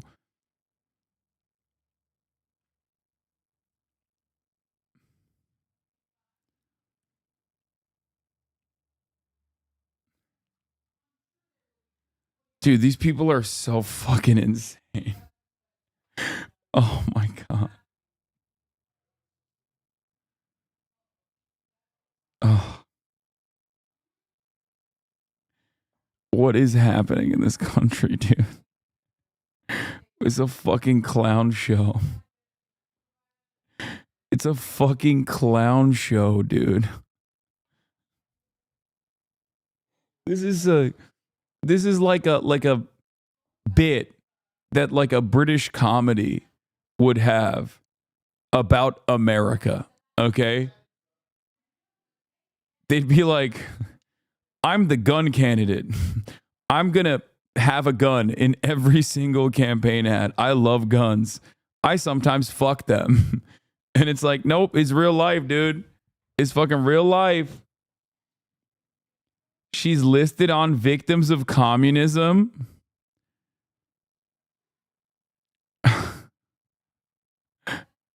Lily Tang Williams is a survivor of Mao's communist regime in China. Her parents were from an illiterate working class family from China's western Sichuan province. Damn, why are you owning your parents? Also, wait, what do you mean? They were illiterate and they were like, we refuse to learn how to read and write? Like, what do you mean?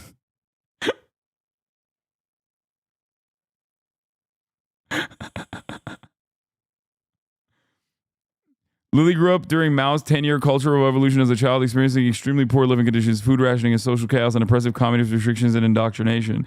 A few years later, while studying in university, she received a copy of the U.S. Constitution and Declaration of Independence from an American student.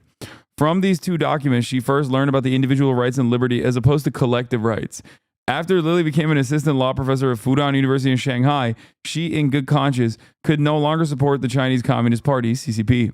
In 1988, she managed to leave the oppressive regime by seeking, without her university's support, graduate study in the U.S. Bro's gonna get clipped so hard right now. What do you mean? Like, come on. Dude, my haters that like are also anti-China cannot be so fucking psychopathic that they are defending this person's like psychopathic notions.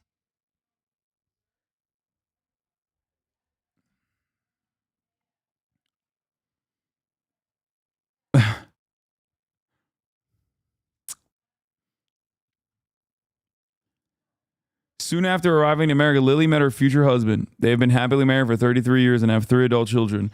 While raising her family, Lily became an entrepreneur and began her journey of discovery of democracy and liberty. They're also talking, it's so funny because like this is so obviously right-wing. Like victims of communism is of course incredibly right-wing. They straight up feature Nazis as victims of communism. But like, which they were technically, but you know, I don't know if that is I don't know if that's something you want to point to as like, you know, poor Nazis is not exactly a position that you want to have. But like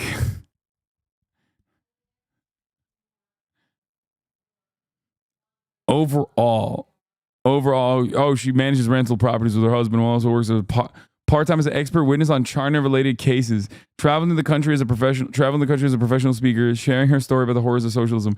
Yeah, the funniest part about this is, so whenever these like right-wing groups write about someone who is not white, they write about her like she is an animal. You know what I mean? Like they write about non-white people as though they are like primitive cultures. You know what I mean? And what I mean by this is this, okay? She discovered democracy and liberty. Like she's a savage who discovered fire. You know what I mean? Like, what are you, like, why do you let anybody talk about you like this?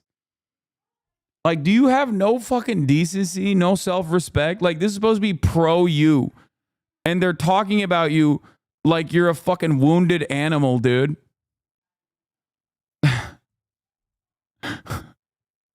Her passionate presentations and interviews have been featured on Fox News, Tucker Carlson Tonight, Fox Business, Newsmax, Timcast, HasnAbi TV.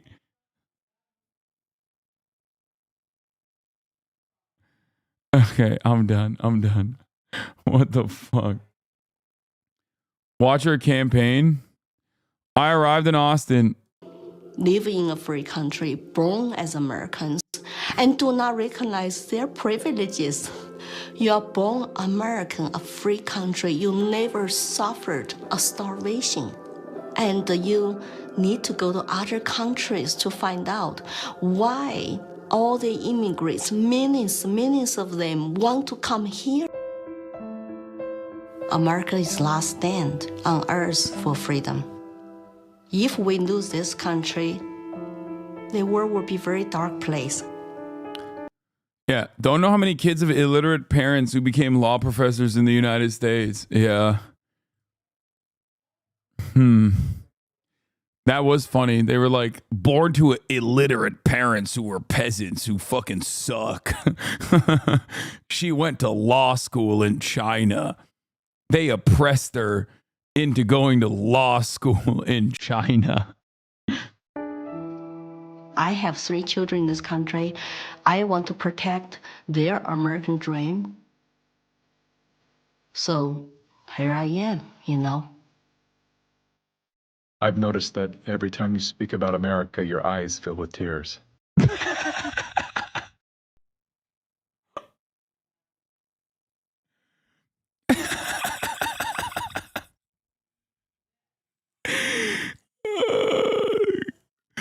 Glaze! Oh, Jesus Christ. God, I love America so much. For many liberals as well, by the way, this doesn't track as like insane propaganda because they also are loaded, filled to the fucking brim, overflowing with American exceptionalist sentiment and that all of our enemies are barbaric, bloodthirsty monsters type shit. So they don't look at this and go, this is cultish, man. What the fuck are we watching? Every time I see someone like this, I'm happy they went to the US instead of staying in China. Yeah, America's brain drain aside, America's hog drain might be making other countries better.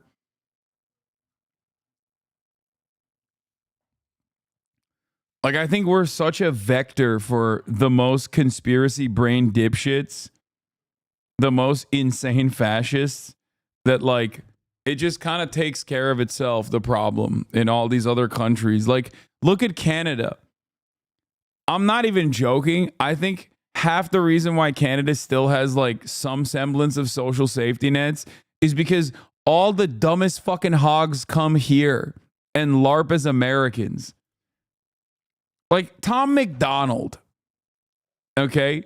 Tom McDonald is Canadian. He could have stayed in Canada, but no, he had to come here and fucking talk about how he loves wearing, I don't know, American flagged gear all the time.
offered it to me. Just want to live American dream, and my children live American dream. Sorry about that.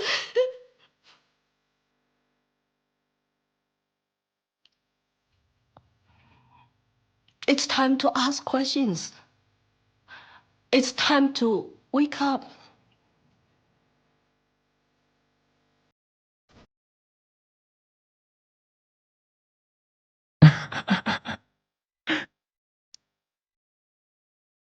We've been brought together in this moment to face the urgent choice between dehumanization and rehumanization. What? I can't get over this fucking ad.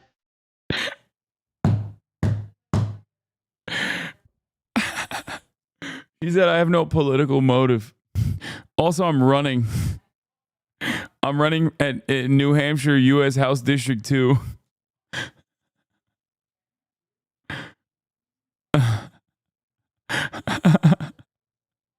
It's about this guy sucks, he's dangerous, we need to stop him. So that's quite a negative rather than a positive kind of vision for the country. What do you think about that? It's more like lesser evil. There's this new energy. Rehumanization? Yeah, they're going to make Chinese human again. Like, that's what they're saying. Because communism has made them less than human. It's cool. It's a cool thing to say. Within the party that it's not just fear motivated. People are excited. I mean, I'm super excited. Really? The fact that we are going to elect the first woman president, like, that means a lot to me as a woman in the U.S. Like, I was absolutely devastated when Hillary Clinton lost. You know, it was I was still in high school, and I remember thinking, like, you know, as a young woman, like, there was no longer a limit on leadership for women. Even though this is, you know, viewed as kind of good versus evil, democracy versus fascism, like, there's also, we're gonna have a historic election if Kamala Harris wins. And I think... Yeah, final question, I suppose, is on that. A lot of people go, she'll be the first woman president, but if I'm gonna talk about disillusionment in the country, people say she's gonna be the first woman president to keep arming a genocide in... Yeah, also, this is the glass cliff shit, dude. Like, it makes sense. America, if you look at it as a company, is at the verge of insolvency. So we're like, let's hire a woman and then be like, see, shouldn't have done that. She ruined the country. We put a woman CEO. We put a woman CEO in power. I think the difference between the two sides right now is that if one side is elected, we will not be able to protest the actions that they take in office. Are you able to protest right now? I mean, she's not protesting in general, but like, come on. This stuff is, on the Gaza front, this stuff is stupid, okay? You can say that about other shit maybe, but, you know, on the issue of like protesting for Palestinian emancipation, it's not like the, sorry, Democrats don't have a great track record there, you know?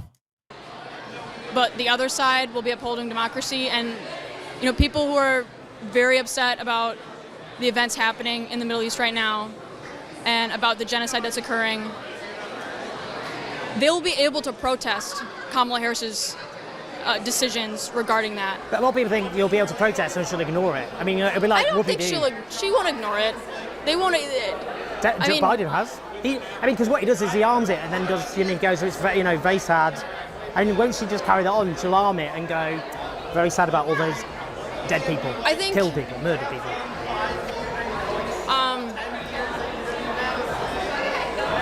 I guess I don't know what Kamala Harris will do, but I just know that, you know, on November 6th, if she is elected president, we will be able to protest. You know, people will be able, but like, if Donald Trump's president, it doesn't even matter. If we're able to close the book on Trump, it will usher in a whole new generation of leadership. The soul of the Democrats then is won by people like people in this room. Yeah, I think so. Amazing. I felt hopeful at the end. Was that hope? It feels good to be on a bar again. Hey, thank you all for coming out for Fran today. I just got back from doing doors in Baraboo with Karen DeSanto, one of the pickup seats that we need to get the majority. And I can tell you there's a good feel that's out there. Joe Biden has been stuck in kind of a 4 or 5 decade old view of what Israel was with very different leaders. And that's where he, I think, took most of the positions that were happening. Kamala Harris isn't from that same era. She's from the era I'm from and other people. And I think with AIPAC. She was there. She's literally 60 years old. Like, yes, she reads as much younger. Yes, her brain is not doo-doo in the way that Biden's is, but she definitely is from that era. Okay? That's kind of wild. I don't get that either. Star guest in 2017. But then you'd have to say 85% of Congress gets money probably from AIPAC, right? Yeah. Yeah. I think you can say that. And I think that definitely does play a role in our calculations.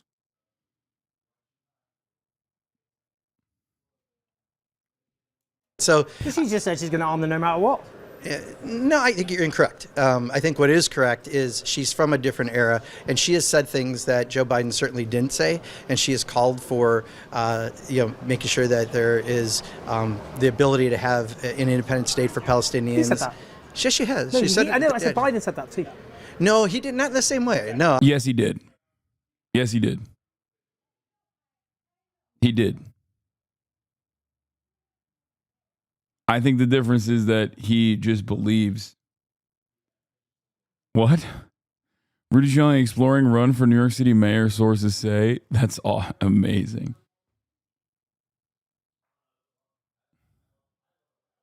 I mean, I hear him probably a little more than you do, and he has not said that in a significant way. In fact, the biggest... I read all his statements. He's probably said the two-state solution sort of stuff, but he hasn't gone... She's gone farther in the words. I can tell you this as someone who's one of the most active people... I can tell you she's gone farther in the words. In Congress who cares about this issue? No, it's just she has said things that go significantly farther than where he's at. Is anyone where I no, she hasn't. No, but I don't know. Tangibly, she'll keep selling arms. She'll just do the same thing. No, you have no proof of that. She said nothing like that whatsoever. Yes, she has. No, she hasn't. Yes, she has. What is happening here? What is this conversation? Yes, she has. Why are you just denying reality? Just say that this is an unchangeable position that is uniparty and fucking move on. I don't get why. Oh, see, liberals cope with reason. Republicans deny reality. Like, oh, well, she has said it. Okay. She has said it. Oh, well, everyone's AIPAC. It's true. I mean, he is denying reality too, actually. He's like hog levels. She said... No, she hasn't. No, that's a statement out of ignorance. That's not a statement of ignorance. She said... No, it is. It is. What statement has she said which suggests she'll stop she hasn't even arms? Talked about that almost at all. Yes, she has. She said, I will... I think you're arm wrong. Israel no matter what. Well, that's what she said. You're wrong. No, I'm telling you, you're wrong. Well, but give me a statement. Give me a statement. What has she said? She hasn't said much on it, period, because she's been running for a short amount of time, but you've decided what she said. That's not correct. She's running for president. She's under scrutiny on this issue. So here's the answer. You're going to keep talking. I'll give you one last answer, and then we're done. Okay. All right?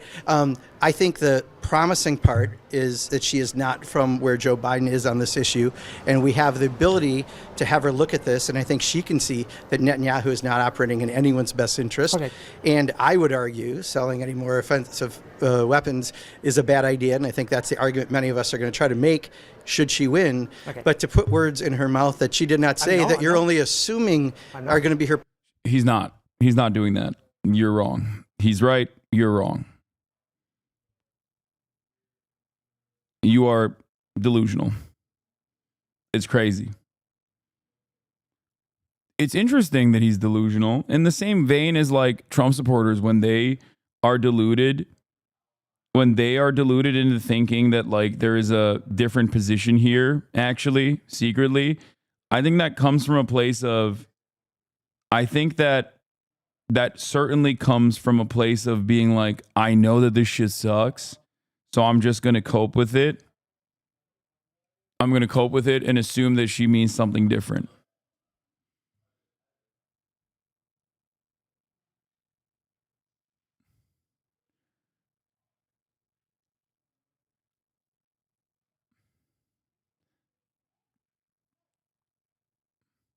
This sucks because Mark Buchanan is like top 10 Congress people to oppose Israel. He's legitimately one of the better progressives.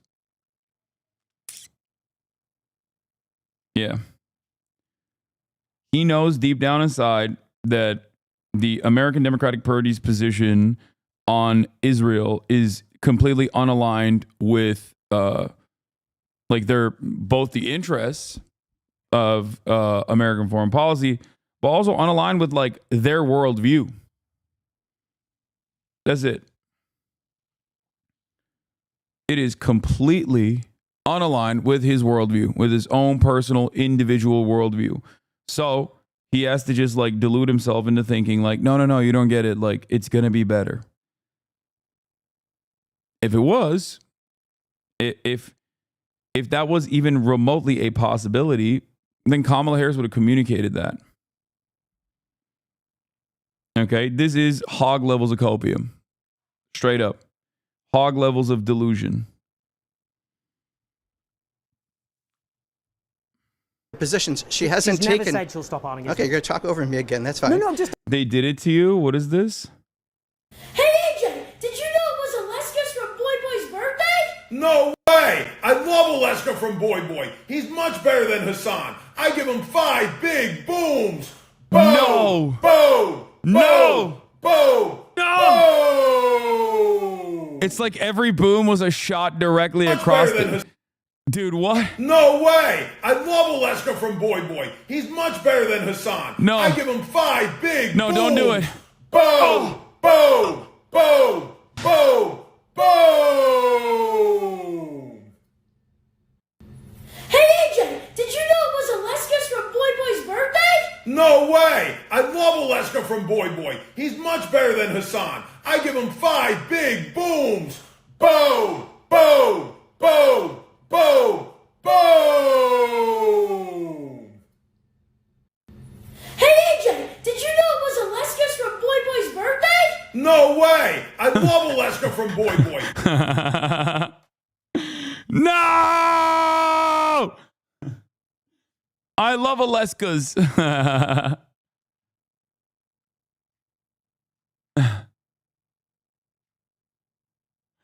Stop with the booms. He's already dead. He's already dead.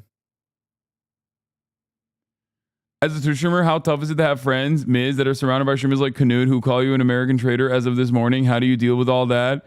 I don't give a shit. Also, Canute is not even American. I'll do you one better. I'll go and hang out with Canute himself. I don't give a fuck. Oh man, I can't believe it. Another person has called me an un-American terrorist. Oh no, what will I do? Oh well. Yeah, what does this say about Canute that he wants to hang out with a terrorist? Do you feel like he genuinely believes it when he says that? Or do you feel like he's just repeating whatever he fucking saw on subreddits? Much to consider. Why don't you go ask him that?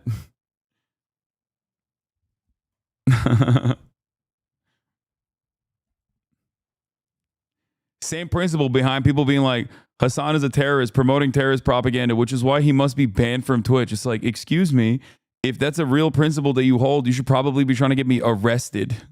Okay? Like, what do you mean?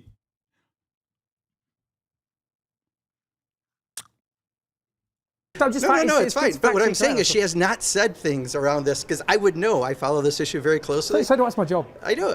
So is my job, you know. Except I actually get shit done, and you kind of report about what happens. So I'm telling you, I'm a journalism major. I know what you're trying to do, but I do think that you're incorrect. You ask questions. But you are incorrect. No, I think you're and that she has not said. Yeah. But she has not said what you're saying she said, and I think we have to find out yet where she's going to be exactly on some of this. But she's not said she anything comes from a different area. Well, she has totally. Okay, well, yeah. Okay. I'm sorry. Right. I'm sorry you're upset. About no, just you're wrong. And as a journalism major, I'm offended that you are. Yeah, Mark Buchanan has been decent on military weapons. Progressive Dems between a rock and a hard place. Mark Buchanan balances opposition to the war and support for Biden. Like, it's just interesting because like he is better than the majority of Congress on this issue.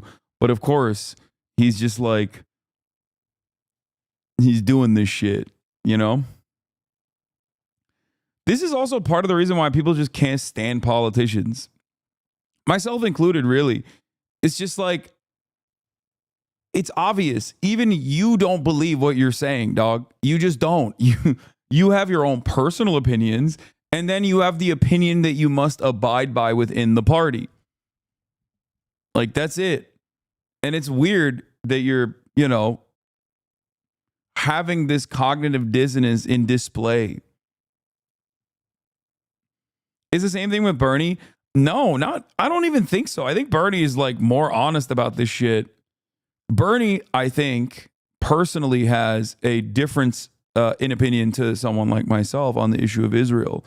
But having said that, Bernie is like openly like, yeah, no. Bernie's like, yeah, they're doing genocide. Well, he won't say genocide, but they'll be like, they're in the tank for Netanyahu, Bibi Netanyahu, but there's a bunch of other stuff that Trump will be worse on.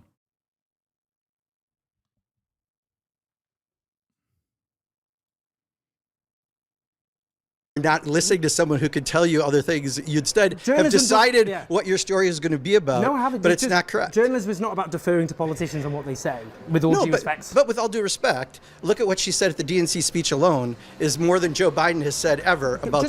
Did you see a shift in the strategy? Kamala mentions Gaza without a protester yelling about it. It took Trump going to Dearborn for her to start off her Michigan rally with Gaza. I'm literally going to suck down a fucking Glock. Oh my God, dude. I'm Brian Kill Me. Holy fuck. I don't want to. Oh my God, this shit is so fucking annoying. Oh my God.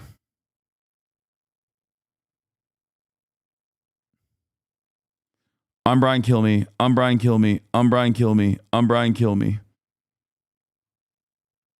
I'm Brian Kill Me. I'm Peter Douchey. I'm Peter Douchey. I'm Brian Kill Me. They can't be for real. They can't be for real on this. They can't. They can't be this fucking bad. Suck cocks, not Glocks.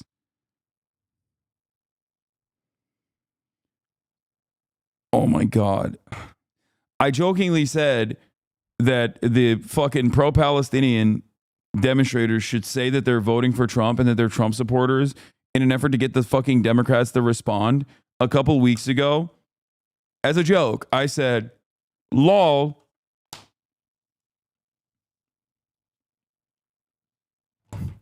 Wouldn't it be funny if the Democrats responded to the pro-Palestinian demonstrators that say that they're going to vote for Donald Trump? Because the only person that they ever care about is a Trump supporter, and they just only have one position, and that is, how do we court Trump supporters? And it turns out that is the case. It turns out that is the case. I was just jokingly saying that. And it turns out the Democrats were like, oh my God, they're pro-Trump. What the fuck? We love them now. If they had done this like, I don't know, 6 months ago, Kamala Harris probably be talking about dismantling the Zionist entity by now. Fucking 2 days out from an election.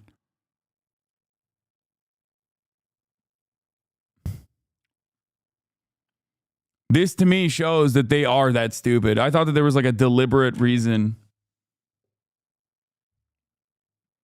Remember when you said, how can you go to Michigan and not talk about Gaza when we first started campaigning? 2 days before the election, they noticed.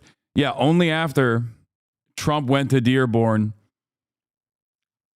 Look, Just tell me, look at what that's more than Biden. I'm not. That's been a few months ago, and I've been campaigning all day. You can actually look it up. It's pretty simple. You said look at what she said. I just told you. Look at what she said at the DNC convention. It goes farther than what Joe Biden said any other time. I don't think that's true. With all due respect, I don't want to upset you anymore, but I don't think anything. I can tell you, for those of us who care about this issue in Congress, we have watched the language be different, and I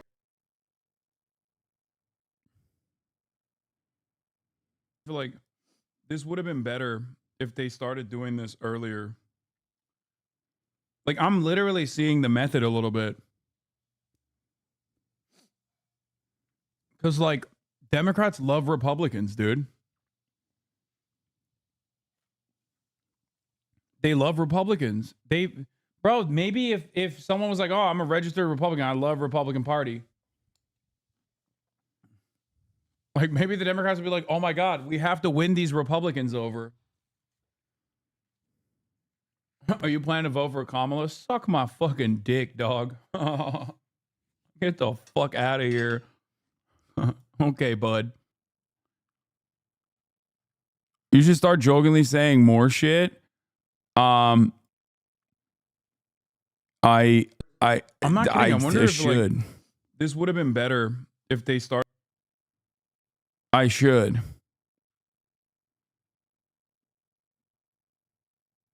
I don't get why you're arguing with this. We watched her leave space. You are right that she has not indicated she will be better, but also she's avoided indicating either way as much as possible. What? No.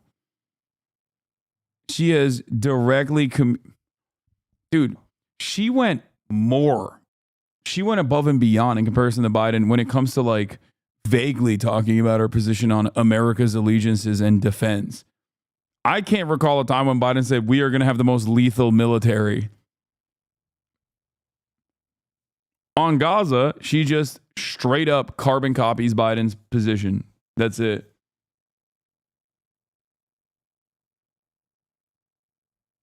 Yeah, also, Mark Piker is wrong.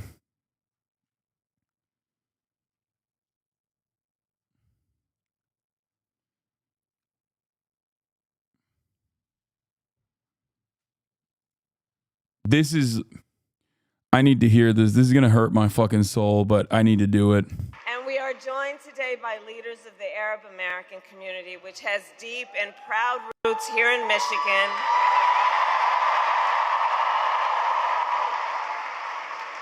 And I want to say, this year has been difficult, given the scale of death and destruction in Gaza, and given the civilian casualties and displacement in Lebanon. It is devastating. And as president, I will do everything in my power to end the war in Gaza.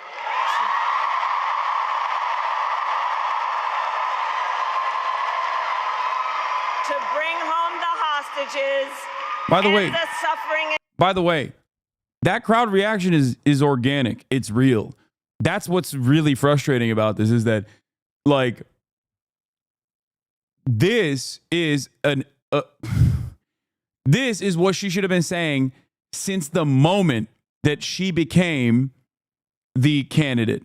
Like, literally, this is what she should have said at the DNC. This is what she should have said the moment she became candidate, and maybe even gone further than this. No, like, I'm speaking now. No fucking, no, this is different than everything else that she said thus far. You are wrong. The reason why this message is so much better than every other time she's talked about it is because she's not contextualizing the death and destruction by saying Israel has a right to defend itself. Of course it's different. No, it's objectively different. She's not saying Israel has a right to defend itself. She's not saying that, like, she's not saying October 7 was the singular worst tragedy of all time and what came after it is, it's kind of bad too. She did not open with Hamas October 7. Mass rapes occurred on October 7 directed by Hamas. Babies were burned alive or any of that other shit. In Gaza in ensure Israel is secure and ensure the Palestinian people can realize their right to dignity, freedom, security, and self-determination.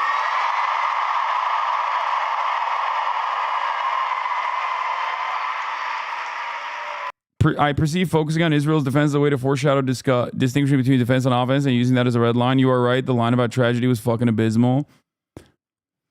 She still said ensure Israel's defense, but I mean, that's fine. That's nowhere near as bad as fucking framing the conversation about October 7 being the pivotal moment, which then justifies at least some of the atrocities that Israel has committed. But again, 2 days away, too little, too late. Or this is not me saying we can push her left, by the way. Make no mistake. This is me getting even more mad because now I am of the belief, because now I am genuinely of the mindset that these guys are just actually fucking stupid. There was a moment where I was like, they're laying it on so thick with like Richie Torres being deployed to Michigan, and then fucking Bill Clinton being deployed to Michigan to be like, the Arabs are barbaric and they deserve to be killed and slaughtered, and Judea and Samaria belong to Israel. Am Israel, ha, like all that shit. Like I was like, oh, they're just like actually fucking cutting. They're reframing this issue as like sectarian conflict. The classic like canard. Oh, this is a 1,000-year war. We can't deal with it. It's just Jews versus Muslims. Like, it's all fucking bullshit, right? Like, the way that they communicated this for so long made me feel like I don't even think that they're stupid. I think that they're like cynically and deliberately trying to give people the permission to say, fuck the Muslims. This is just a Muslim issue. Fuck them. Cut them out of the coalition. The fact that she is now communicating this position 2 days out from the election, after Donald Trump went and did that shameless fucking pandering bullshit in Dearborn, makes me feel like, no, they are that stupid. That they straightforwardly and legitimately thought, like, nobody gives a fuck about Gaza. Come on, these guys are just Muslims. No one cares. They're not human. That is insane. And we continue to work on a diplomatic resolution across the Israel-Lebanon border to protect civilians and provide lasting stability. I mean, this stuff is all bullshit too. Like, come on. No, you don't. You're not doing that. Like, it's still empty words, and it's like a marginal change in the appropriate direction, and it came it's like too little too late. It came 2 days before. I make no mistake. I need you to understand something here. The fact that she could dignify voters with a lie that isn't even like framed well enough, but the mere fact, the actual fact that they were to even dignify the Michigan population with a fucking lie 2 days prior, only after Donald Trump was like, I love the Palestinians. Like, I'm eating Palestinian kebab. That blows my mind, dude. That means that they were actually stupid. That means that they literally did not think that this was a problem at all. Like, they didn't perceive this as a problem at all.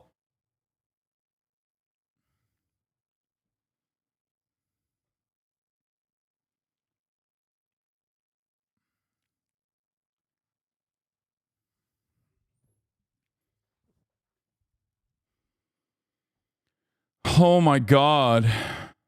This is insane.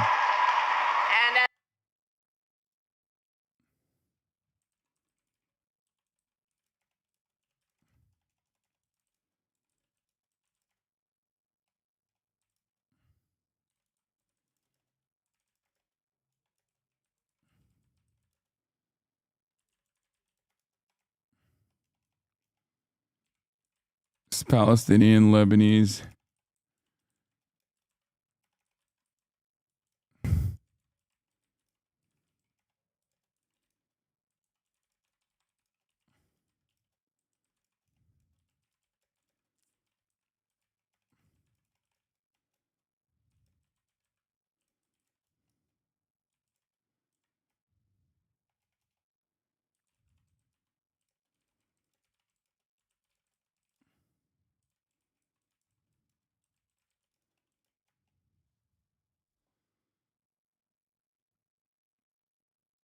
This is unimaginable. She could promise an arms embargo and most pro-Palestinian voters would be switched off to it and rightly not believe her because of what she said for the past 6 months.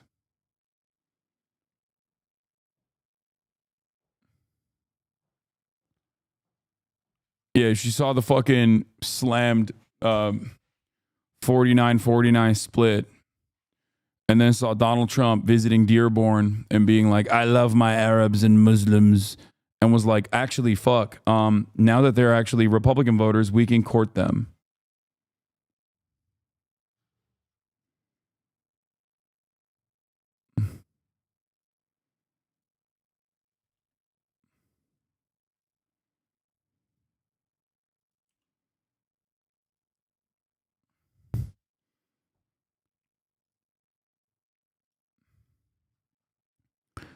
Why is Sarah speaking like this? Jeet here says, the New York Times reports the Trump campaign's research found that up for grabs voters were about 6 times as likely as other battleground state voters to be motivated by their views on Israel's war in Gaza. The worry is Harris started too late. Who could have foreseen this? Who could have told you this? Who has been telling you this?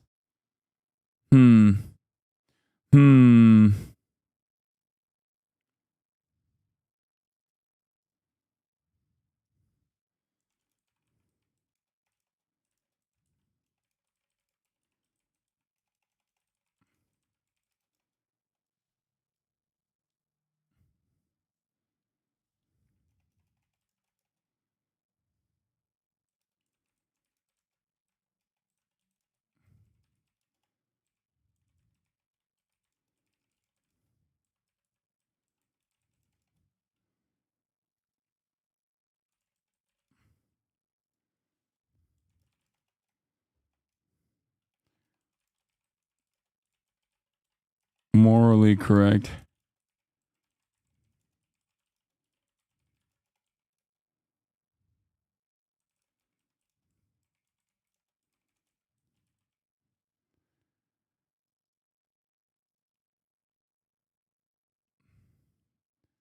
This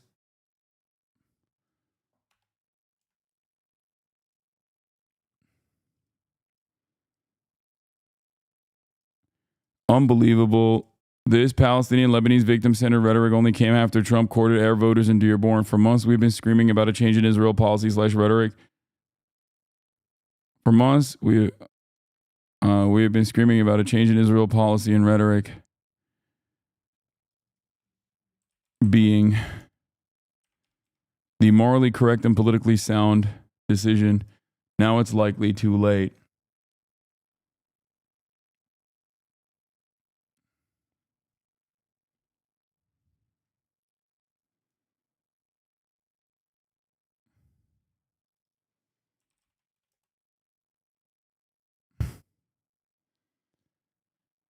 Oh my God.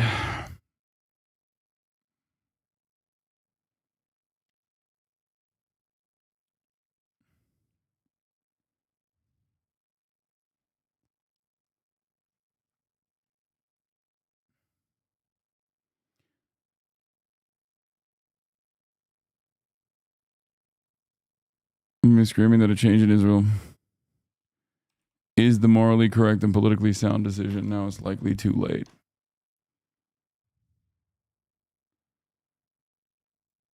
As president, I will work tirelessly toward a future with security and God damn it, dude. How is what she said different than what she's been saying all along? The last sentence I heard her say bar from bar before. Guys, optics matter in every single word, and every single word is weighted differently. What word she uses before the other matters in this situation. Okay, this isn't fucking Donald Trump. Democrats are very careful with the language that they use. Centering, I'm pointing to it right here. This language is centering the victims of Israel's genocidal campaign. Okay?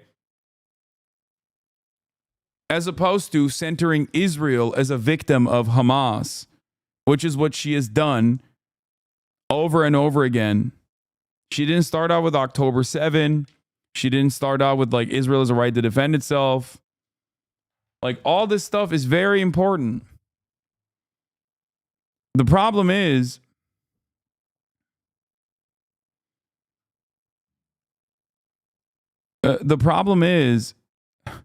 this is too little too late. And she didn't fucking say, she didn't say this as a response to a protest. She came out of the gate swinging with it. Millions of people have voted already.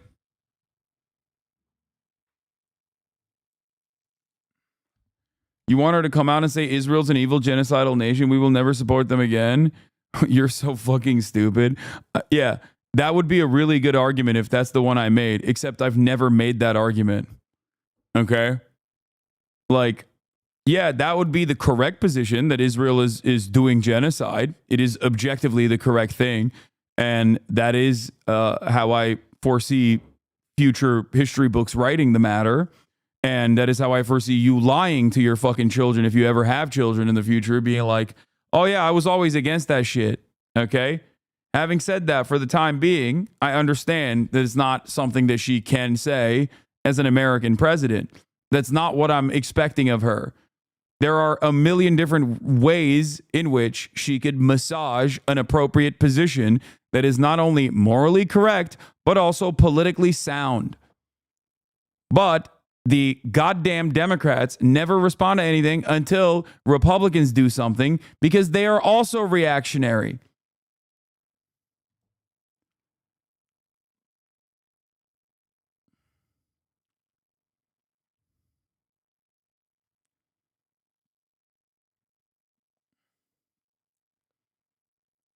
She doesn't even need to say anything. She needs to say America is a nation of laws.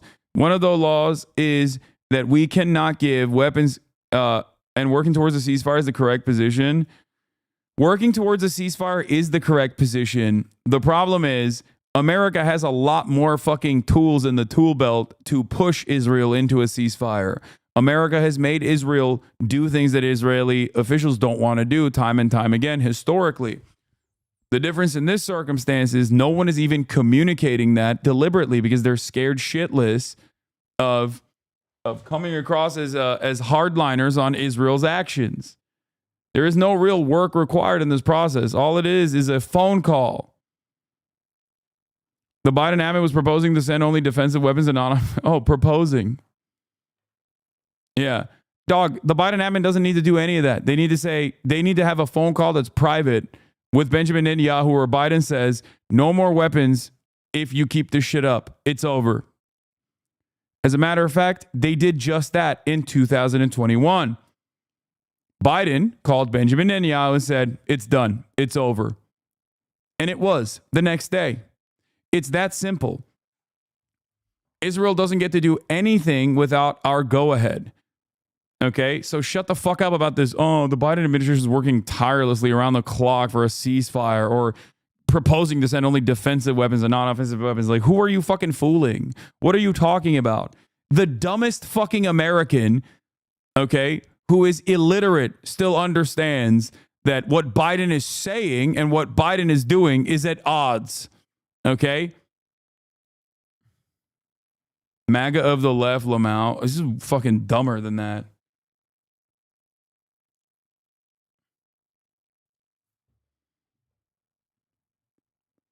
Reagan did that. Biden himself did that.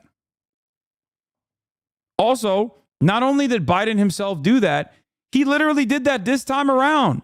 Why the fuck did Israel not light up Iranian oil refineries? Why the fuck did Israel not light up Iranian nuclear facilities?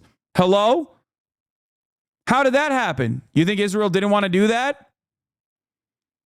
After Iran straight up penetrated its anti-defense systems, Israel's anti-defense systems, and actually struck multiple fucking targets, 2 air bases, and the fucking Mossad headquarters. They were able to hit inside of Tel Aviv. What are you talking about? You think Israel did not want to fucking fight back against that and greatly escalate? Well, That's exactly what they did say, but I know they aren't going to do that in an election year. They need to get elected and then President Netanyahu because Trump will be so much worse. Man, shut the fuck up. Wake up. Wake up. You're fucking delusional. No, they're doing it because they want it, okay? They're doing it because they like it. They're doing it because they agree with it. Oh, they can't do that because it's an election year. What are you talking about? There is only electoral consequences in the positive direction if they were to fucking stop this shit. You have looked at 0 fucking polls on the matter. You are delusional. You do not know what the fuck you're talking about. And you are now directly at odds with the way that Kamala Harris is even communicating on this matter. For months and months, I have shown you polls over and over again showcasing that people would be significantly more enthusiastic if the Biden camp or Kamala Harris after the swap out happened were to restrain Israel. And the only way to restrain Israel is through denying weapons transfers. You're wrong. You're just objectively wrong. There is no data point to prove that you are right. You are no different in that regard from a MAGA Trump supporter. Okay? You know how Trump supporters will turn around and fucking act like, oh man, well, you don't understand, like, the elections are stolen. And it's like, well, where's the evidence for that? You know? And then they're like, oh, I don't know. They just are. You know, illegals are doing that. You're behaving like that. You're straight up behaving like that. Blue MAGA ass motherfucker in here. Jesus Christ.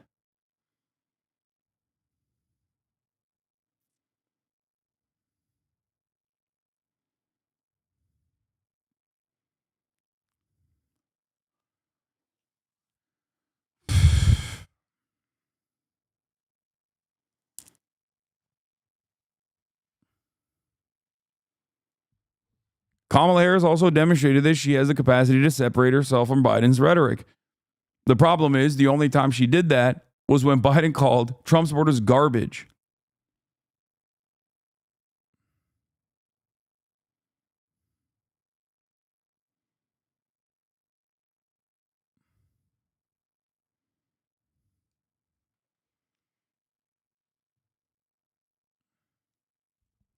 Too late as far as mattering to Gaza-centered voters. That's what I'm saying, yes. Or too late to see like a noticeable bump. Too late to see a noticeable bump in terms of her election day voters. I'm not MAGA. I'm a realist. It's a complex issue. They need the right voters in the right states to win. I know it sucks, but nobody likes to see how the sausage is made. No, dude, this is copium, okay? The I'm a realist position is copium.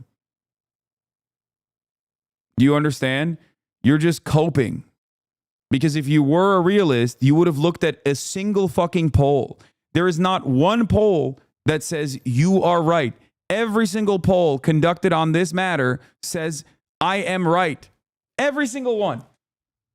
And you can even arrive at this conclusion by just looking at the reality on the ground, okay? There are 0 Democratic Party voters or likely Democratic Party voters or independents or undecideds that are going, I want more dead children in Gaza. I want more dead children in Lebanon with my tax dollars. There are, however, plenty of people who go, I don't like that. I would be significantly more enthusiastic to vote for any administration that puts an end to this. That's part of the reason why a lot of people even fantasize and hallucinate that Trump would be better on Gaza. And that's why Trump is defeating Kamala Harris by like 30 fucking points on this issue.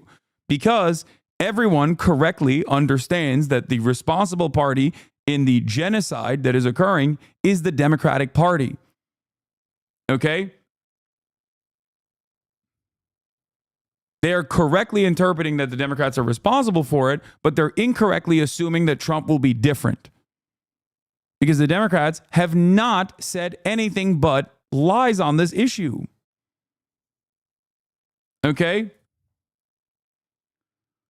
I really, really, really hope you understand that you, like, saying that you are a realist on the matter is actually so removed from reality, specifically because all polling on the matter for months have consistently shown that overwhelming majorities of Americans, both the Democratic Party is like 80%. 80% of Democrats want a ceasefire and weapons transfers to halt to Israel Okay. Like 70 or 60% of independents want it, and even 54% of Republicans want this to happen. Okay? To play devil's advocate, Palestine is a colonizer state as well as Israel. Wait, what? What are you? Okay, sure. To play devil's advocate, Palestine is also doing a genocide in Israel. Okay, cool, man. You can't play devil's advocate, but just like making some shit up.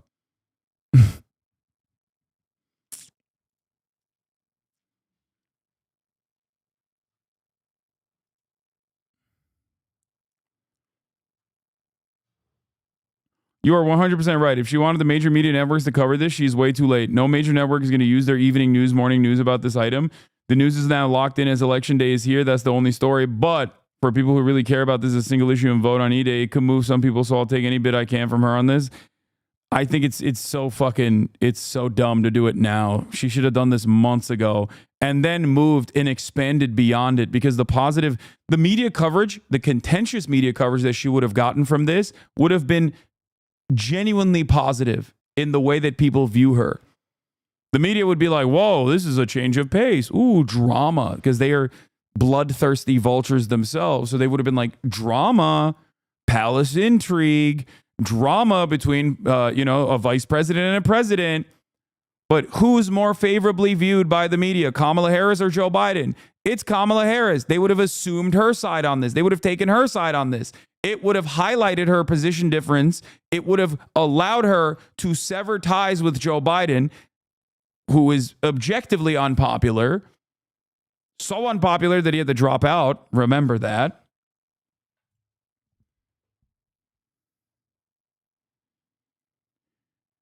Oh.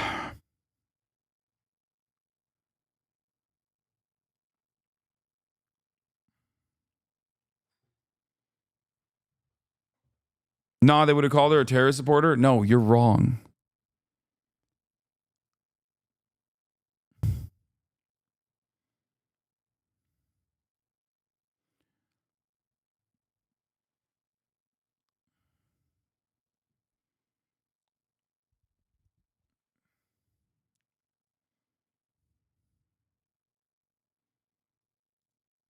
CNN is covering it only with an update. Harris kicks off final Michigan rally with pledge to do everything in my power to end the war in Gaza. That's a position that, by the way, Donald Trump has falsely adopted for the longest fucking time. He's like, I'm going to end the war. I'm going to end the war. I'm going to end the war. I'm going to finish the job. I'm going to finish the job. I'm going to let Israel finish the job. I'm going to end the war.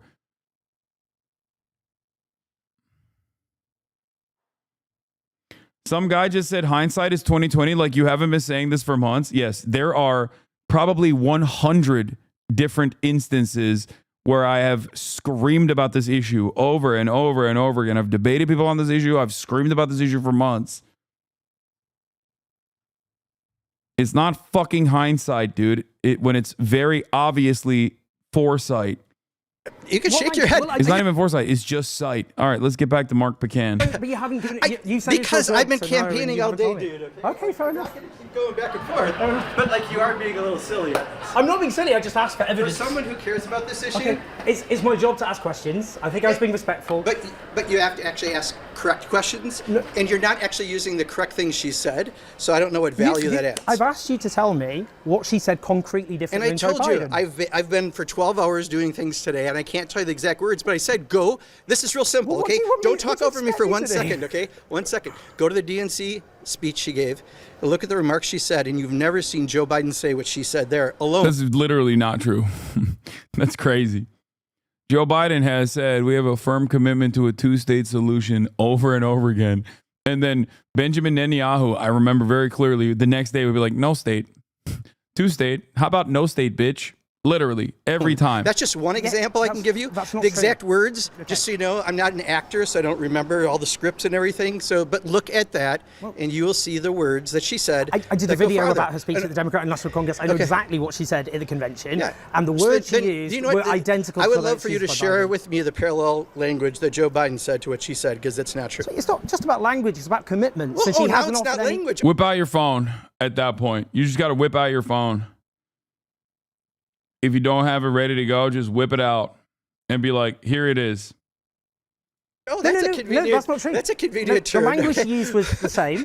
No, the language it wasn't. used was the same. You just said that it's not about language, but now you're saying it's the same. What matters? If you had said anything with consistency, I could answer the question better. You're not, What though. matters at the end of the day isn't just empathizing, it's about commitments. And she hasn't offered any concrete differences in policy. Well, That's didn't a I just tell you on a lot of policy, this in particular, we haven't seen a lot of additional statements because the campaign's been truncated. But what she said at the DNC... There's been months of a campaign. Yeah, I mean, that's also bullshit. That's also bullshit. Campaign's been truncated.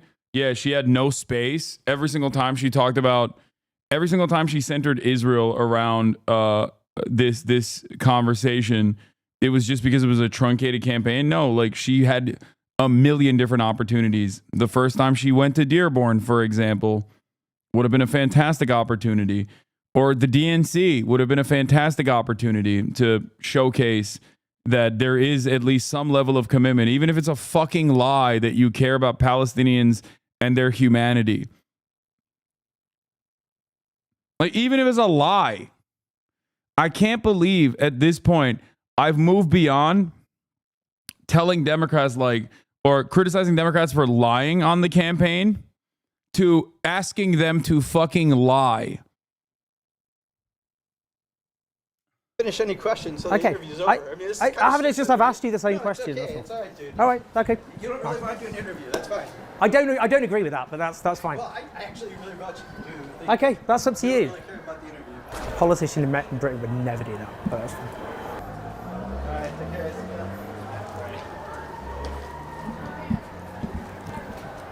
Okay, hold on now. This is not a defensive. Yes, they would. What the fuck? They'd be even worse. Get out of here. That's crazy. I don't agree with Owen on that one. Not sure about that. Let's do a debrief. Yeah.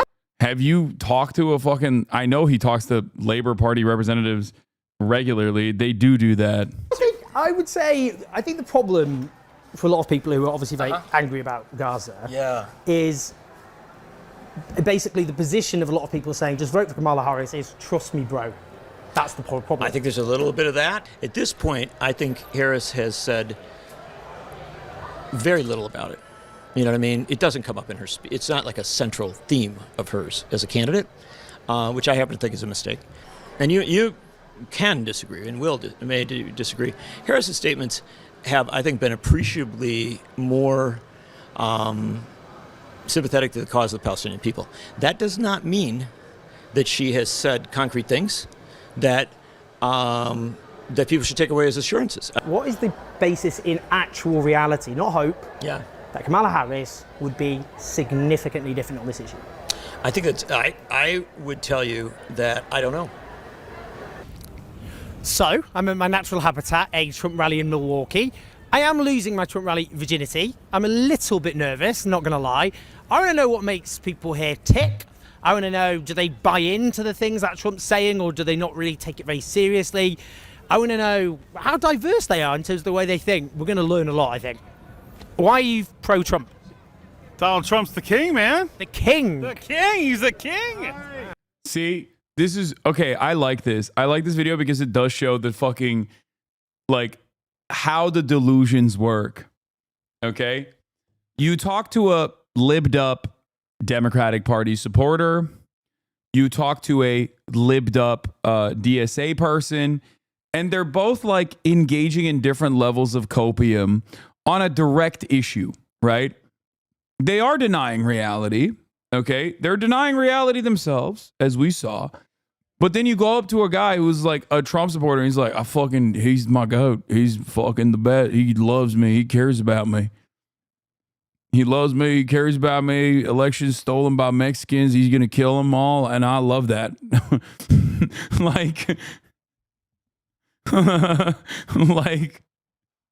look, there is a difference. Yeah, it's like copium versus schizophrenia for sure. Next monarch. Do you actually want him to be the monarch? Absolutely. What, and then just have no democracy? Trump's God. God. No, you don't think America, that. bro. America. Right. You think so? Would you like him to just get rid of voting, or? This is great. Yeah, that's what he wants. Yeah. That's what the people want. Look around, man. What? No more voting. No more voting. Oh, you're leaving? America. Bro, democracy. Are you not a fan? Say your piece. If they don't act in the people's interest, it doesn't matter who you elect. So would you want it to be? Yeah. Go vote. You know, talk to your parents, and you know, be happy. Okay. And spam your kick W's. That's good. That was pretty good, man. I have to leave right now. Okay. My Uber's here in 1 minute. We're watching Real Americans right now. What is this? Talk about why we're watching a British man, lame, talking to real patriotic Americans at a Trump rally. And we're listening to what they have to say about why they love Donald Trump. A dictator. We were Democrats and the country's going to such shit, man. So you've gone from Democrat to Trump being a dictator. Look at Putler in Russia. Is that what you want, Putin? That was Putin. Putler. They're saying he's Hitler, like Putin Hitler. Oh, that's Putler? That's Yeah. Putler. Putin. Putler. You can call him Putler. It sounds more cute. Would you like him to be like Vladimir Putin? Oh, absolutely. He acts in the people's interest. I think Trump's a good guy. Obviously he had his past and you know bad stuff, but there's like a lot of sexual misdemeanors. This is the first time I've seen like a normal looking Republican at one of these videos. There's that kind of thing. I agree, but I think personally, I think he's better for the whole country than Kamala. I truly believe that. Like he's a human. He's quite like a human, not a politician that lies constantly. Do you not think he lies quite a lot? Come on. Absolutely not. Oh, come on now. These were my viewers on Rumble. Oh my God, I know. It was these guys. Probably not these guys. Probably the first guy who was like, Trump is God. This person seems a little bit more normal. I really wish you saw the ads that were on Rumble. Oh, I see them all the time because I watch almost exclusively right-wing content. So it's like they have like Iraqi dinar, silver, ivermectin, Trump coin, shit like that. Trump crypto. But now they have dog food. That's awesome. That's their big thing now. They're trying to sell dog food. Yeah. Michael Pillow. Don't know what that Pillow. is. My Pillow. What's that? You've never seen that? I thought you were gonna say something else. No, My Pillow. I don't know what that is. That's another thing. They sell gold. No, and I don't vote for a person. I vote for the policies because I think he's the best president that has ever existed. He does the things that he says he's going to. I think a lot of people turn his words around. He's not a racist. He's not a sexist. No, the Muslim ban, which he first came up with it. Who do you think's the best president ever? In America, one of the best ones, probably FDR, and he did a fuck ton that was not great either. Why was he the best? New Deal. Like everything that you take for granted in terms of like, you've traveled outside of the United States of America. When you, and I grew up in Turkey, so I know this from personal experience, like there is an imbalance of like infrastructure. Whereas most places you go to in the United States of America, you got like decent access to roads, like decent infrastructure, like electricity. A lot of that is now going to shit in America, but like the like base level of infrastructure is solid in the United States of America. And I think that was part of the reason why America was so prosperous for a very long time. And all of that could be attributed to FDR and the New Deal. It was a complete revitalization of the United States of America. A massive jobs project, massive infrastructure spending. He was, he was profoundly successful. Do you think you can name every president? No, absolutely not. Also, Social Security. But we're not getting that, right? No, no. I mean, who knows? But yeah, I mean, it's not like going away if that's what you think. I thought people say that our parents are like the last people that get Social Security. No, that's it depends, but probably not. Like, I can't say that Republicans don't do some fuck shit I would rate that as kind of true, not like definitely true. Because people talk about like Social Security becoming potentially insolvent, but like they also do not factor in that the American government could just like dump money into it, print money for it specifically.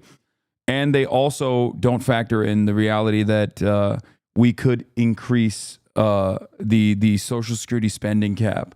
Because right now, a person that makes $10 million a year and a person who makes $170,000 a year pay the same amount of money. It's just like tapped out at 170 grand. Once you get up to $170,000, the Social Security spending that you're giving is the exact same as someone who's making tens of millions of dollars a year. So we could actually immediately put in a lot more money into Social Security if we were to increase if we were to just abolish the cap. I think that's a bad idea. You're just trying to be a troll, but. Do you understand what I mean? No, I get it. You could just print more money. Overall, you can also just like print more money as well. So like the idea that Social Security is going to go insolvent is I think a silly thing that Republicans say, specifically because they do want to destroy Social Security. I never knew. Yeah. Any other questions? No. I mean, I don't know anything. So I'm just confused on everything. Yeah, I understand that. Many Americans are. That's why I'm here. That's why I do what I do. That and because I love terrorism. And my Uber's here. All right, bye, Miss Give.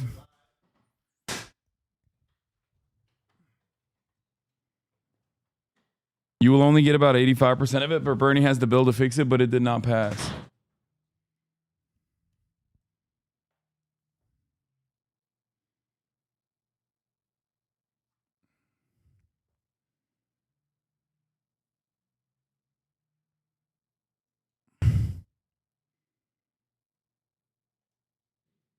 Okay.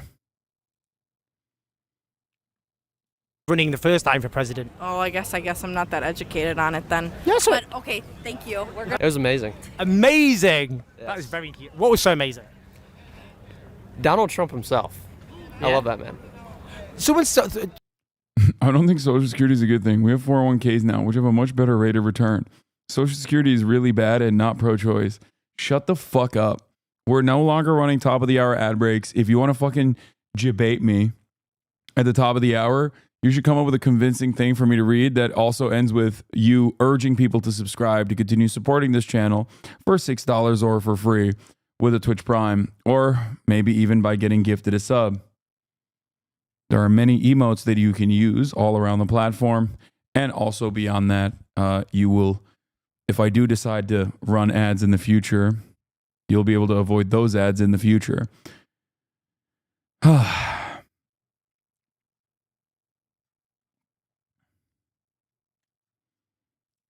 Someone I spoke to was a bit bored. They thought he was rambling a bit. No, never. New tripods just came in to swap the main camera for a better mount. Oh, hell yeah, D-Machine. Let's go. Okay, no, I just feel like he's going to make, for one, our economy very good again. Also, we need somebody that's going to be dominant to run our country. Oh, so you think he's quite macho? Yes. President Trump is well spoken. It's a diverse group within the arena. He talks about things I think that all humans want. You know, they want love, they want peace, they want. What, dude? Sometimes I listen to fucking Trump supporters and I'm like, what are you? Like, are you going to a different rally? I've seen most of Trump's rallies. Okay, I feel like I've watched more Trump rallies than the average Trump supporter. And I have never heard him say any of those fucking things, dog. Like, where are you getting this? Are we watching the same rally?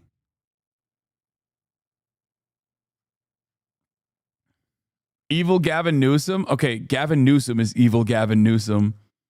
You know, security for their family. He wants to be included. And I think he wants to end corruption. I think he definitely can elaborate on his policies and everything like that. And I don't know, he's very eloquent when he speaks. Eloquent? Yes, very eloquent.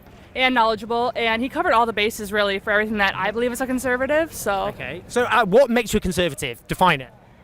basically keeping America America. So end the wars, end inflation, all that kind of stuff. In terms of end the war, so Gaza at the moment being wiped off the face of the earth with American bombs, is he going to end that?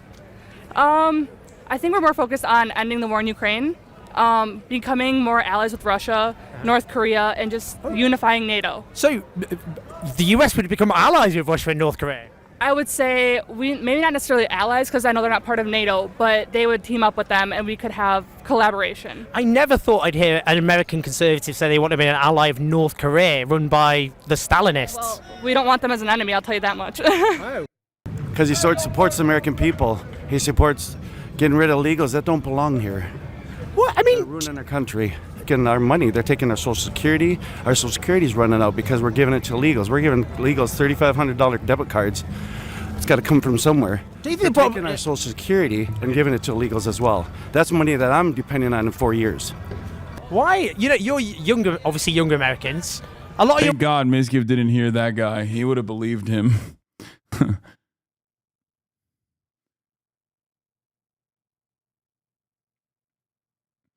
Maylin, thank you for the 10 community gift to subs, by the way. Go back. There was a NATO voter.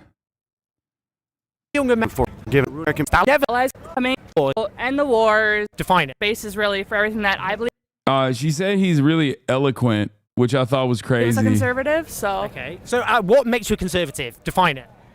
Basically keeping America America. So end the wars, end inflation, all that kind of stuff. In terms of end the war, so Gaza at the moment being wiped off the face of the earth with American bombs, is he going to end that? I think we're more focused on ending the war in Ukraine, becoming more allies with Russia, North Korea, and just unifying NATO. So the US would become allies with Russia and North Korea? I would. Ryan Ruth did not die for this horse shit. Dog, Ryan Ruth is not dead. He's just in prison. Unjustifiably, if I might add. They didn't kill him, man. He's alive. Dude, Donald Trump is going to unify NATO. I'm pro-NATO, and that's why I'm voting for Donald Trump. That's amazing. God, I love Americans so much. Fuck. What an incredible country this is, dude. You cannot... Man, just endless fucking content. Just endless content, dude. What other country? Come on now. Just what an incredible tapestry. Bro, that Ryan Ruth line is going to get clipped. Wait, what do you mean? Clipped for what? Being correct? He is a law-abiding citizen that was exercising his Second Amendment rights. Maybe his first, too. Who knows? What do you mean? I'm on his defense team, brother. What are you talking about? I didn't realize it was illegal to be a fucking gun carrier in the state of Florida. What the fuck? Oh, I'm sorry. He was bird watching and he had his gun with him. Didn't realize that was illegal. Say we maybe not necessarily allies because I know they're not part of NATO, but they would team up with them and we could have collaboration. I never thought I'd hear an American conservative say they want to be an ally of North Korea run by the Stalinists. Well, we don't want them as an enemy, I'll tell you that much. Because he sorts of... Dude, the amount of play that North Korea gets for how limited their economy, their overall military power, like, it will never cease to amaze me. This fucking tiny hermit nation has done so much with so little in terms of like getting, like, Americans should not know what North Korea is, okay? It should be like Moldova, okay? Which, by the way, shouts out to Moldova Mama Liga. You probably need to go back to Moldova and fix it right now. It seems like there's an election coming up where you got a pro Pooty Poo guy running against the pro EU guy. But like, it should be like Moldova. Like, no one should know what North Korea is, right? I'm sorry. They just have no fucking smoke. They have no bitches. They got no smoke. They got no motion. Okay. And yet, every American's like, they're the greatest enemy of all time. Okay?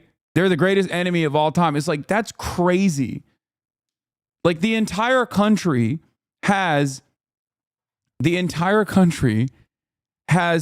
economic power of like the poorest district in Alabama. And Americans are constantly thinking about North Korea so much more than, you know, what their actual, like what amount of like actual military prowess they've demonstrated. It's crazy. They got aura though. They got no bitches. That's out of pocket. Okay, fair. It's incredible, dude. Ask an average American what Moldova is. They'll be like, I don't fucking know. What is that, like the capital of Russia? Like, ask them about North Korea. They're like, it's the greatest enemy of all time. We got to deal with them.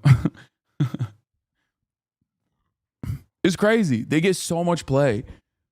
They get so much fucking play for how little motion they actually have. We need your Tim Pool clip. Who do you think the real greatest enemy of America is? Ukraine is the greatest enemy of mankind.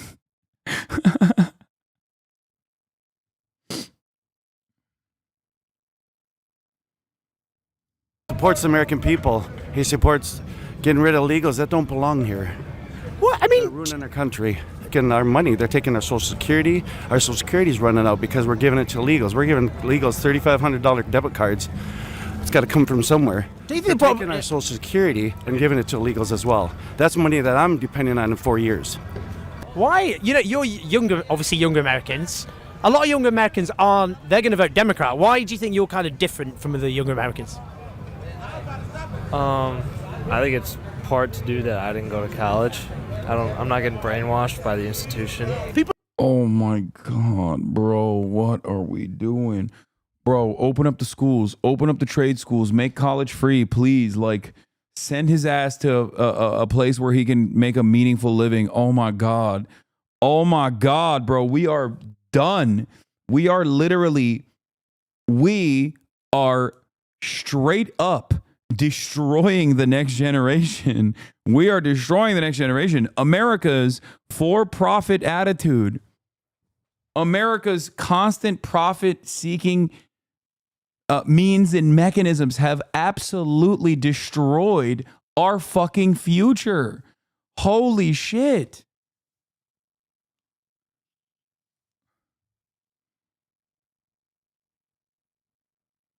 Former sub here, find it interesting you support Kamala Harris over Trump when Trump has done infinitely more unionizing efforts. Ad? What?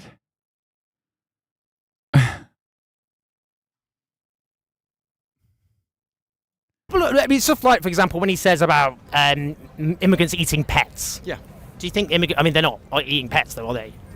No, actually, some of them were, actually. If you go to Haiti practices voodoo, and they actually do use pets in certain sacrifices and certain ceremonies. It's just there's no evidence in the United States immigrants are eating pets. That's actually not true. There is. What? Yeah. Okay, I don't think there is. I mean, there's police report. I mean, you can hear the actual call saying, hey, there's people who grabbed the geese right from the geese on pets, come on. Oh, well, pets, that's true. It was using animals, not pets. The last thing I want to ask you, because I know it's cold, you want to go home.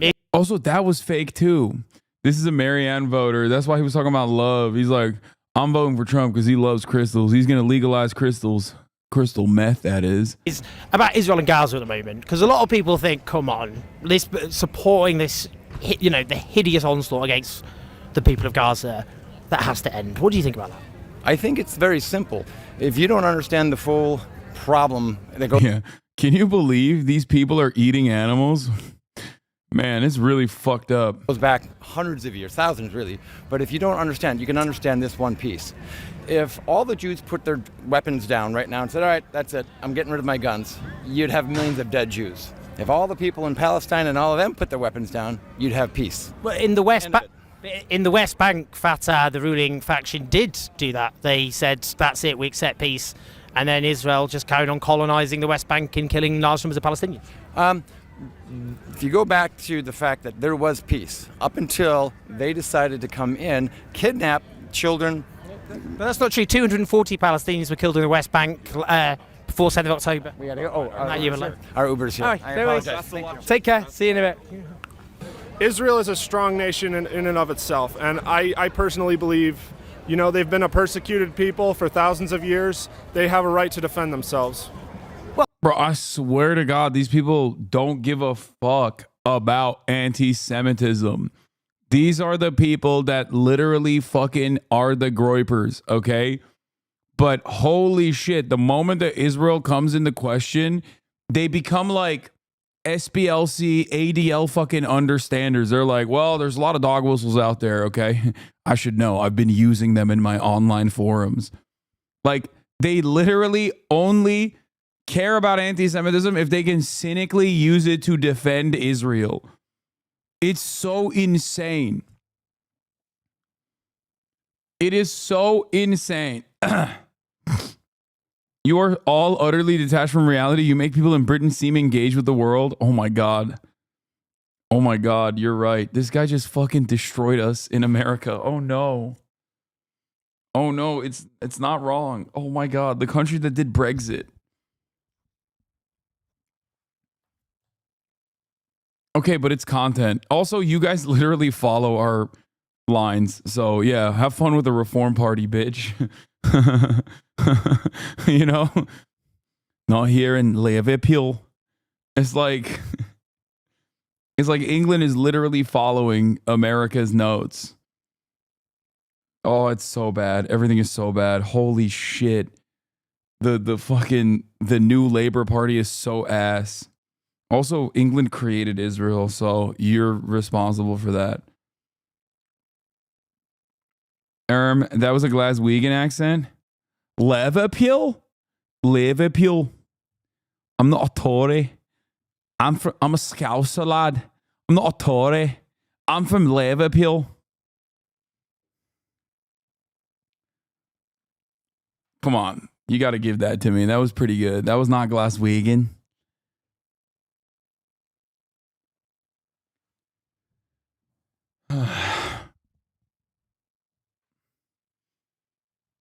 Was that bad? Is it bad? I feel like it's not that bad.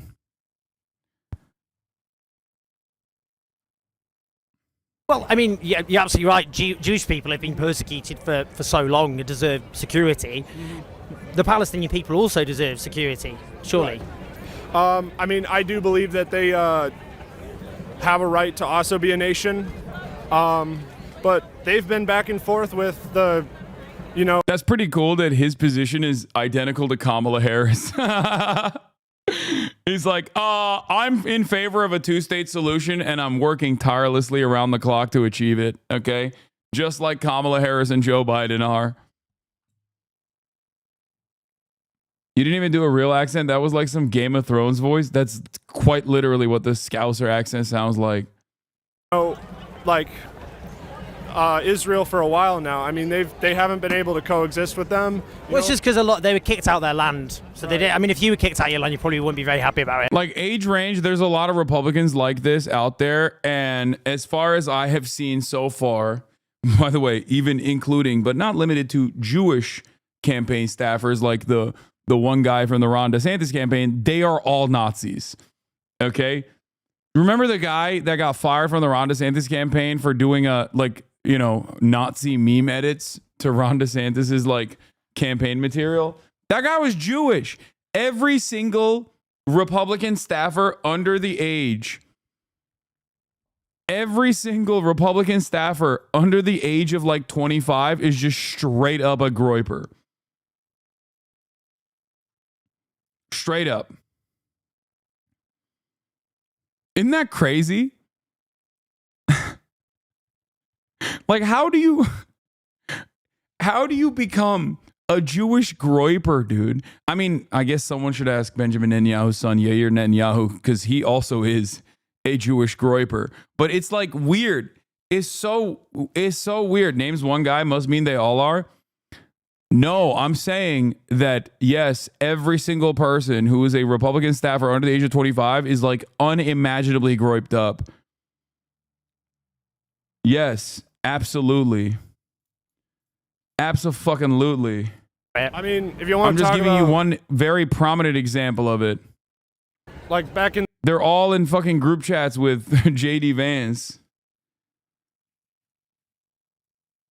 What does that word mean? Groypers are, oh God. If you don't know what it is, it's probably better that you don't know, but it's like an extremely online way of referring to dudes who spend all their fucking time in 4chan poll, which is a Nazi infested online forum where you can have some semblance of anonymity. And well, I guess now you don't really need to be on 4chan poll. I think you could just be on Twitter pretty openly, or inside of Destiny's community pretty openly. But yeah, that's what we call groypers, named after like a specific type of like Pepe the Frog.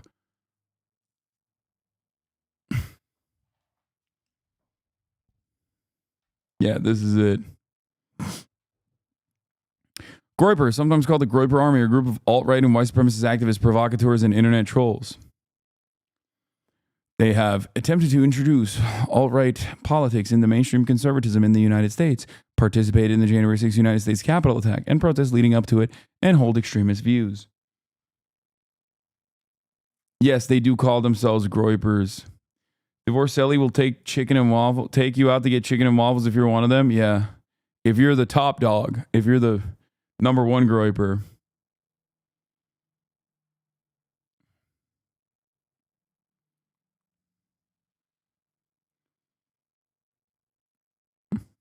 Anyway.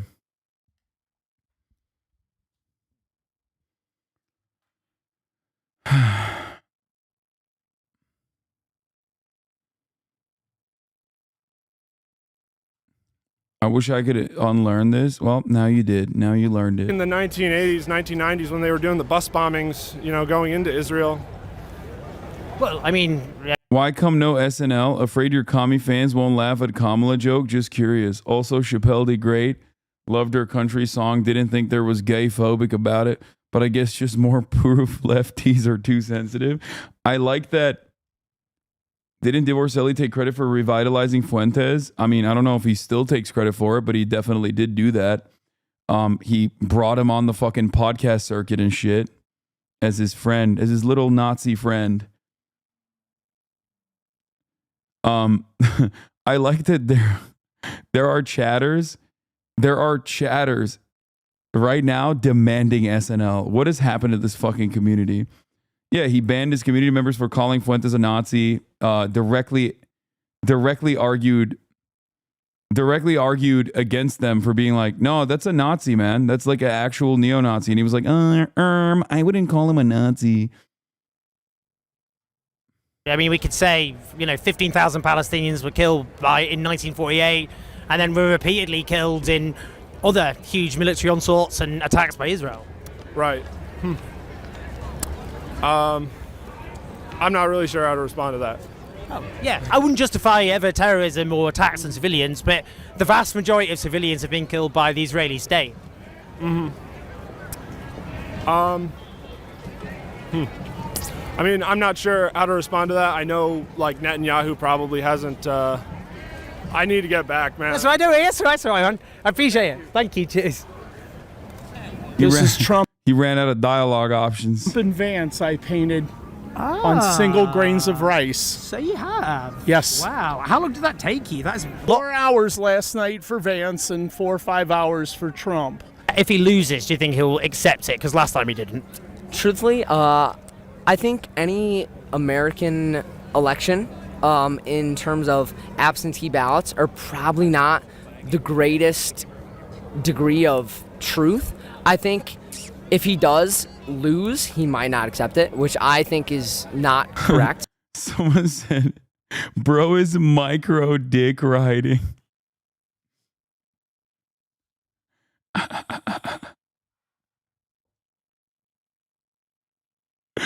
That's awesome. If he loses, do you think he's going to accept the result? It's a seriously loaded question. Not really. He might lose. Lose according to who? The votes cast. The votes are not a person. I'm tired of all these fucking illegal immigrants taking our fucking jobs. See, Kamala Harris and the Democrats are bringing. Like, that guy sounds so insane. That's like me LARPing as a conservative. Oh, they're tired of all these fucking illegal immigrants taking our jobs. That's crazy. They've just become the meme. And all these illegal aliens in to vote for them.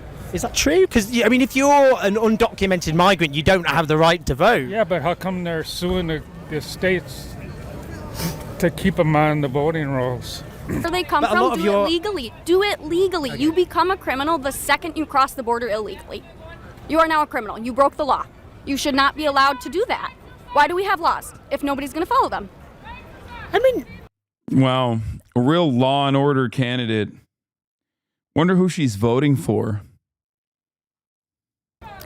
We're going to go down that path. I mean, you're voting for Donald Trump, who's a lawbreaker. He's convicted for breaking the law.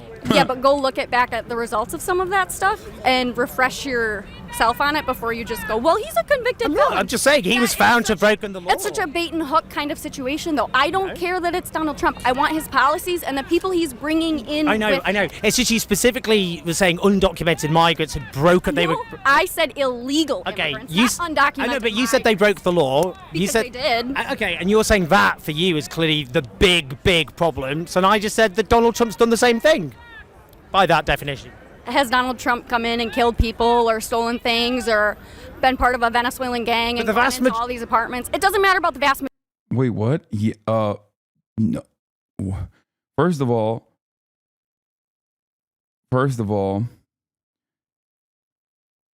Donald Trump has broken the law, yes, many times over.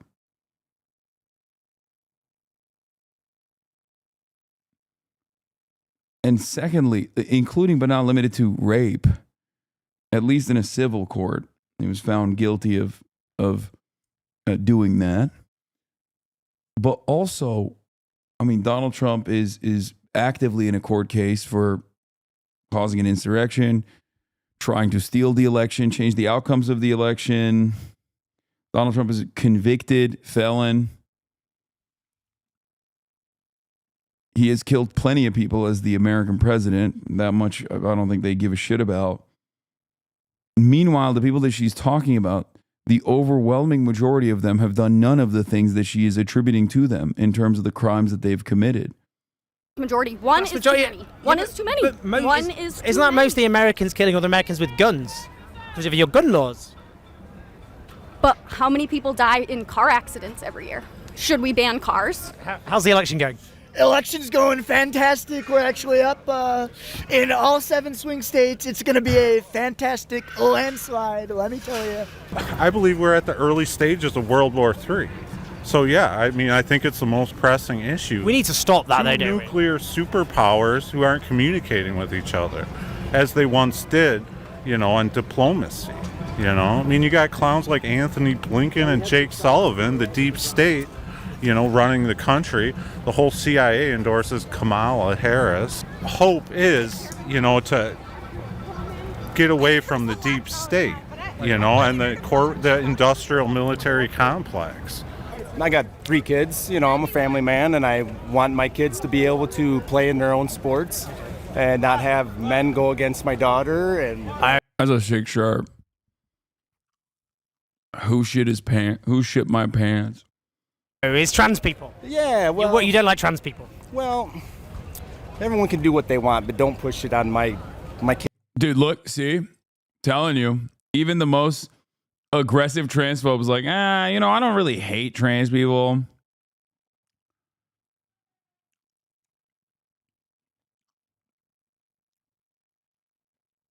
Telling you, man.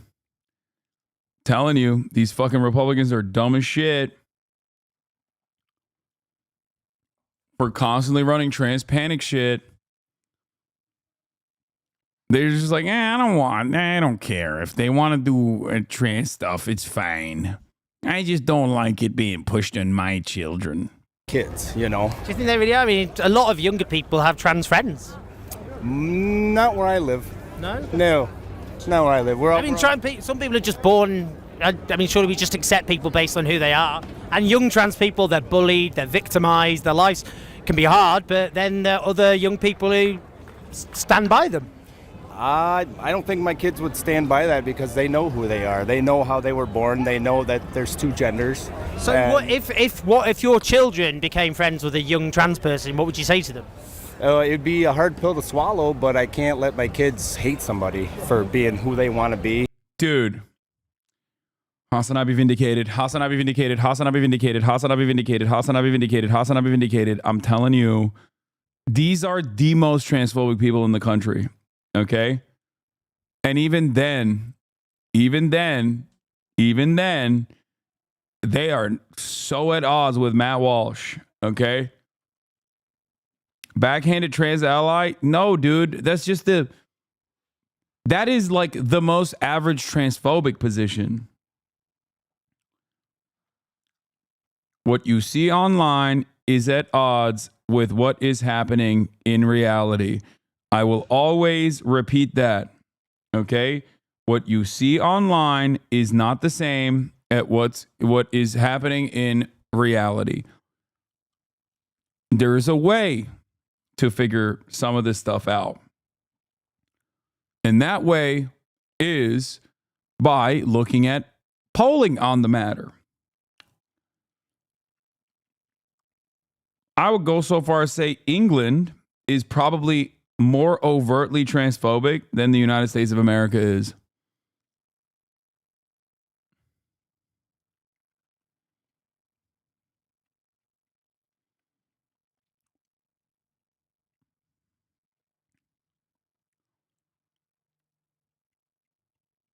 Yeah. But at the same token, I don't think it's morally right. Do you think Donald Trump lives a Christian lifestyle? I mean, look at his history of sexual misconduct. He's not screaming Christianity to me. Well, it's funny because Russia apologist, womp womp. Me?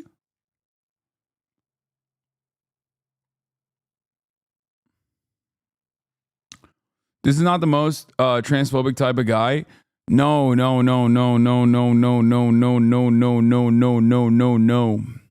Of course, Matt Walsh exists. I'm saying that in terms of like normal people and the way they fucking talk about trans people, it is not a mover and a shaker. Okay? They're like, oh, there's only two genders, don't you know? But also they're like, I don't really care about what trans people do. This is the average transphobic person.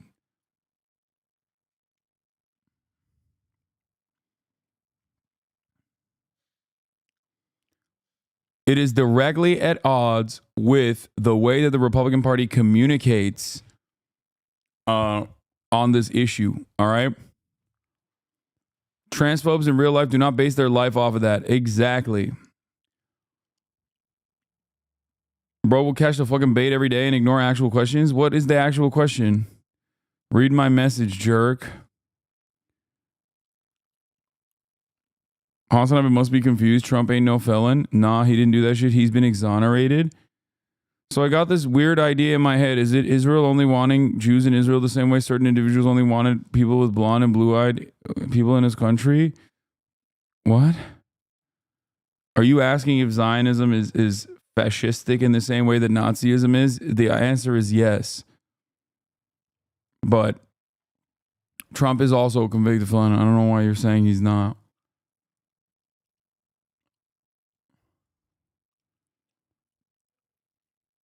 Politicians want to scream that they're religious and so on and so forth, and every single one of them has done crazy things. I mean, look at Kamala, her way up there, you know, when you look in California, how she got her foot in the door. But we're talking about really serious sexual misconduct and the way he talks about women. I mean, do you think Jesus Christ would approve of that? Well, you know, we all look for forgiveness. I mean, that's what the good Lord has preached, you know. People have make mistakes. A lot of people do. Not everyone's perfect. Do you think he sought redemption, forgiveness? Yeah, most definitely. I think so. I've never heard him apologize for that. Well, his actions speak louder than words, though. I mean, he's what he's doing for the next generations, for the future of America. How does that make up for sexual misconduct? Why is the Brit dressed like he's going hiking? He's in Hogland, man. You never know. I don't see, this has all been lies made up by the media, though, this sexual misconduct. They've all been divorced. They've all been married. So you don't believe the women who come forward to talk about their experiences? No, I don't believe any of it. Right. Because people only do that when they feel it's time to attack someone, when they want to run for political But when he said, office. for example, grab women by the pussy. Well, that's locker room talk. You've never talked that kind of nonsense to your friends, you know? No. Whatever. Well, sorry. I mean, But it's, as a I'm a man, so, you know. He's like, sorry, you haven't lived. It's so much more fun when you talk like that. Oh, yeah. But you said you were Christian, and you talked about how God disapproves of trans people, and then you're saying it's locker room talk about grabbing women by their genitalia. But he didn't actually do it, though. It's just talk. Well, you know. he's accused of doing that. Well, there's people that have been accused of all kinds of things. I know, but he said it on camera. He said it on a recording. That's what he did. Yeah, a locker room recording behind his back when he's talking to the guys. Yes. All right. You know, people say stuff that they don't necessarily mean, and then gets taken out of context many times. You know, and it's a crazy world we live in. Everyone's looking to attack somebody for some reason. I don't know why. Just lastly, is this very Christian either? I mean, just kind of. Not at all. Not at all. Oh, it's just you talked about. Okay, so it seems a bit like Christianity for when it's not accepting trans people, but that's it. I didn't purchase the shirt. Right. I got it from my sister-in-law. Great. Oh, so then it's fine. If your sister-in-law got you a pentagram on a fucking t-shirt, would you wear it? Is the question I would ask him to just see. Great purchase. He's been known to crap his pants. Blimey, I didn't even know where to go with that. I think Donald Trump, in terms of Christianity, given his history, I mean, does he scream Christian, devout person? I mean, not to me, but that's not personally the reason why I'm voting for him. I'm voting for him because of his foreign policy and because of just the way the economy has been with him. You know, I'm going into sales, car sales specifically, and he's gonna fix the automotive industry, I believe. Is Kamala Harris a communist? Yes. What makes her a communist? She seems to enjoy being a chameleon. The way to get to communism is. Damn, brother, you folded so quick. Brother is paper, dude. Folded like a napkin. God damn. It's like, what makes her a communist? She's a chameleon. What the fuck? Dude, at least learn a couple talking points, man. God damn. The third Kelsey, brother. Don't you dare disrespect the Kelseys like that. Socialism. Okay. And she's a huge advocate for socialism and to the point of communism, but she never comes out fully to say she's for communism. But I like that he just came out with it and then is just like, he's like fantasizing about a totally separate reality. Like, yeah, she's always talking about how she's pro-socialism, but actually the reality is she's pro-communism. She's just too afraid to admit it. Let's just make up more shit. Fuck it. YOLO. Yeah. But her What is socialism? Socialism? It's basically where the rich get richer and the poor get poorer. That is not what I was expecting. I mean, people would say that's capitalism. Under capitalism, you've got the rich. They make money from working people and they struggle as a result. Isn't that's capitalism? No. Nope. It's a free market. A free market is capitalism. And socialism's the rich getting richer and the poor getting poorer. Yep, because of dictator. Bro, open the schools! Except this is what they teach in the schools too. So honestly, close the schools. Close it. I'm back to child left behind. I'm back to believing that we need to close the schools, actually. Never mind. We were wrong to open them because this is what they're teaching the children. At what point does this become ableism? We are way past that point, brother. Okay. Dictatorships because of the government control. It's a large government, basically. Whew. Well, that was quite the experience. What I would say is this is the American manifestation of a phenomenon sweeping the Western world and beyond, and it is a far-right authoritarian movement which draws on different wells of support. Some from the disenchanted, some who are just the racists and paranoid and all the rest of it, but they could win. You laugh, but this man can tell you the best tasting 3-crayon combo. True. And they're a different movement than last time. They're more extreme, they're more angry, and more vengeful. How that plays out if they win or if they lose, that's what we're going to find out. But I would say, and this is the danger, they're more enthusiastic about their candidate than on the Democratic side. And Kamala Harris could still win, but that still has implications for what happens next. Now, we've gone to this great state of Wisconsin. Next, Michigan, North Carolina, Pennsylvania, states which help determine the result of. Are you worried about election day results and the potential violence? Yes.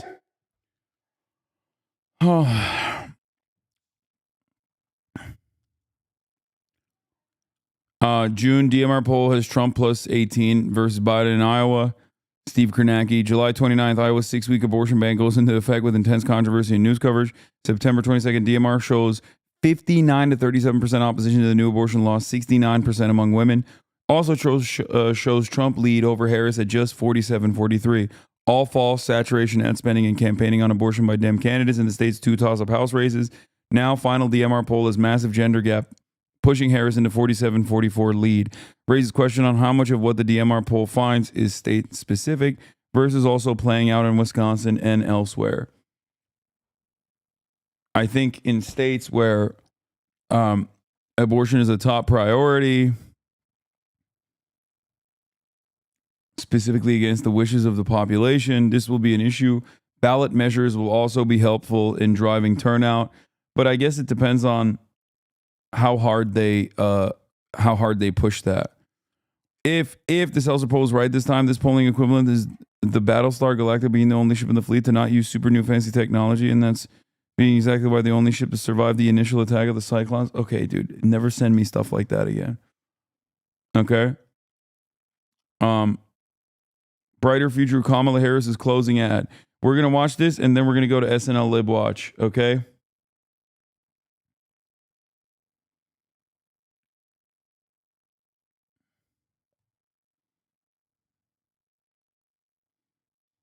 America, and the worst of America is the Republican Party. And then they start showing like the dumbest fucking hogs. You down. I'm Kamala Harris, and I approve this message.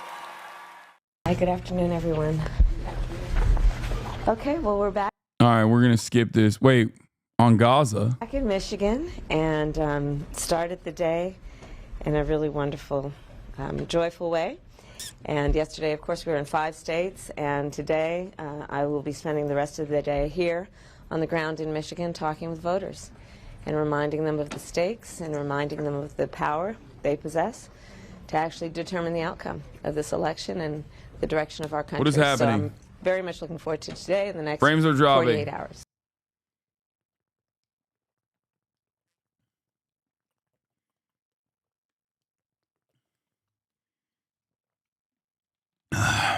Mini F, hold the line.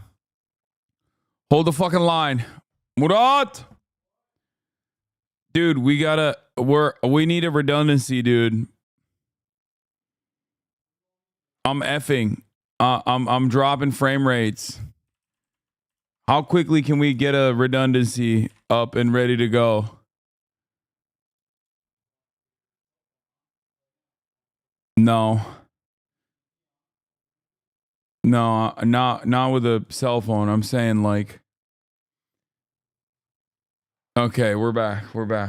Holy fuck. If this shit happens during election, I'm gonna fucking Brian kill me, dude. What is Miz doing to your Wi-Fi? Downloading pornographic material, duh. No, dude, he's not even here. He left. Todd, any questions? Vice President, do you have any closing argument for Arab American voters and voters in the Muslim community as to why they should vote for you in this election? Sure, absolutely. Well, first of all, I'm honored to have the support of many Arab American leaders who represent the interests and the concerns. What the fuck? This feels like a photo catfish would use and I would believe them. Am I ovulating? Sorry. Damn, dude. Y'all need to chill out.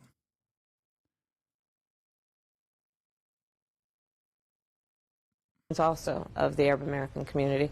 But I also know well enough to know it is not a monolith. There are many issues that are the issues that all Americans face, and then of course some that are specific to what is happening in Gaza. And on the subject of Gaza, I have been very clear. The level of death of innocent Palestinians is unconscionable. We need to end the war, and we need to get the hostages out. And as President of the United States, I will do everything in my power to achieve that end and a two-state solution where Palestinians will have the right to self-determination and security and stability in the region. But again, the issues are as varied as they are for any voter. It includes that, but it is also about bringing down the cost of living. It is about supporting small businesses in the community. It is about bringing down the cost of housing, groceries, extending the child tax credit. These are issues that resonate in that community as well as every other community. And I will continue to speak to members of that community. And you know what's really funny?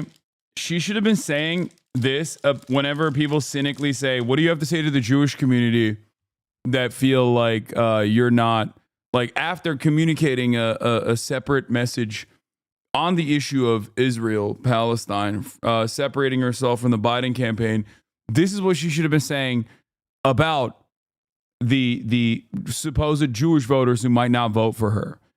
Because like it makes more sense in that situation, given the power dynamic and also given the fact that like obviously Jewish Americans do not exclusively care about fucking Israel.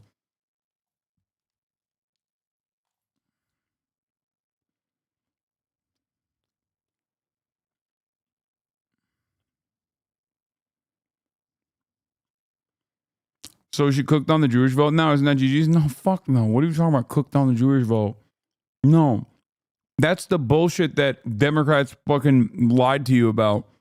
Oh, if Kamala Harris like convincingly speaks on the humanity of the victims of Israel, then they'll then all the Jewish Americans will go, oh my God, she's an anti-Semite and not vote for her. Of course that's not the case.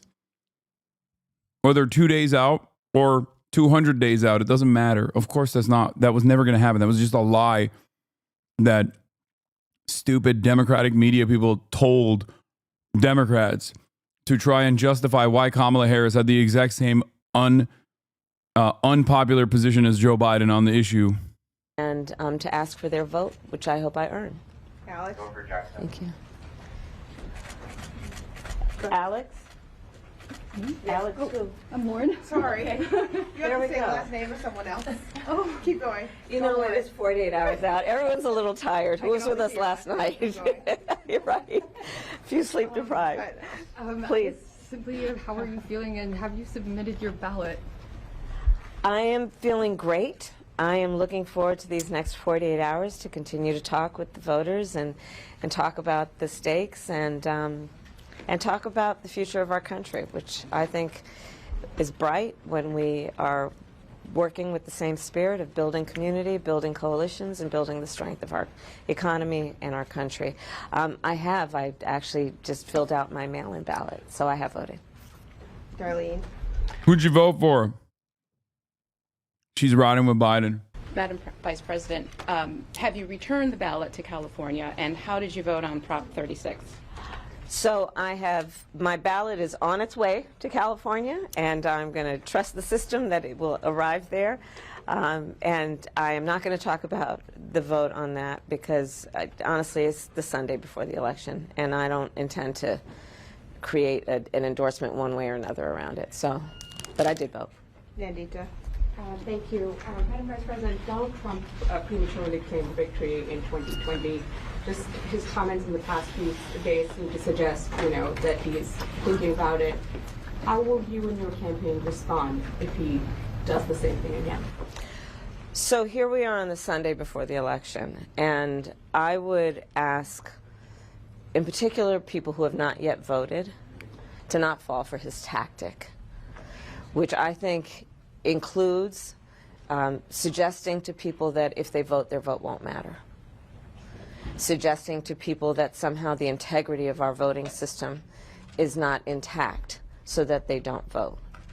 And again, I think that it is a tactic. It is meant to distract from the fact that we have and support free and fair elections in our country. We did in 2020. Someone who's brave enough needs to go up to her and be like, Kamala Harris, Madam Vice President, what is your answer to this? Oh my God, I will vote.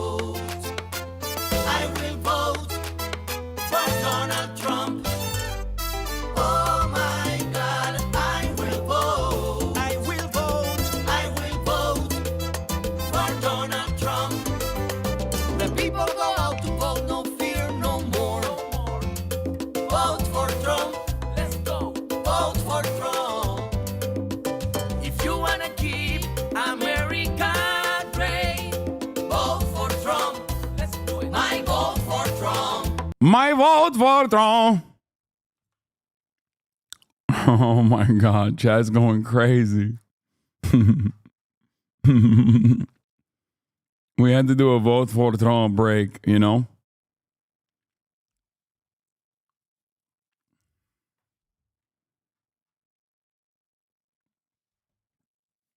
Trump calls himself father of fertilization in North Carolina rally.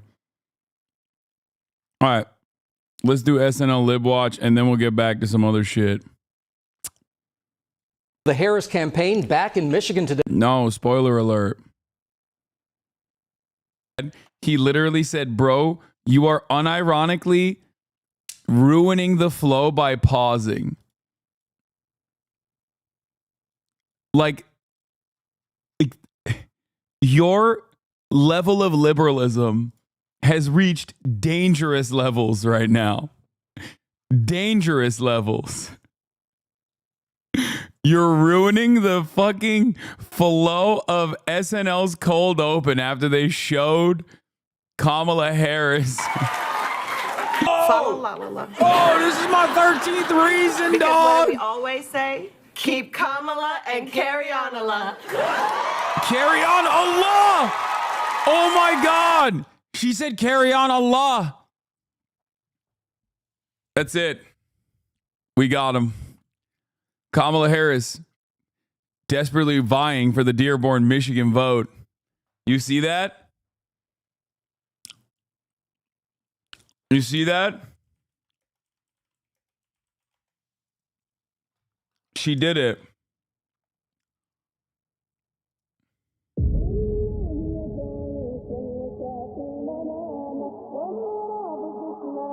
She came in and she said, Kamala.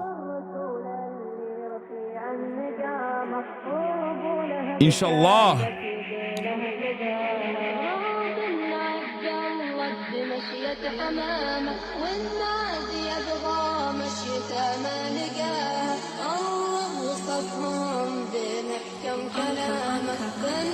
It's happening.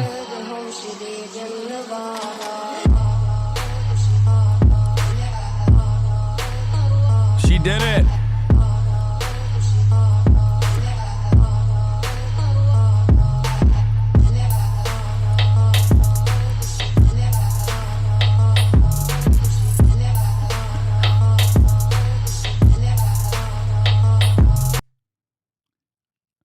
Are you corn-pilled into thinking Kamala's winning Iowa after this? No. Yeah. Dude, fucking dumbass Islamophobes about to be like, oh, Hasan showing terrorism propaganda again.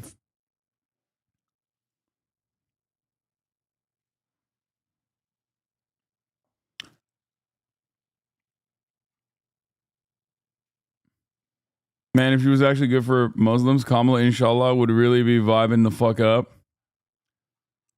Oh, this was a joke I saw last night from a Rolling Stones reporter that I replied to. And they're already like making it real. Once again, the things that you think are jokes, Republicans use unironically. Rubio, Kamala Harris went to SNL in violation of the law. I hope she laughed on SNL in front of millions of people because there's probably worth 2 to 3 million votes right there. This is nothing but a full-scale effort to do everything you possibly can at virtually every major media outlet in America to depress and suppress Republican votes and Trump voters and to undermine and prevent Donald Trump from being elected. I've never seen anything like it. It's a full-scale assault. Like, Thor Benson made this joke, said, low ratings SNL Socialist Night Live will only feature one candidate tonight. Very unfair. Should be taken off the air. Treason. And to which I responded, suing SNL for $60 billion with the trial rewards from the 60 Minutes lawsuit before November 5th. And they're like, the violation of the fairness doctrine. Even yesterday, Kamala Harris was apparently on an airplane headed to Michigan. They called her, do you want to be on Saturday Night Live? And they made a U-turn, apparently left a bunch of people stranded waiting for her. I don't know how many people went to her rally anyway. She probably told them Beyonce was going to be there, so they all showed up. And then, you know. Stop. No, you can't do that. Little Rubio, you can't do that, brother. That's like, leave that to Trump. God, you are so uncharismatic. I mean, he's less charismatic than like the average Republican, which is really fucked up to say because the average Republican is already a charisma suck. So for him trying to like attempt the joke, like, I bet they had Beyonce. I bet she said Beyonce would be there. It's like, dude, no, don't do that. Did a U-turn and went to Saturday Night Live, by the way, in violation of the law. But my only hope was, I hope she laughed on Saturday Night Live in front of millions of people. Just God, his ears are so massive. It's crazy. Heard her laughing for a few minutes, because that's probably worth 2 to 3 million votes right there. But no one laughed. You're so bad. NBC is offering Trump equal time, 1 minute and 30 seconds. I've been looking into this today. NBC says it will comply with its regulatory obligations, which means if Trump requests actual time, he will get time. How about a cameo on Monday night's Fallon tonight? NBC has told the FCC that VP Harris appeared on Saturday Night Live for 1 minute and 30 seconds without charge, triggering an opportunity for other campaigns to request time. It's worth mentioning that NBC and SNL went through this in 2015 when Donald Trump hosted. Other campaigns were able to request time on the air, but obviously not the exact same opportunity on SNL.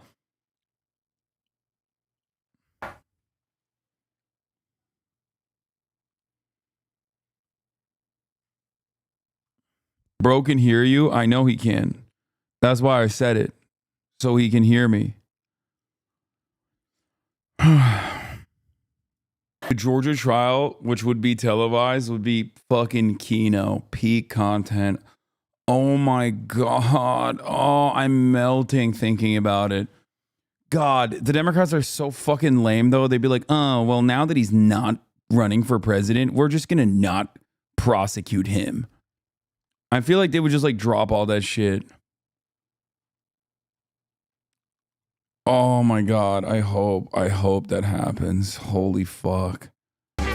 That was so good. Like actually so good.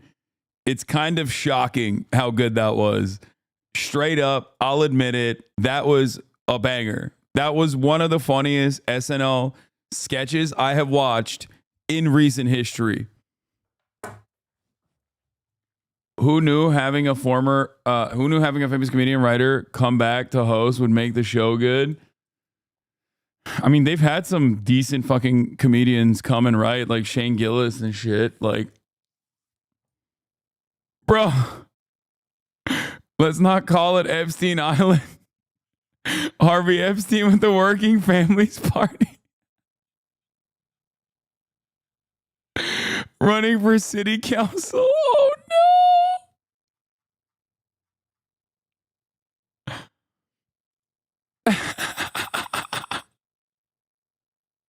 Harvey Epstein was actually my professor in law school last year. He's pretty cool, actually. Oh my God.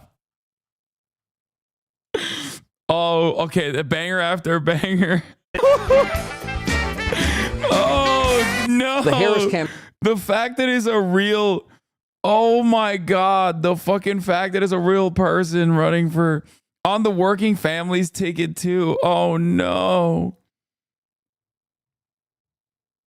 Oh my God, that was incredible. Even the last line when he's like, and I'm certainly not a person that is an amalgamation of these two people. Please do not say this. Oh. Come on. Marky Mark is having a meltdown on Fox. Wait, about what? Are you guys leaving?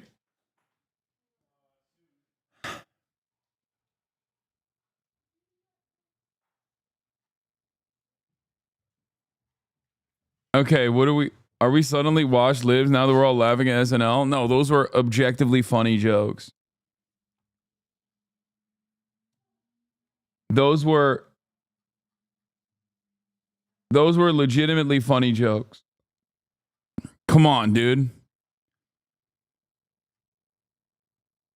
They made a Hillary Clinton assassinated Jeffrey Epstein joke on SNL. Are you fucking kidding me? I'm not watching Marky Mark.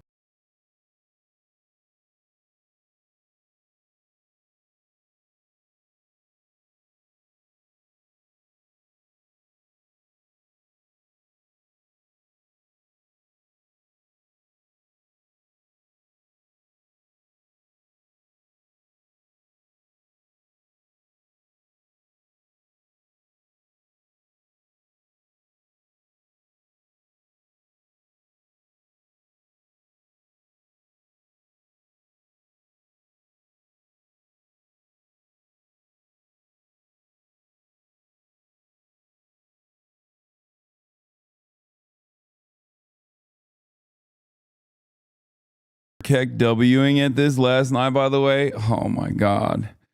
Oh my God. As someone from New Jersey, can you confirm this kid is as accurate? This is 100% accurate. When I was going to Parsons for a summer course, I had to take the bus from New Jersey to Port Authority every fucking day. And let me tell you, this is a 100% one-to-one accurate comparison to the things that happened.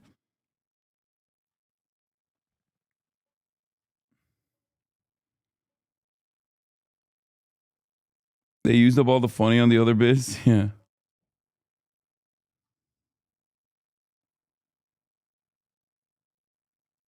What? Shook? What is this?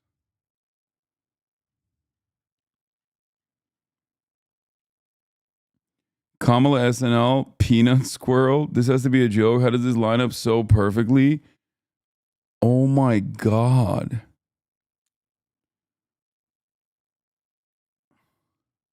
We are a nation divided, folks.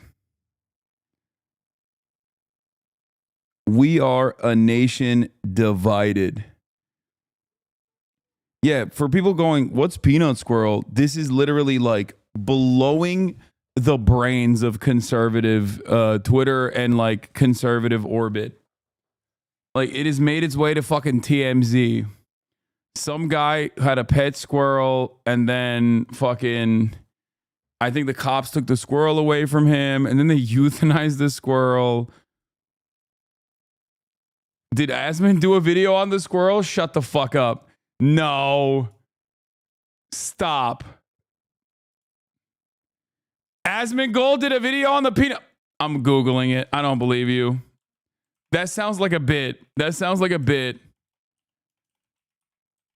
He's that tapped in. Oh my God. Peanut the squirrel situation is sad. Asmongold, Peanut the squirrel killed by Democrats. Yeah, for sure. Peanut the squirrel, beloved pet and internet sensation, euthanized after being seized by the New York State.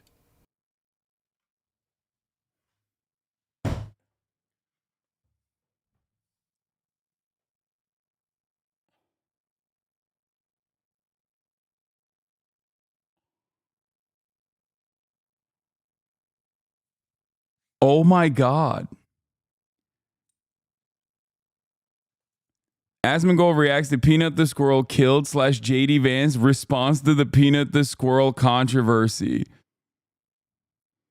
New York will allow people to commit violent crimes, but an innocent man like this is crucified. What a disgrace. New York would rather go after an innocent animal than actual criminals.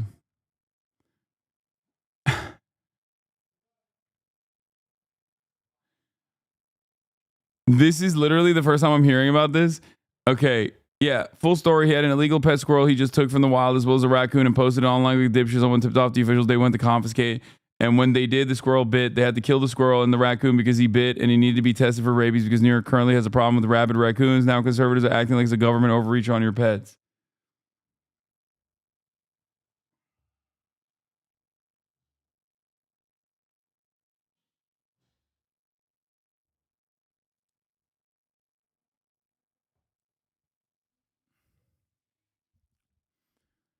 This is the coworker story of the day, perhaps of the week.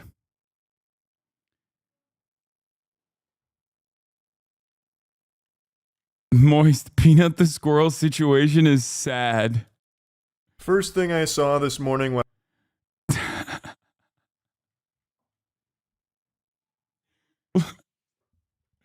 I think it's funny that like everything has to be political.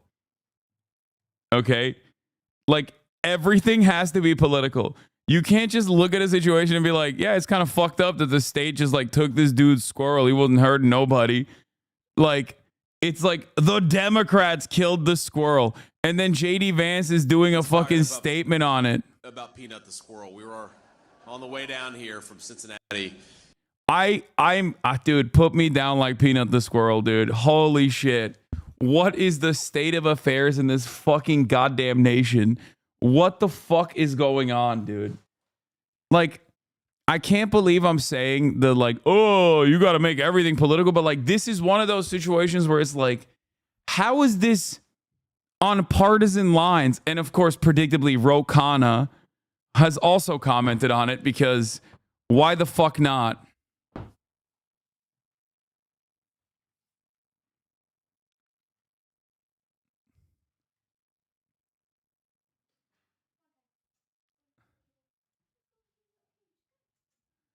Vote for Peanut, for liberty, for freedom.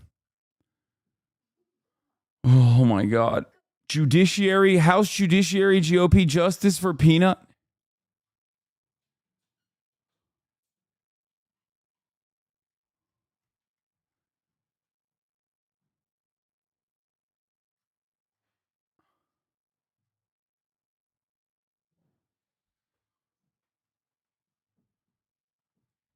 Yeah, wild card Ro Khanna had to make a statement clarifying his position.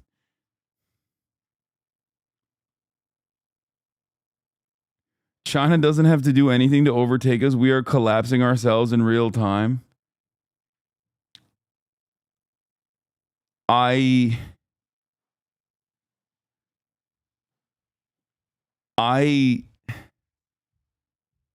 don't know what to say anymore. Moist didn't say it was political. I just think it's like funny to offer this level of coverage to it and have JD Vance respond to the Peanut story. He was like, is it really the case that the Democrats murdered the Elon Musk of squirrels? And I said, yeah, it sounds like, have you seen the videos of this squirrel? Yeah. He's a genius. So I know Don's fired up about Peanut.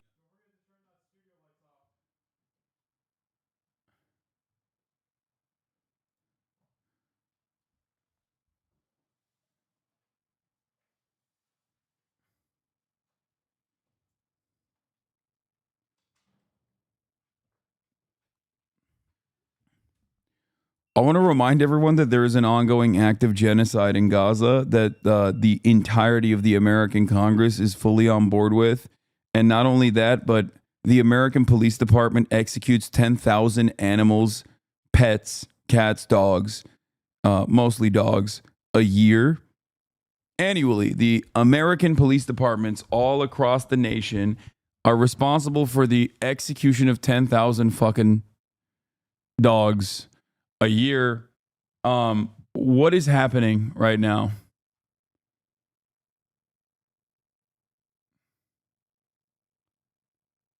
What? Squirrel dad dick pic? Open off screen? Oh my God, he had a fucking OnlyFans?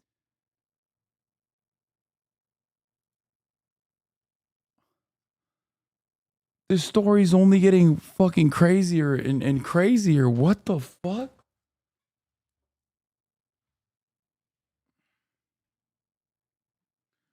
I don't like I'm against the state seizing your pet. I think it's crazy. But having this level of like coverage over this, I mean, it's hard not to notice the Republican smoke for the squirrel story. No, the squirrel did not have an OnlyFans. The father of the squirrel had an OnlyFans. Like the owner of the squirrel had an OnlyFans.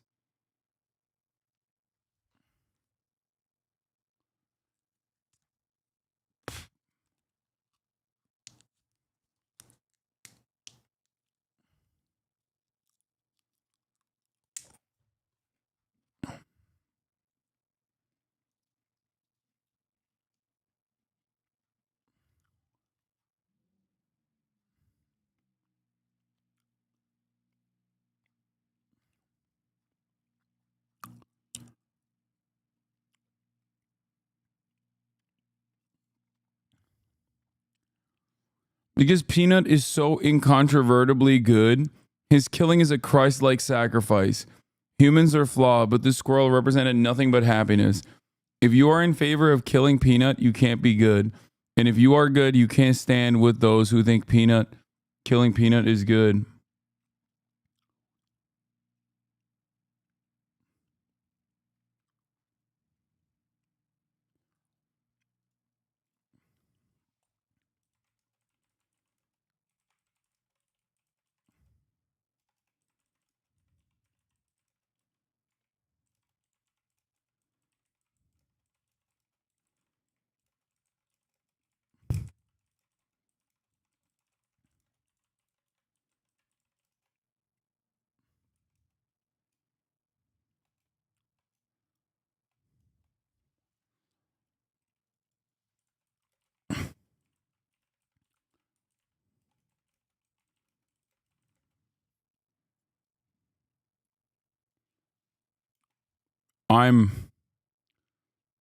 What is going on?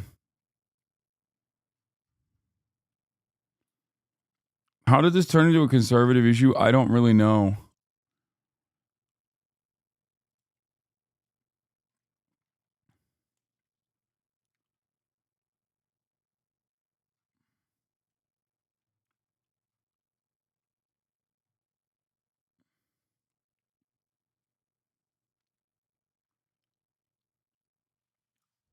Honest question, is there some point in the paint-led brain drain where these sorts of issues actually begin to hold more relevance standing in the eyes of those people? Maybe. But that doesn't make sense for someone like Asman to fucking post about it and then say the Democrats killed him.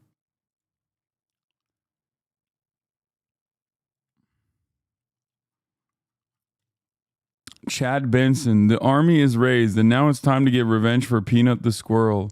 Hashtag Peanut the squirrel. Hashtag Peanut. Dog, you're posting hashtags on Twitter in 2024. You're so cooked.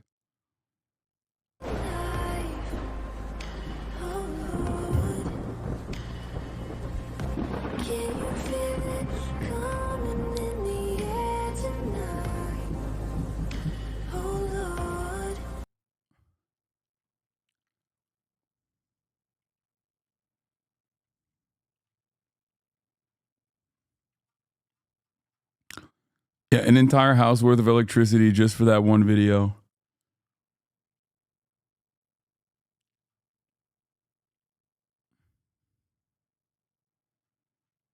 I don't know what to say anymore. I think they done did it. They done did it for me.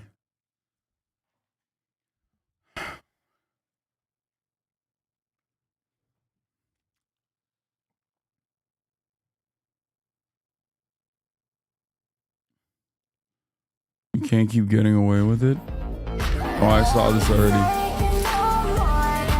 I see all the fucking HasnAbi thirst traps, and when I see a HasnAbi thirst talk, I like it. Okay? Ben Garrison Peanut. In the closing days of the election, more than ever, I have no absolutely idea what they're talking about. Ben Garrison, avenge me.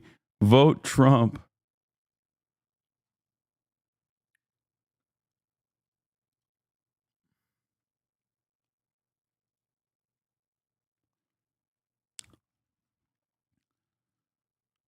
The squirrel isn't just a squirrel. Peanut is for everyone who has ever feared that someone more powerful than you could walk into your home and take something that you absolutely cherish away from you for absolutely no good reason with no good recourse.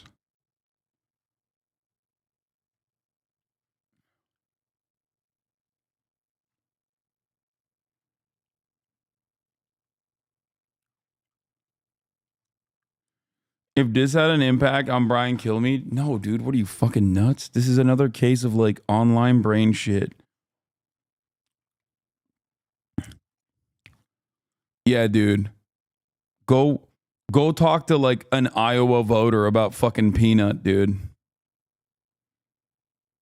Well, Iowa's +3 for Kamala now, so they probably don't know. They were too busy watching SNL last night, libbing up.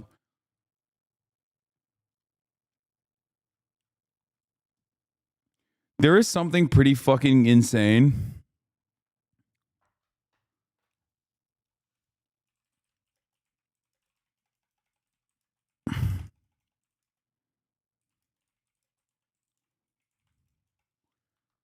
about people who are advocating to do to real human beings what was done to Peanut. Like, literally, like that's one of the major policies of the Trump campaign is forcible deportations of 20 million people that they claim 20 million of them live on U.S. soil. And they're just over here fucking losing their minds over a peanut. I actually don't. I don't know what the fuck's going on. I'm a single issue voter in PA and my focus is squirrel rights. I will not be voting for Kamala anymore.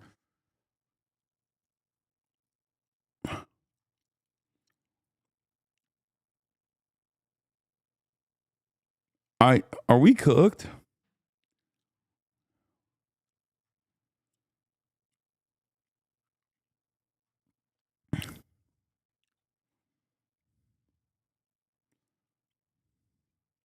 Peanut is all over the mainstream media. It's bigger than you think. I think that this is like TMZ shit. Shade Room, TMZ, Adam22, Asmongold, maybe Moist Critical. These are the outlets that are covering the Peanut story. I'm pretty sure everyone else is like deadlocked into fucking, you know, the election.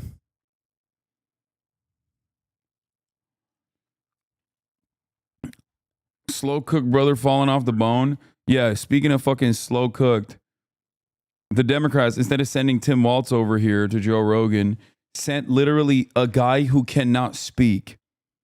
The Democrats were like, let's have a guy who famously is incapable of speech go on a 3-hour podcast. And of course, the limited amount of speech capabilities he had, he afforded to speaking about immigration. You know, it's a significant issue. And if I thought there was any kinds of issues, and I've been very vigilant throughout, I've been actively involved in those kinds of things, and I've never witnessed those kinds of a thing. But what do you mean by issues? Like what kind of issues you're talking about? You're talking about people letting people in order to get votes? Well, it's not. There's not that level kinds. I don't think there's that level kinds of organization. But there is an organization that's moving these people to swing states. There's a significant number of these people that are illegal immigrants. Yeah, it's called Governor Greg Abbott. Your governor. Oh my God. Joe Rogan finally met his intellectual match, a stroke victim. He's going to fucking destroy him in the marketplace of ideas, you know? See, yeah, they're going ban for ban, but instead of ban for ban, they're going CTE for CTE. That have made their way to swing states. And then there's been calls for amnesty. There's been calls for allowing these people to have a pathway to citizenship. This conversation is so fucking stupid because, like, number one, yeah, if you don't want immigrants that are coming into the United States of America to not have, like, democratic leanings, okay, documented or undocumented, don't be fucking racist towards them. That's number one. Number two, undocumented migrants are not able to vote regardless of the amnesty measures that are being pushed for. And last but not least, there is obviously no indication that they are going to vote for the Democratic Party, considering the fact that the demographics or destiny guys have recognized very quickly that, like, there's a major swing in Hispanic voters towards Donald Trump. So how the fuck does that work? This shit is all idiotic. It's pure fantasy, okay?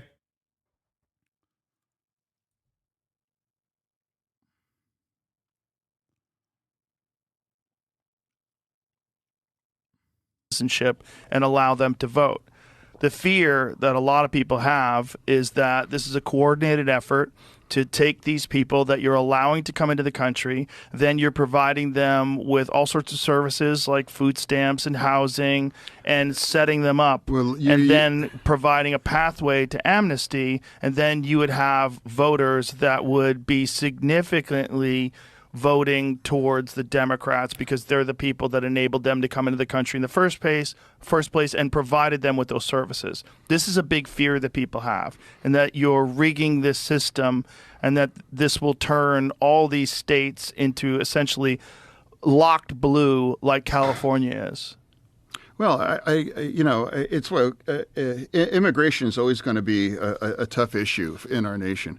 You know, I had as a professor in grad school, Alan Simpson, and he was a United States senator. He was Wyoming, and he was actually a pro-choice Republican. Dude, there is no way that Joe Rogan's like ape-like fan base watched this and we're like, wow, this guy seems with it. Also, John Fetterman's wife is an immigrant, for the record, just so you guys know where he's at on this fucking issue and how far he has fallen. God, his brain is so fucking fried, dude. The senator, he was Wyoming. He was the state of Wyoming. Like, this is ridiculous, dude. You're straight up. Ex-wife, no. Oh, did they break up? I mean, how rare that would be. Well, it doesn't exist now. And he said, you are never going to have any meaningful immigration kinds of legislation. He's like, because both sides, that's useful for them, and it's going to be back and forth, back and forth. And he said, I don't think they broke up. I don't know why you guys are saying years that. Ago. Useful meaning the debate, having it always a political it's talking useful point. for one side or the other. It's Right. useful, and he said they were never going to be, and he said that in 1999. Mhm. And I voted for the border deal, and that went down. And that's, I mean, he said that 25 years ago, and that was absolutely true now, that they had an opportunity to do a comprehensive border, bipartisan, and that went down because... Dude, if I'm the Democratic Party and I hear that we are sending this fucking baboon over to Joe Rogan, I'm literally jailing every person in the decision-making process down to the fucking intern, okay? I'm chaining them into the fucking basement until the election is over, okay? I might not even release them after the election is over. This is insane. What an insane, dumb fucking decision. Just send Bernie or Tim Walz. What the fuck is wrong with you guys? Why are you so stupid? Who is making these decisions? This is like basically sending Joe Biden to talk to Joe Rogan. Okay? What the fuck is happening? What the fuck is going on, dude?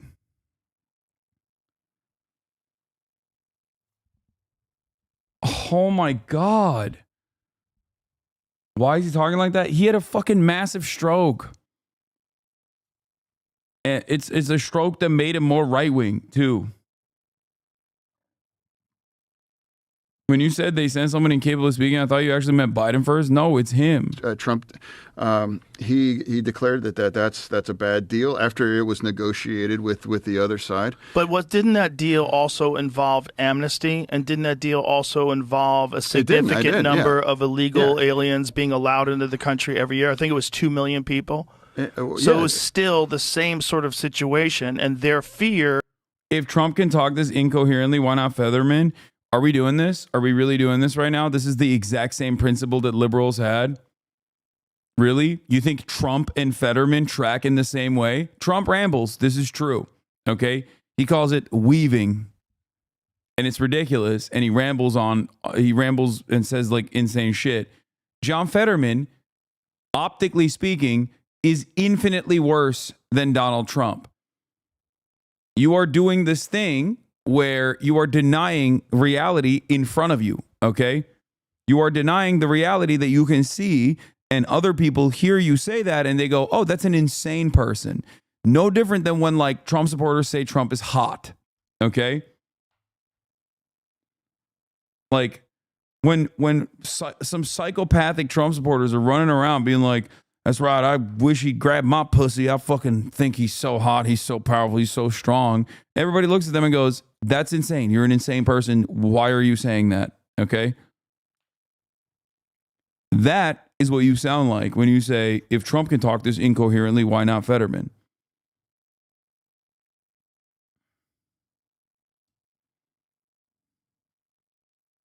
is exactly what I talked about, that these people will be moved to swing states, and that will be used to essentially rig those states and turn them blue forever. These are two of the dumbest guys and the baldest guys of all time having the dumbest conversation of all time. God, I hate this shit so much.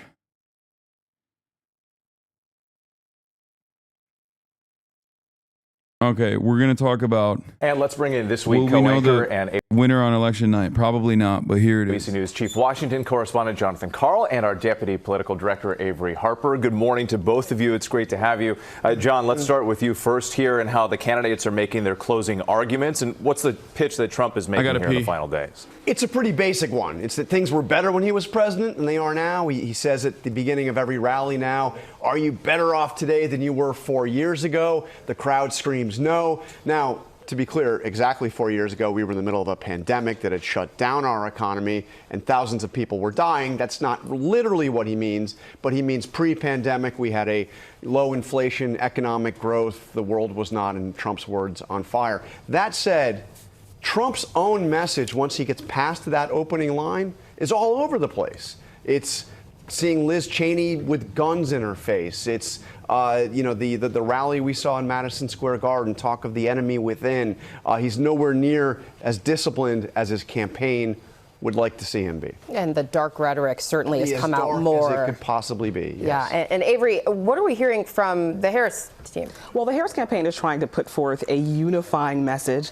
You see her on the campaign trail reaching out to folks who disagree with her, offering a seat at the table to those who disagree with her. They believe that their coalition is broad, that it's more than just Democrats, that it's independents and Republicans too. They are also making the argument that former President Trump is a danger to democracy. That's a message they believe that crosses across party lines. And John, we are seeing this question all the time, every single day. Will we know who wins on election night? Well, as I look into the crystal ball here, Gio, look, there's a very good chance we will, actually, because there have been steps that have been taken since 2020 to speed up the process, especially in Pennsylvania. You remember how we were waiting almost a week for the results in Pennsylvania as they counted those absentee ballots. The counting is going to begin a little bit earlier than it did 4 years ago. There aren't going to be quite as many mail-in ballots in Pennsylvania as there were last time, we don't think, and the process will go quicker. It all depends on whether or not any one of those key states is really so close. I mean, I was there, Florida, 2000,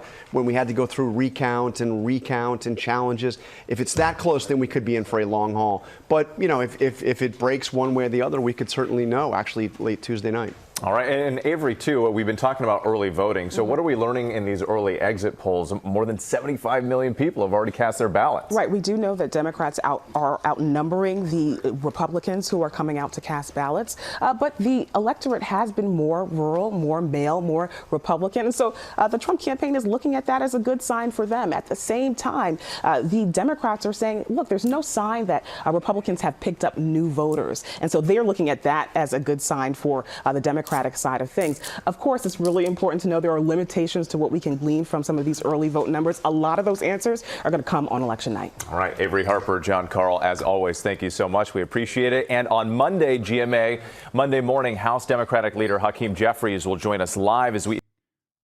You're going to go over the Epstein tapes? So I watched the Epstein tapes and it was confusing because I couldn't tell if it was like actually Jeffrey Epstein talking, and I couldn't tell if it was actually like why he kept referring to Michael Wolff here. I think we have a snippet from one of the conversations that I recorded with Epstein, and I think this was in a restaurant in 2017. His people fight each other. Right. And then have outsiders. He sort of poisons the well outside. He will tell 10 people Bannon's a scumbag, and Priest is not doing a good job, and Kelly has a big mouth. And what do you think? Jamie Dimon says that you're a problem, and I shouldn't keep you. And I spoke to Carl Icahn, and Carl thinks I need a new spokesperson. So Kelly, even though I hired Kellyanne's husband, Kellyanne is just too much of a wild card. And then he tells Bannon, you know, I really want to keep you, but Kellyanne hates you. I have more than dozens. I probably have 100 hours of Epstein talking about the inner workings of the Trump White House and about his long-standing, deep relationship with Donald Trump. Those tapes, the first time anyone I know has ever heard his voice. No, he's done depositions.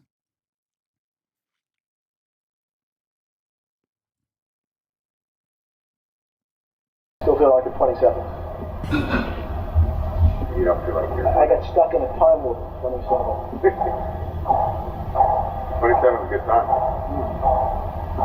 But you said earlier, you said something about, you architected your life to be wealthy. Yeah, I mean, it does sound like him, but I was a little confused about what was going on with this article. Listen to Jeffrey Epstein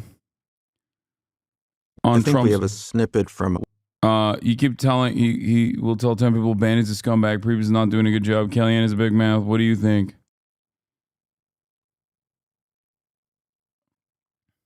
Here's another clip from the Daily Beast. That was close to straight. So I need the dump. Just give me Donald.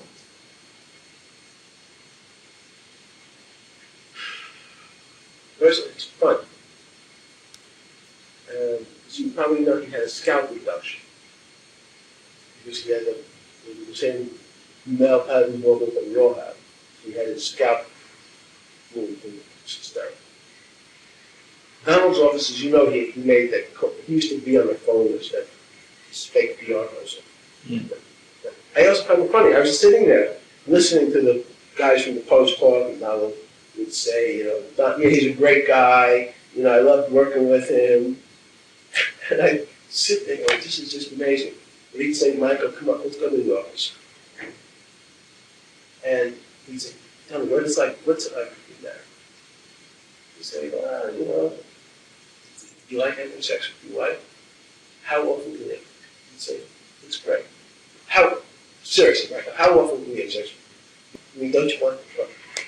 You and I can go upstairs, or tomorrow come over. There's this girl's coming in from Los Angeles, part of the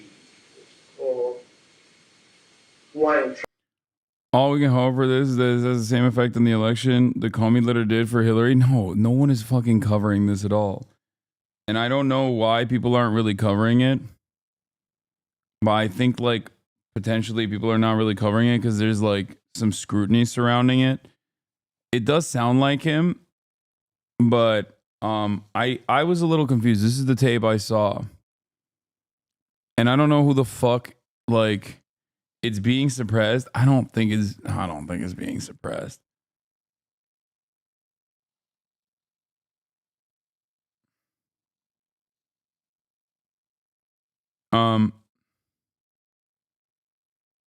They're not covering it because fucking Bill Clinton is in Kamala's campaign. I mean, I think that's a problem. But also, he could just be lying. You know what I mean? Jeffrey Epstein could just be lying to make it seem like he has access to Donald Trump. Does that make sense? To boost his own self-importance. This is a recording of the podcast dude talking with Epstein while Epstein remembers Trump telling him stories about fucking his friends' wives. Yeah. And when he says Michael, I assume he's talking about Michael Cohen and not Trump. Traffic cuts. So come over with your car. You're going to have a great time. I promise you, Michael, it's just me and you. You're going to have a great time. What? Are you delusional, Hasan? What? Why? What did I just say? Be up here at 3 o'clock. We can go upstairs. You're so sus.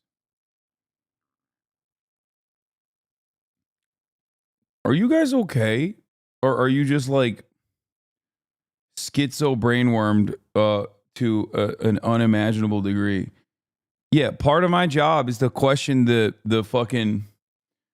That's obviously him. Covering up for Trump is sussy. Bro, Oh my fucking God, dude. Ay, ay, ay. People are so fucking stupid. You're straight up, you're talking to someone who once got blacklisted from YouTube because I uploaded a like 8-hour deep dive into Jeffrey Epstein's life and all of his background. Like all 8 hours of it. I uploaded to my YouTube channel and YouTube blacklisted me. Like completely. Okay?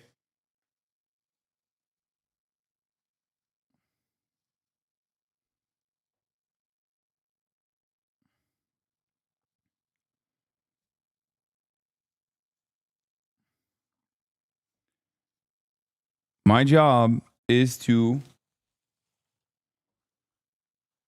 question the veracity of shit exactly like this.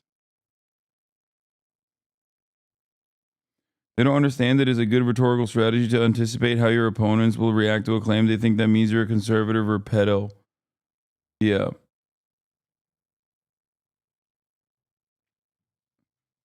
Like, there's never a moment where I do not fucking question the motivations of every single journalist when they release a story like this, because this is like a bombshell. Okay? If Jeffrey Epstein is like directly tapped into Trump all the way up until 2016, that is a massively consequential story. Okay? The fact that this is released now and only through the Daily Beast, which is like a Clinton operation, ironically enough, even though you sound like a lib. Yes, dude, media literacy makes me a lib.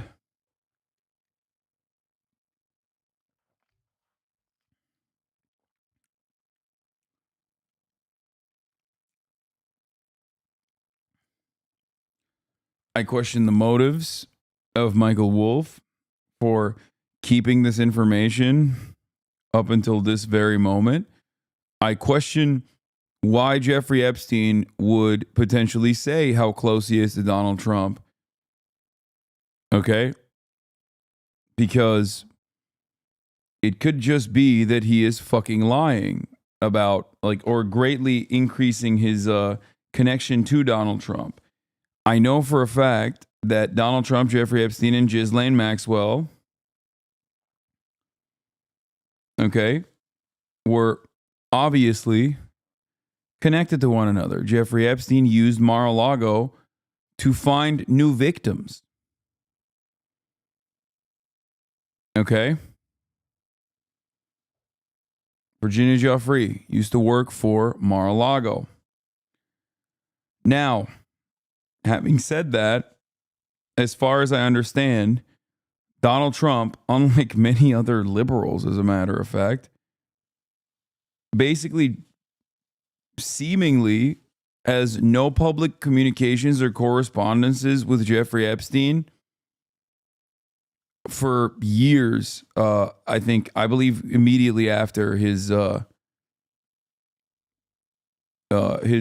first case.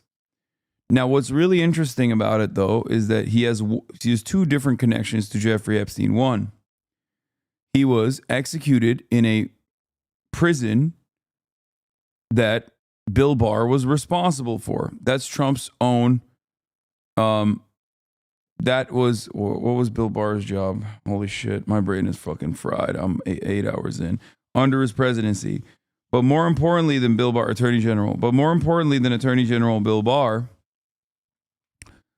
Donald Trump made someone the Secretary of Labor. Okay? That man's name was Alex Acosta. Alex Acosta was a up-and-coming prosecutor in the state of Florida that originally gave Jeffrey Epstein a sweetheart deal the first time he was arrested for sex trafficking minors. So there are connections between Donald Trump and Jeffrey Epstein. Alan Dershowitz is a Trump loyalist, for example. Do you think Epstein was Mossad, as HasnAbi claimed, or he was just talking shite? No, I do think that Jeffrey Epstein was directly related to both Mossad and the CIA. I do believe that. Why else would Ehud Barak be visiting Jeffrey Epstein in his New York penthouse in the year 2016? Also, Ghislaine Maxwell's father, Robert Maxwell, was Mossad. Originally OSS. So, you know.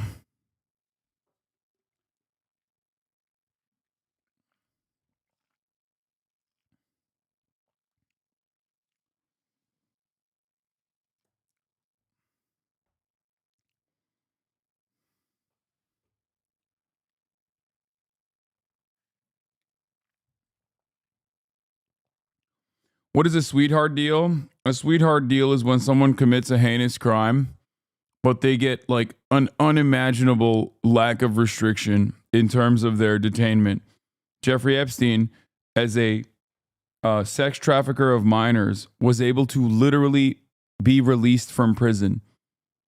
Like, he would only spend the night in prison. Like, that's unheard of. That's not a thing that happens.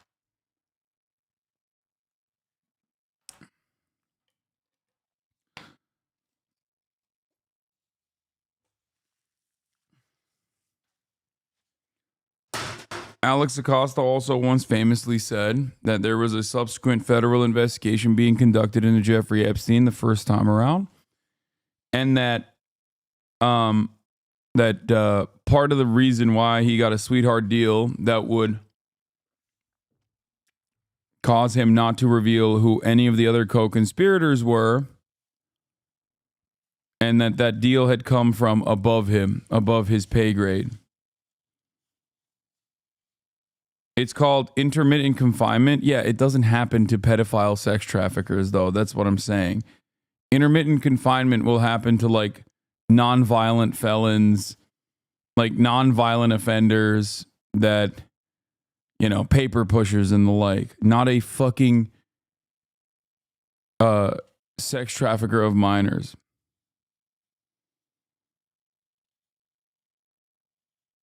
Anyway.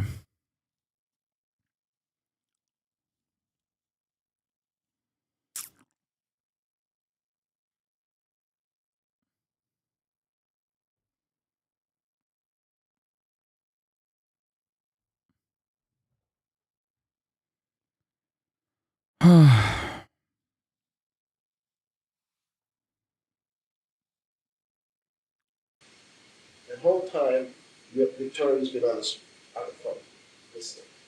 He set it up because he wants the story.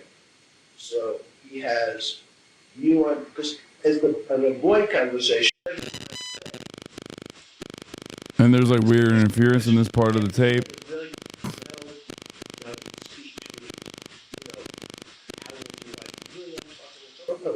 Come on, you must.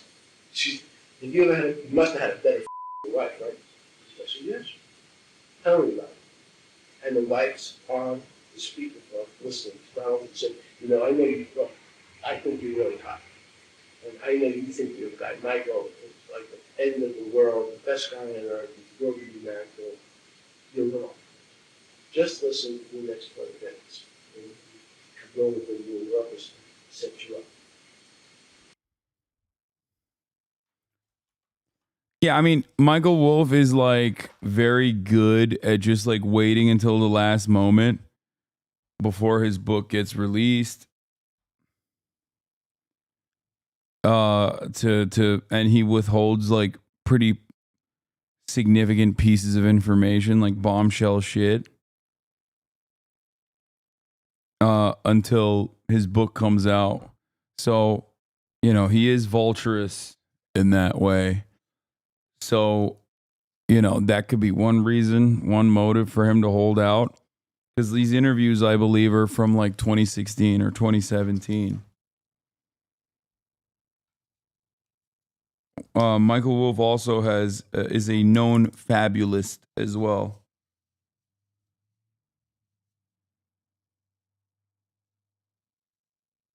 the tapes are from 2017.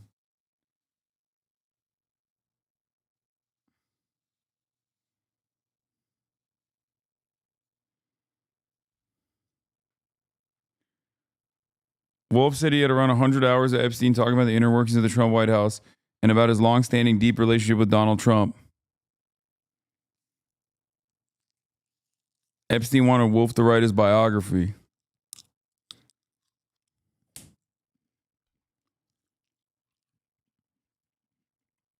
Caroline Leavitt, National Press Sec for Trump, responded to Wolf's claims. Michael Wolf is a disgraced writer who routinely fabricates lies in order to sell fiction books because he clearly has no morals or ethics. He waited until days before the election to make outlandish false smears in an effort to engage in blatant election interference on behalf of Kamala Harris. Yeah.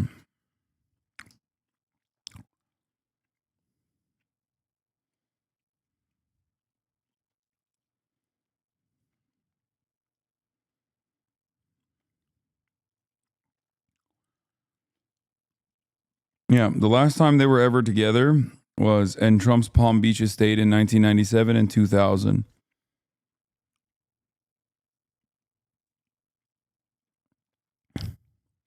A Trump campaign source claimed to the Beast that it is widely known that Trump severed ties with Epstein after allegations of sex trafficking were leveled against his once close friend. The tapes are real. According to the majority report, Michael Wolf has a history of withholding crazy information until the book is written or some other way to maximize profits. Pretty insane to keep this info this long hidden. The first news from 2017 after inauguration. You also hear how every pundit on Fox's For Hire, personally the billionaires Kellyanne and Bannon was still on air. Yeah. So I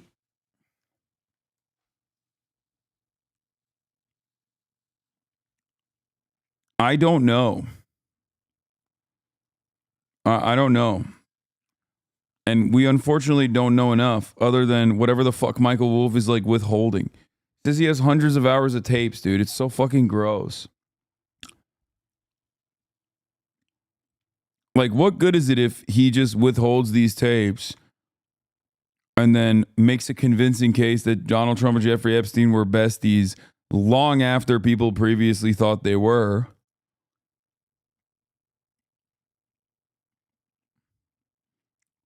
Like, after Trump becomes president, let's say. Tapes since the start? Yes, dude. He's had these tapes apparently since 2017. He interviewed him in 2017.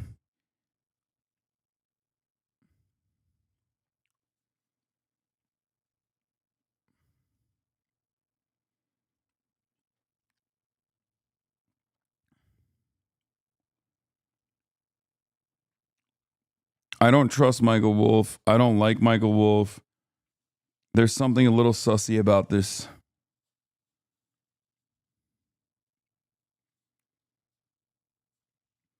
Why can't they just subpoena him? Why would they subpoena Michael Wolf, dude? If Jeffrey Epstein's a state asset, why the fuck would the state want to subpoena Michael Wolf to like reveal these potential connections?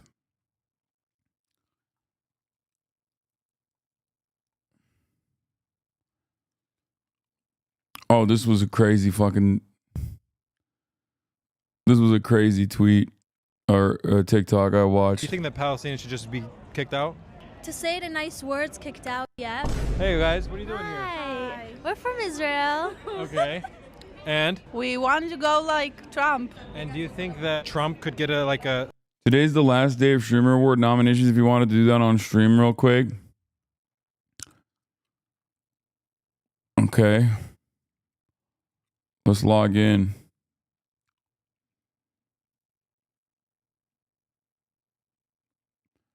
Oh, dude, I can't do this. I don't know. I can't. I'm too tired. Nominate me for best streamer, please.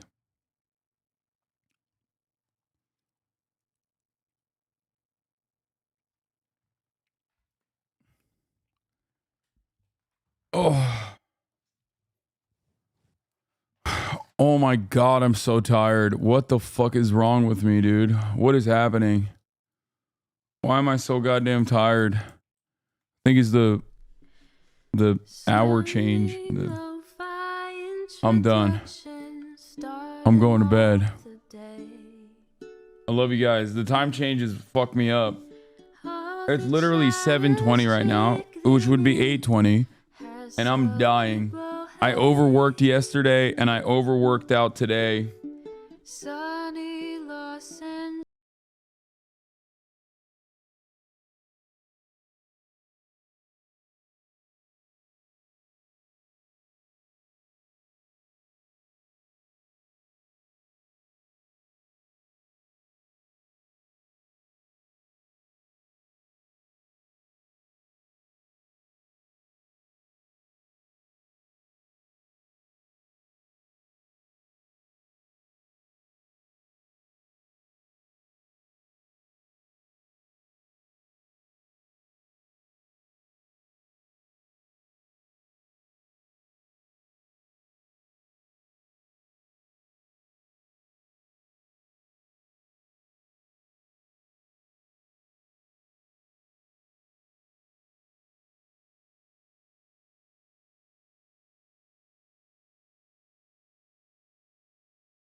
Bourgeoisie, a Trump rally live reaction, a mass riot at DC. There he is again, Hasan is streaming, Hasan is streaming. There he is again, Hasan is streaming, Hasan is streaming. Reading a live stream, fair comments, Austin show chat advice, and all the ways the right-wing pipeline can suck you in a lie.